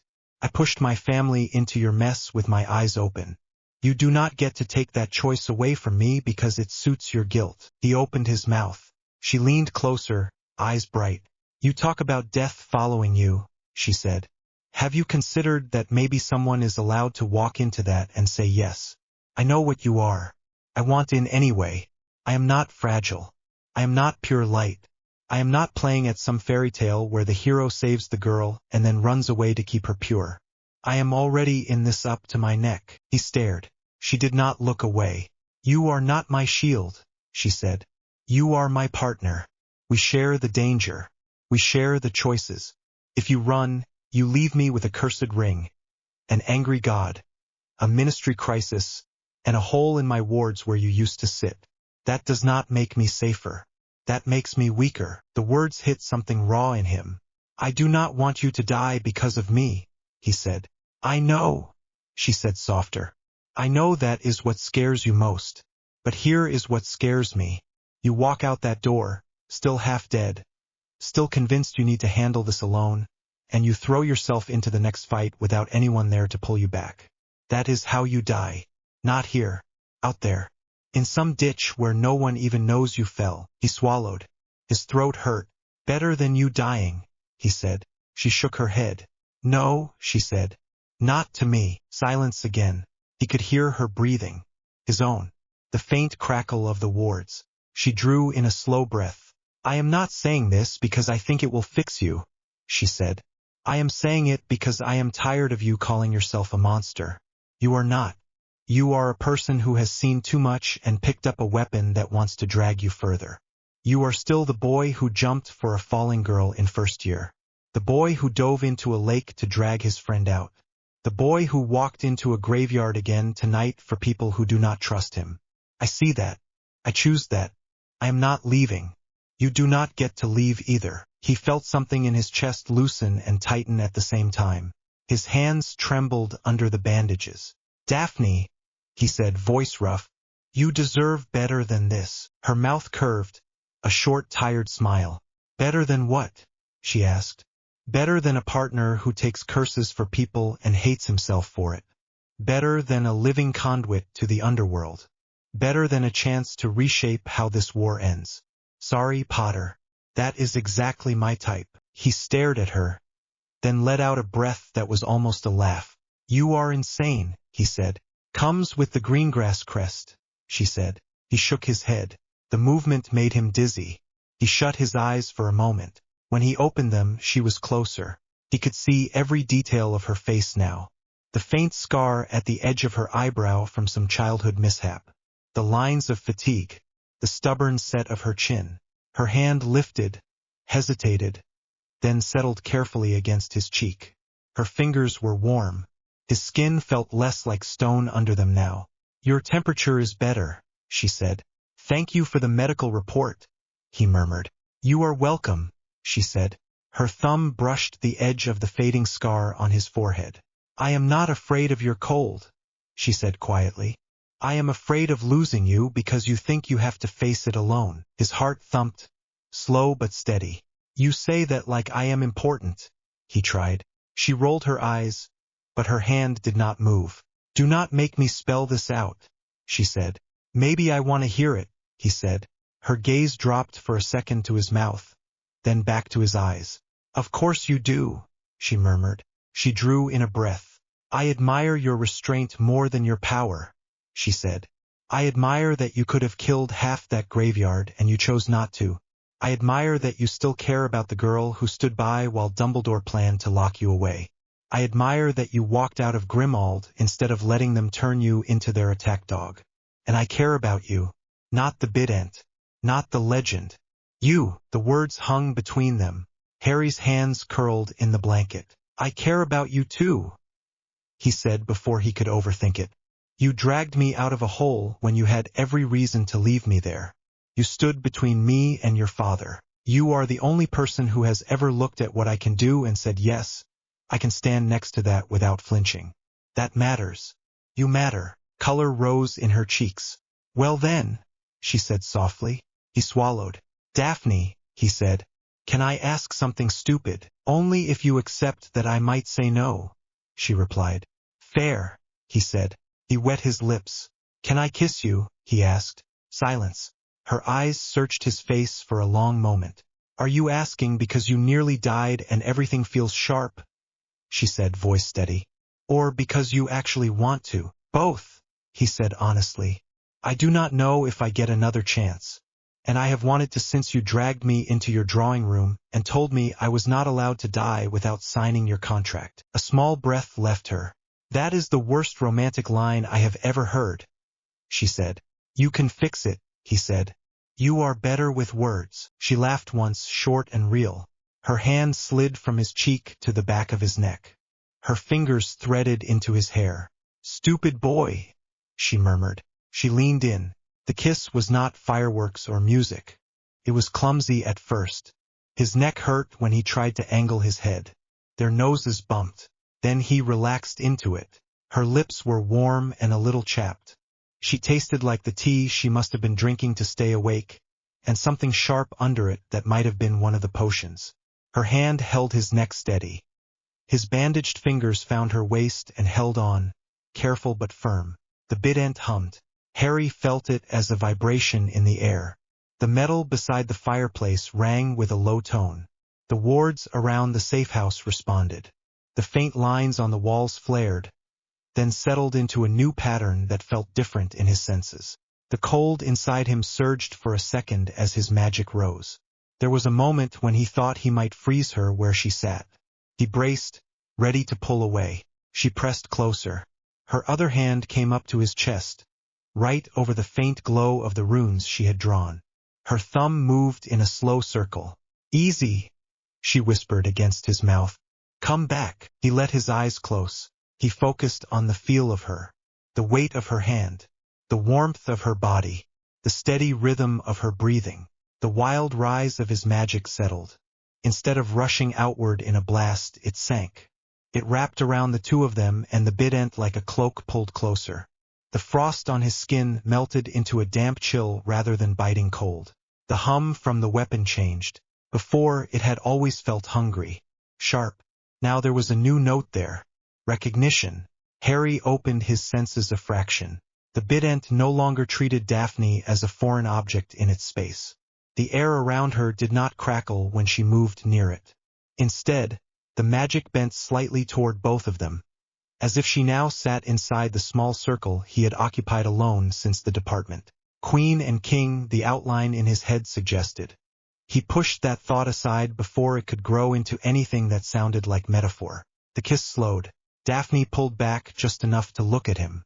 Her lips were a little swollen. Her eyes were bright.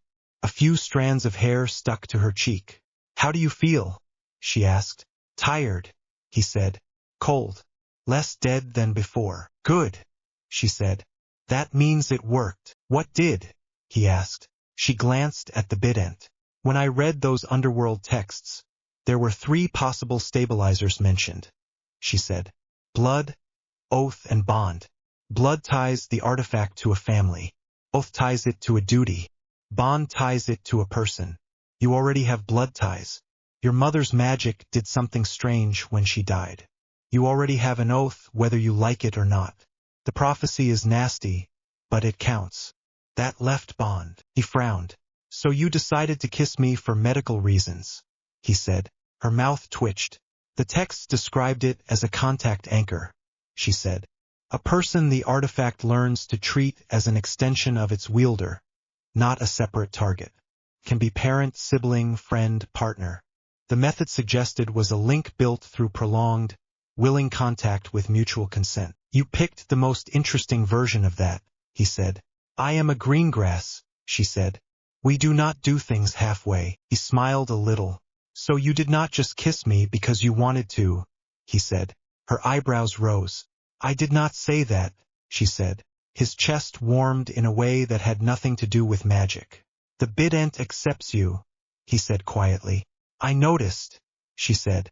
"The air stopped trying to bite me when I went near it." "I did not know it could do that," he said. "Neither did I," she replied. "Which is why I tried it here and not in the middle of a graveyard." He snorted again, then winced as his ribs protested. "That laugh tone is going to be illegal until you heal," she said. She brushed a thumb under his eye where a faint blue shadow remained. "Your color is better," she added. "You were white as parchment before." He drew her closer again. "Thank you," he said. "For the kiss?"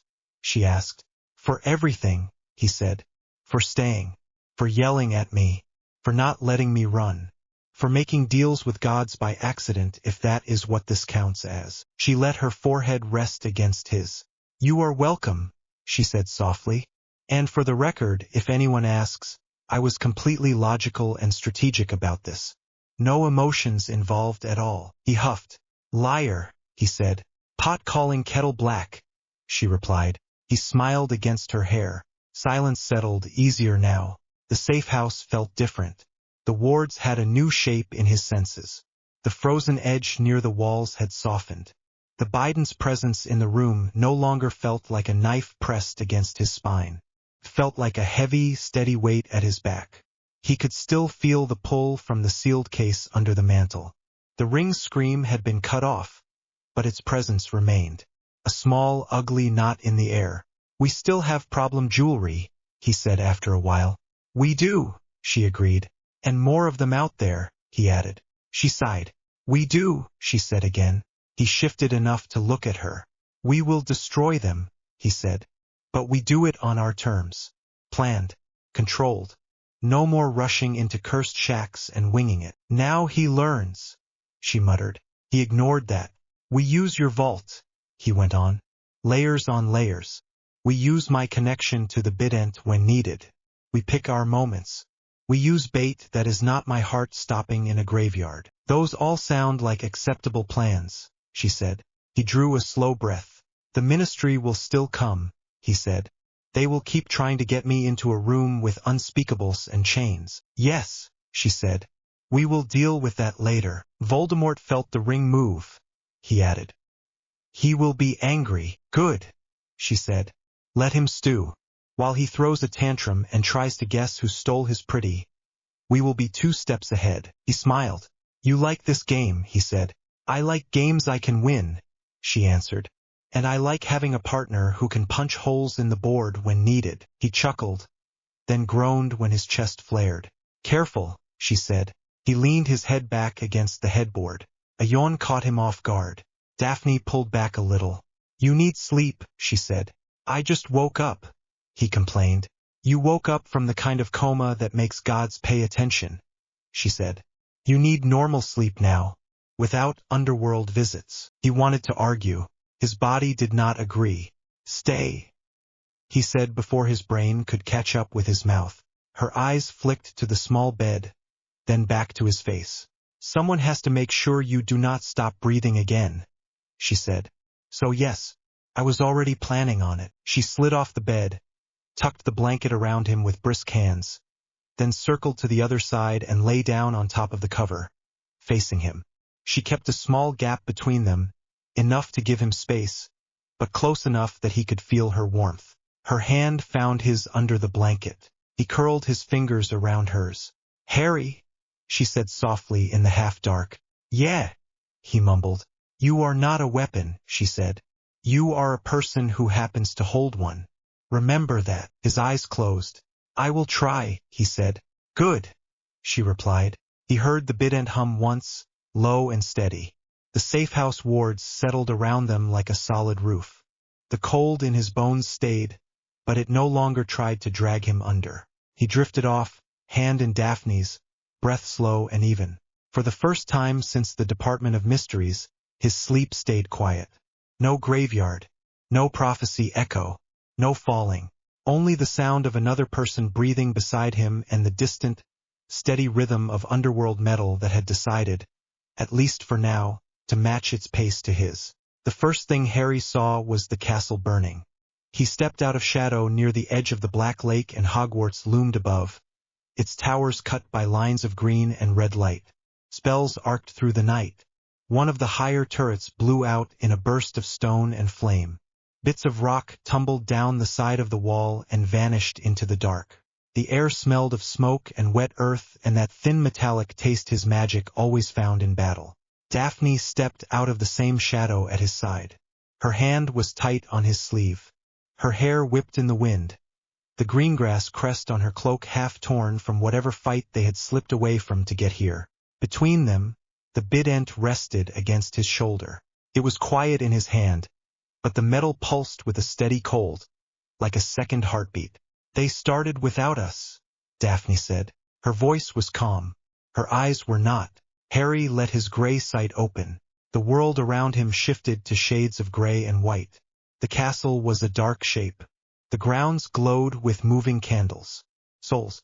The front lawn was a mess of light and shadow. He could see clumps of bright, frantic shapes where students clustered behind professors. He could see colder flames where Death Eaters pushed forward. On the far side, a few giants lumbered as slow, swollen smudges. And above it all, hovering near the tree line, was a fracture in the air that did not look like anything else. Voldemort. His soul did not look like a candle. It looked like a long chain of harsh white knots that ran off into the distance. Each knot was a Horcrux. Harry could feel him through the Bident the way a hunter feels a snare tightening. "So this is it," Harry said. "Feels like the end of something," Daphne answered. The wards around Hogwarts flickered blue for a moment as another curse hit them. Harry watched the light shiver. The outer shell was close to breaking. He did not have to be an expert to see that. "If the wards fall, they will be in the corridors," Daphne said quietly. "Children, first years, they will run. People will die in the crush before a single curse hits them." Harry tightened his grip on the Bident. "We are not letting that happen," he said. He set the butt of the weapon against the ground. The metal drank in the sound, the chill running up his arm. Shadow travel would be faster than climbing the grounds. There were lamps along the path, torch brackets on the walls, windows open where light spilled across stone. Plenty of shadows. He looked at Daphne. "Ready?" he asked. Her eyes met his. "I would ask the same thing," she said. "You are still not fully recovered." "I can stand," he said. "I can fight. That is enough." Her mouth pressed into a thin line, but she nodded. "Then we go," she said. "Great Hall first.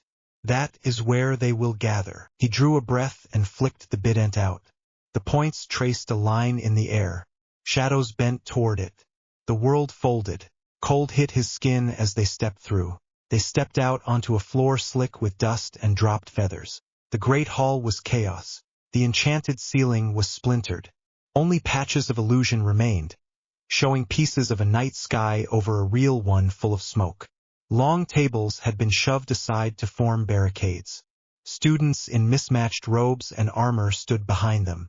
The high table was half shattered. A line of teachers and order members held the space between the doors and the children. Harry arrived in the middle of it. His sudden appearance pulled a ripple through the room. Spells faltered. Heads snapped toward him. He felt the weight of eyes. Gryffindors, Hufflepuffs, Ravenclaws, Slytherins. Some faces he knew, some he did not. All of them staring at the boy who had vanished with a murder fork and rumors. Beside him, Daphne stepped out of the shadow with her wand already raised, posture neat and dangerous. The Bident hit the stone floor with a sharp sound. Magic in the room sagged for a moment. Every wand in the hall stuttered. The air around Harry flipped from frantic color to a muted gray. The Bident drank in the stray residue that always hangs in a place full of spells. He could feel 100 charms press against an invisible wall and slide aside.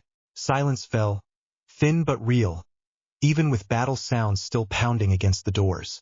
"Harry!" someone breathed. He turned. Ron stood near one of the barricades, freckles stark on his pale face. His robes were scorched. There was a cut along his jaw, clotted but still ugly. Hermione was next to him, hair wild, eyes wide and sharp, wand in a death grip. Behind them, Professor McGonagall was stone-faced. Kingsley Shacklebolt stood near the staff table, wand raised, weighing everything. There were more order members. Tonks, pale and tense. Lupin, a few Aurors in battle robes. Dumbledore was not there. The empty chair at the center said enough. "Potter," McGonagall said, voice clipped. "You choose an interesting time to return." Harry could feel the suspicion under the words. The fear, the hope, buried so deep he almost missed it. The doors at the far end shook. A huge blast slammed into them from outside. Dust rained from the ceiling. A few students screamed. "We do not have time," Daphne said low. She was right. Harry turned his gray sight outward. Through the layers of stone, he could see the smear of Death Eater souls pressing against the main doors. More outside the castle walls, moving toward side entrances. The wards were brittle. If they shattered very soon, the hall would be a slaughterhouse. He stepped forward until he stood in the shallow space between the teachers and the doors. "Move back," he said. McGonagall's chin lifted. "You do not give orders here," she said. "Right now someone has to." He shot back. "You want these children alive when the wall falls." She glared at him for a long second. Then another blast hit.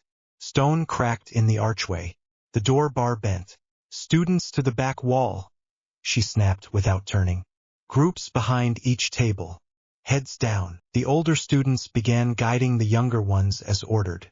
Ginny grabbed a cluster of first years and pulled them behind the nearest barricade. Neville clutched a sword that looked too big for him but held it like he meant it. Ron and Hermione stayed where they were, frozen. Harry forced himself not to look at them. He lifted the Bident and drove its points into the stone. The impact shook his bones. For a moment there was nothing, just the sharp sound, the sting in his hands, the ache in his chest. Then he opened the connection. Shadow flooded out from the weapon. It raced across the floor in a thin sheet and crept up the walls. The torches guttered. The great stone pillars that held up the ceiling drank in the dark. Statues along the walls shivered and straightened. The old suit of armor near the doors took a step. Metal groaned as it moved. Plates flexed. The empty helm turned slowly toward the entrance as if listening. Every suit of armor in the hall answered. They stepped down from their plinths, one by one. Swords slid free with a scrape. Shields lifted. Shadow clung to them, turning their crests into dark smudges. Harry felt their weight through the Bident like new limbs. He pushed farther. The magic ran along old stone channels under the flagstones. Past the doors, into the corridors, up through towers, down into the courtyards. Every statue, every gargoyle, Every carved knight that watched over some forgotten passage stirred. The castle itself woke. Outside, a stone boar on the lawn shook itself and charged. A gargoyle tore free from a wall and launched at a Death Eater, jaws wide. A line of stone knights stepped in front of a group of students near a staircase and lowered their lances. Inside the hall, the suits of armor formed two straight ranks between Harry and the main doors. "You are animating the school," McGonagall whispered. Harry did not answer. He could not spare the focus. The Bident hummed like a live wire. He felt every piece of moving stone, every crack in the floor, every splinter falling from the roof. The castle was not just a building. It was a graveyard built over older bones, full of memories and old magic. The Bident found that and gripped it. His breath came faster. Frost crept from his bare feet across the stones. Daphne stepped closer, near his shoulder. He felt her hand wrap around his wrist, anchoring him. "Stay here," she murmured. "Control, not more." He nodded once. The main doors finally gave. They blew inward with a roar. Cold night air slammed into the hall, full of smoke and the stink of curses. Death Eaters surged through the gap, masks gleaming. Spells flew. The first curses hit the line of armor. They sparked and bounced. The metal absorbed impact that would have torn through human flesh. The knights surged forward with a surprising speed, blades swinging. Curses cracked against shields. Stone moved like it had muscles. Harry did not send them to kill. He sent them to block. Armor smashed into the first wave of Death Eaters and pinned them back. Swords struck wands. Shields slammed into chests. The hall filled with noise and light. The students behind the tables cheered, then choked it down as McGonagall snapped at them to keep their heads down. "Potter," Kingsley said over the din, "what is your plan?" "Hold the hall," Harry said. "Keep them away from the children. I will handle him. Voldemort is outside," Hermione blurted. Her voice cut through the noise. Harry finally turned to look at her fully. She looked older than when he had last seen her in the graveyard. There were new lines around her mouth. Her eyes were still bright and clever, but there was a guilt there he recognized. "You cannot face him alone," she said. "The prophecy, the Horcruxes, we have to do it together. We always said that we have plans we can—" Ron grabbed her arm. "Hermione," he said quietly. She swallowed. Harry held her gaze. "You were right that I needed help," he said. "You were wrong about what that meant." She flinched. "You ran from us," Ron said, voice low but clear. "You walked out, mate. We went to your room and you were gone. You took that thing and vanished. Do you have any idea what that did to us?" The charge in his words hurt worse than any curse. "I know you were scared," Harry said. "I know Dumbledore told you things. I know you thought locking me up would keep me safe. It would not. You saw that graveyard. You saw what follows me. Any room you lock me in becomes a target. Any person you put in that room becomes bait." Ron stared at him. Hermione blinked hard. "That does not mean we wanted you hurt," she said. "I know," he answered. Another blast shuddered through the stones. A giant outside had hit one of the walls.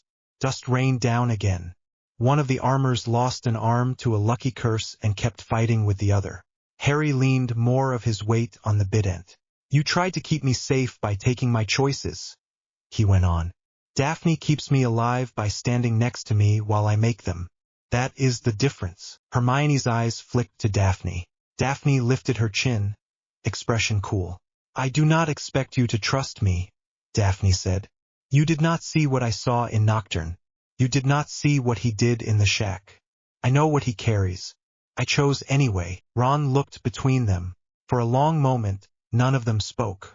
Then a flash of something bright and wrong lit the sky through the broken doorway. Harry felt the chain of Voldemort's soul tug. He did not have time for more. "This is bigger than us," he said. "I am not asking you to forgive me.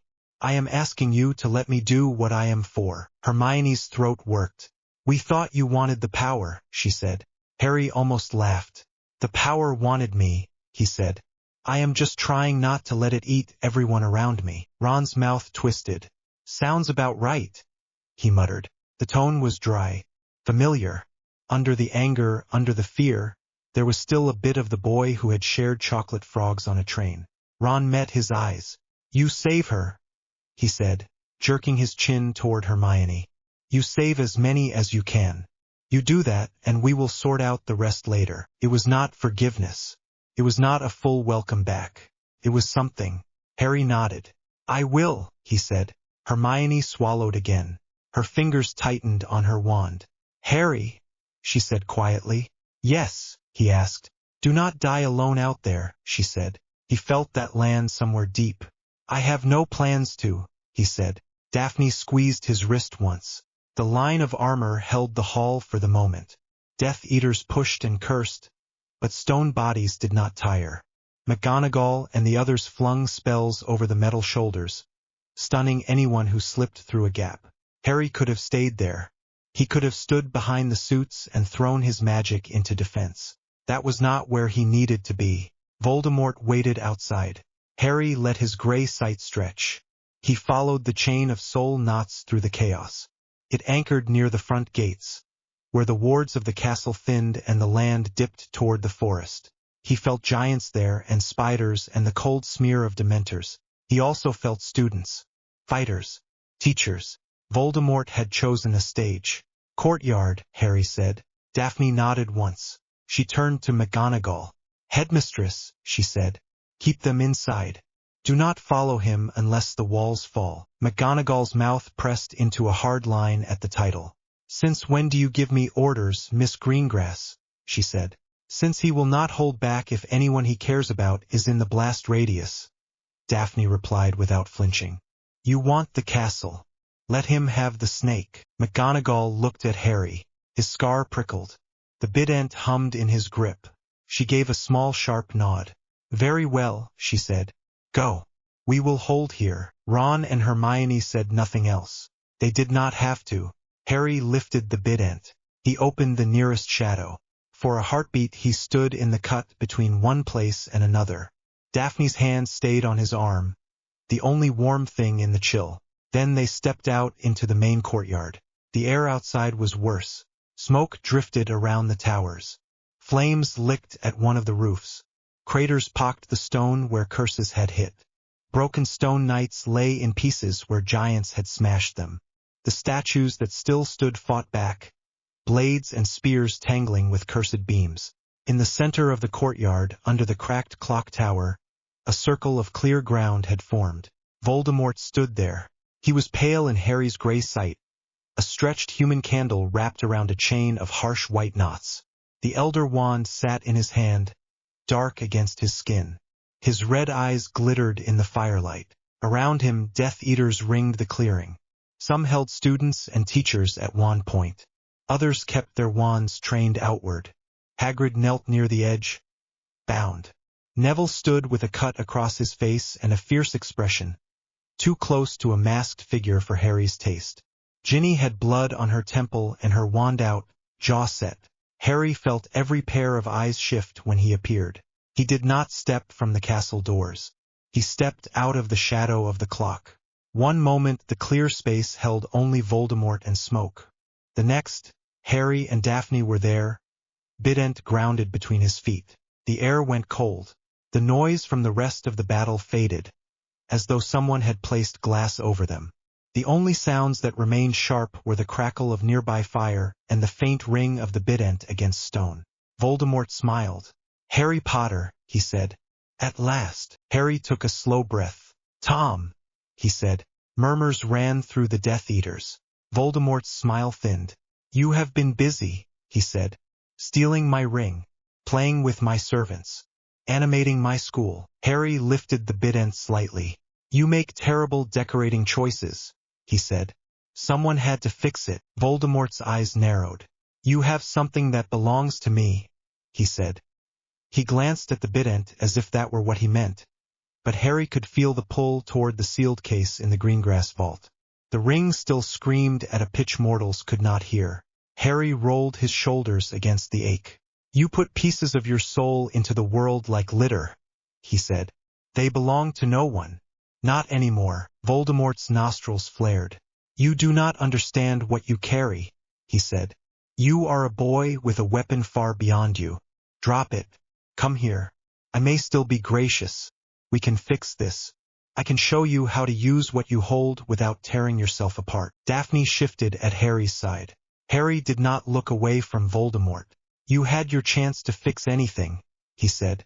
You used it to carve your name into children instead. Voldemort gave a small sigh. So be it, he said. He raised the Elder Wand. Kill the girl, he told his Death Eaters without looking away from Harry. Potter comes with me. Harry moved before the words finished. He drove the Bident into the stone. The sound cracked across the courtyard. Every shadow snapped toward him. The ring of Death Eaters staggered as the ground under their feet rippled. Some fell. Spells went wild, hitting stone instead of flesh. The nearest curses aimed at Daphne vanished into a thin line of dark that ran along the ground to the Bident's points and died there. Not today, Harry said. Voldemort's first spell was a cutting curse, not a killing curse. Sharp and fast. It sliced through the air where Harry's neck had been a moment before.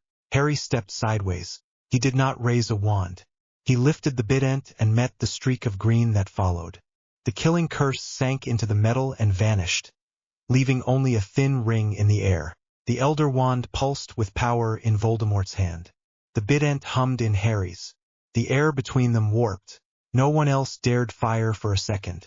Daphne slipped closer to the Watchers, wand up, eyes scanning. She put herself near Neville and Ginny, between them and the worst of the circle. A few Death Eaters tried to drag their captives back. The shadows near their feet thickened, slowing them.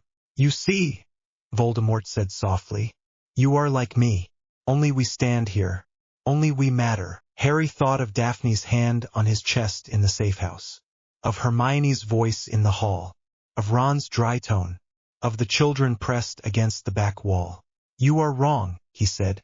Voldemort bared his teeth. Crucio, he snapped. The bolt of red fire shot toward Harry. He did not block it. He stepped forward and let it hit the Bident. The pain magic rushed into the metal like water into a drain. Harry felt a sting along his bones, but it was distant, filtered through another will. The Bident liked curses. It liked the shape of them. Voldemort switched spells without pause. Chains of fire, blades of shadow, waves of sickly green. The air around Harry filled with lethal light. Harry did not answer with his own spells. He walked. He used the Bident like a staff, turning it to meet each curse. Every spell that touched the black metal fizzled or bent. Some curved away and slammed into the ground, tearing new craters. A few snapped back toward their caster, weaker but still dangerous. A Death Eater at the edge of the circle screamed as a stray curse clipped his leg. Another lost his wand entirely when a deflected disarm hit his wrist. The duel was not pretty. It was not the neat pattern of a school duel. It was like standing between a storm and a cliff. Harry's heart pounded. His chest ached. Cold spread through his limbs.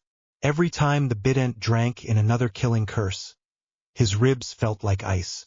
Daphne kept her distance from him, but not too far. He could feel her presence at the edge of his senses, warm and steady. When he swayed, it was as if something in that bond tugged him back to center. Voldemort's pace picked up. Avada Kedavra, he hissed again and again. Green light filled the night. Harry let the curses slam into the Bident until the metal glowed faintly with stored magic. The weapon grew heavy in his hands. He could feel the underworld on the other side of it, pressing closer. The chain of soul knots behind Voldemort trembled. Harry saw it clearly now. Each knot pulsed with its own light, some far away, some near. One inside the ring sealed in the vault. One in the snake that coiled near Voldemort's feet, tongue flicking. One in the man before him. He understood then. The prophecy had talked about power. Dumbledore had talked about Horcruxes as anchors scattered over the world. Voldemort believed it made him safe. He had never met a fairy that could pull the whole chain at once.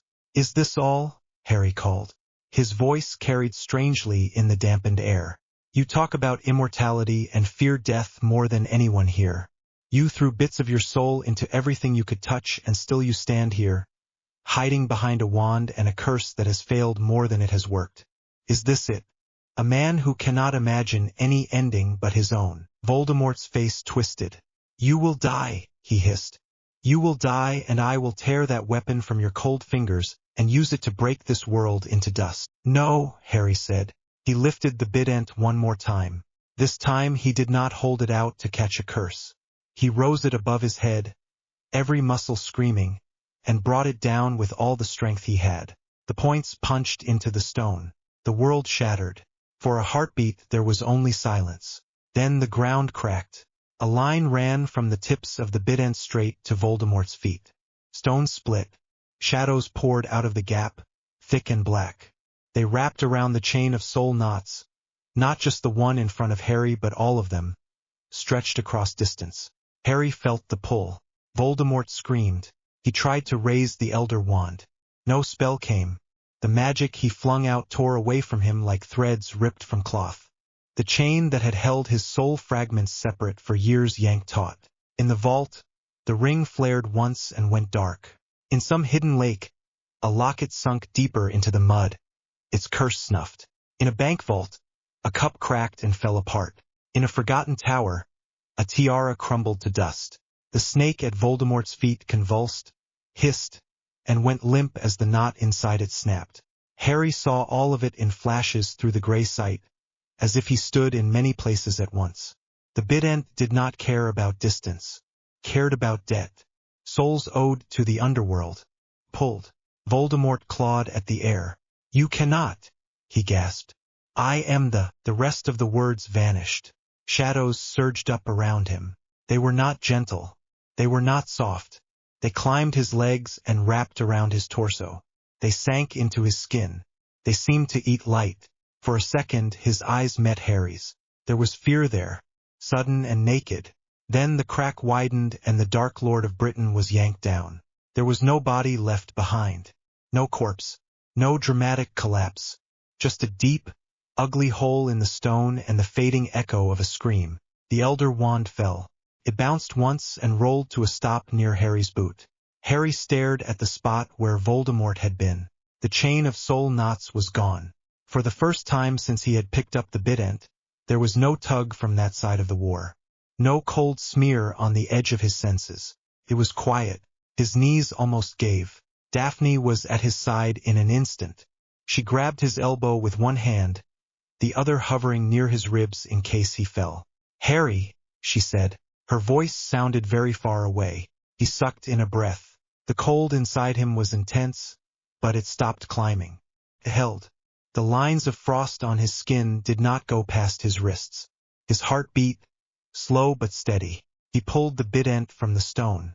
The crack in the courtyard floor sealed behind it, as if something had reached up and dragged it shut. Silence stretched. Then suddenly there were shouts. Some Death Eaters broke and ran, trying to disapparate. The castle wards caught most of them. A few vanished into smoke. Others were stunned where they stood as students and teachers finally regained their sense. A roar went up from near the doors. "Harry!" someone shouted. He turned. Ron was there, having fought his way through the confusion with Hermione at his side. Ginny and Neville flanked them. McGonagall stood behind, face pale but set. For a strange second, the courtyard felt like the end of a Quidditch match. People cheering and crying. Bodies on the ground. The sky a mess. Then Harry saw the way some of them looked at him. Not like a teammate, like a storm that had just moved through. The suits of armor that still stood turned their blank helms his way. The living statues on the walls shifted, waiting. The Bident hung heavy in his hand. In his gray sight, the souls around him were a mass of bright lights. Tired, hurt, alive. He dragged his gaze back to his friends. Ron's eyes were wide. "You did it," Ron said. The words sounded unbelieving, like he had expected the world to end first. Harry swallowed. "Yeah," he said. "He is gone." Hermione blinked, tears spilling over. "Every anchor," she whispered. "You dragged them all." He did not ask how she knew. She had read more books than he could count. She would have seen the same signs he did, even without the gray sight. McGonagall stepped forward. There was dust on her robes, blood on her sleeve. She looked at the empty patch of ground, then at the Bident, then at Harry. "Potter," she said. He waited for the order. The demand, the plea to stay and explain. It did not come. Instead, she held his gaze for a long moment. "You will always have a place here," she said quietly. "If you can bear it." His throat tightened. He looked at the broken tower behind her, at the shattered windows, at the students clinging to each other, at the suits of armor still standing watch. He could not. The castle would always remember him like this, as a boy with an underworld weapon who cracked the ground and sent a warlord screaming into the dark. Every hallway would be a reminder. Every child who glanced at his hand would feel the air go colder. He shook his head once. "I do not belong in classrooms," he said. "Not anymore." Hermione flinched. "You could try," she said. "We could help you. We could figure out a way to—" He cut her off gently. "You will," he said. "You and Ron and everyone else here. You will rebuild this place. You will make it better than it was. I would only make the shadows deeper." Ron swallowed. "Where will you go?" he asked. Harry glanced at Daphne. She met his look without hesitation. "Where the cursed things are," she said. "There are more rings, more books, more little nightmares that people left in cupboards. Someone has to clean them up." Harry nodded. "We have a job," he said. "Just not one that fits tidy on a ministry badge." Kingsley had made his way to the edge of the circle in the meantime. He looked tired and old and strong all at once. "The ministry will want to talk to you," he said. "You know that." "I know," Harry said. "What should I tell them?" Kingsley asked. Harry thought of chains and prophecies, and men in rooms who thought they could control power by locking it away. "Tell them the war is over," he said. "Tell them Voldemort is gone. Tell them the boy who lived is finished too. There is just Harry now, and he does not work for them." Kingsley studied him. Then he gave a very slight nod. "I will do my best," he said. "You have my thanks." He said it not as an orator, but as a man. Harry inclined his head. He turned back to Ron and Hermione. "If I stayed, they would use me as a symbol," he said. "They would put me on posters, march me into courtrooms, ask me to swing this thing whenever the public is scared. Cannot be that. I will not." Hermione's eyes filled again. "I hate that you are right," she said. Ron scrubbed a hand over his face. "You are still a git," he said roughly. Harry huffed out a laugh that hurt his ribs. "Yeah," he agreed. "But you are our git," Ron added. He stepped forward. For a second it looked like he might throw a punch. Instead he grabbed Harry in a fast, hard hug.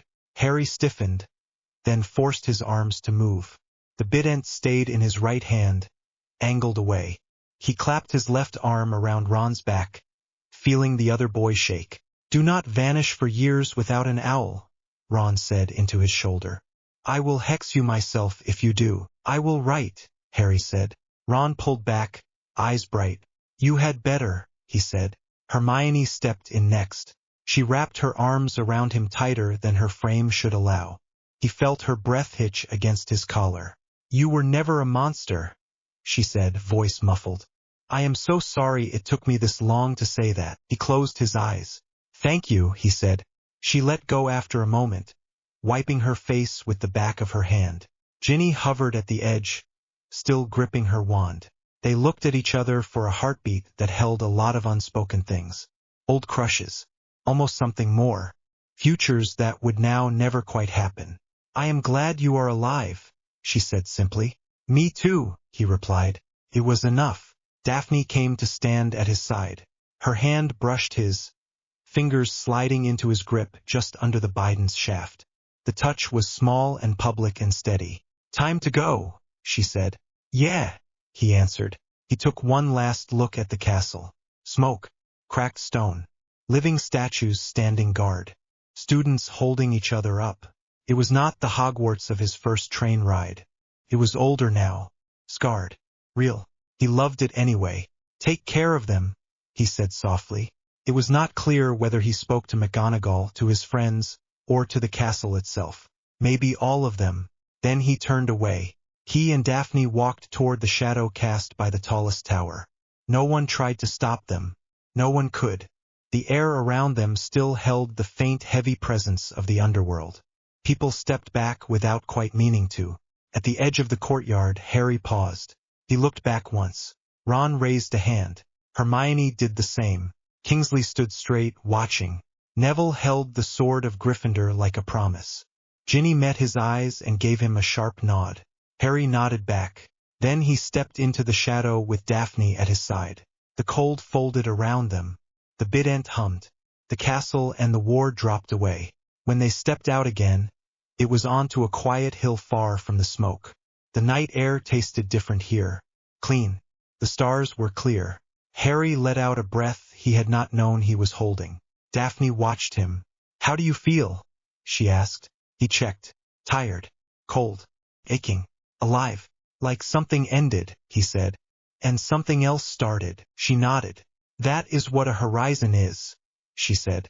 "It looks like an edge, but it is just where the next part begins." He smiled a little at that. "Look at you," he said. "Getting poetic." "Do not get used to it," she replied. The Bident rested against his shoulder again. Felt heavy but calmer. The hunger that had always sat under the surface was quieter now.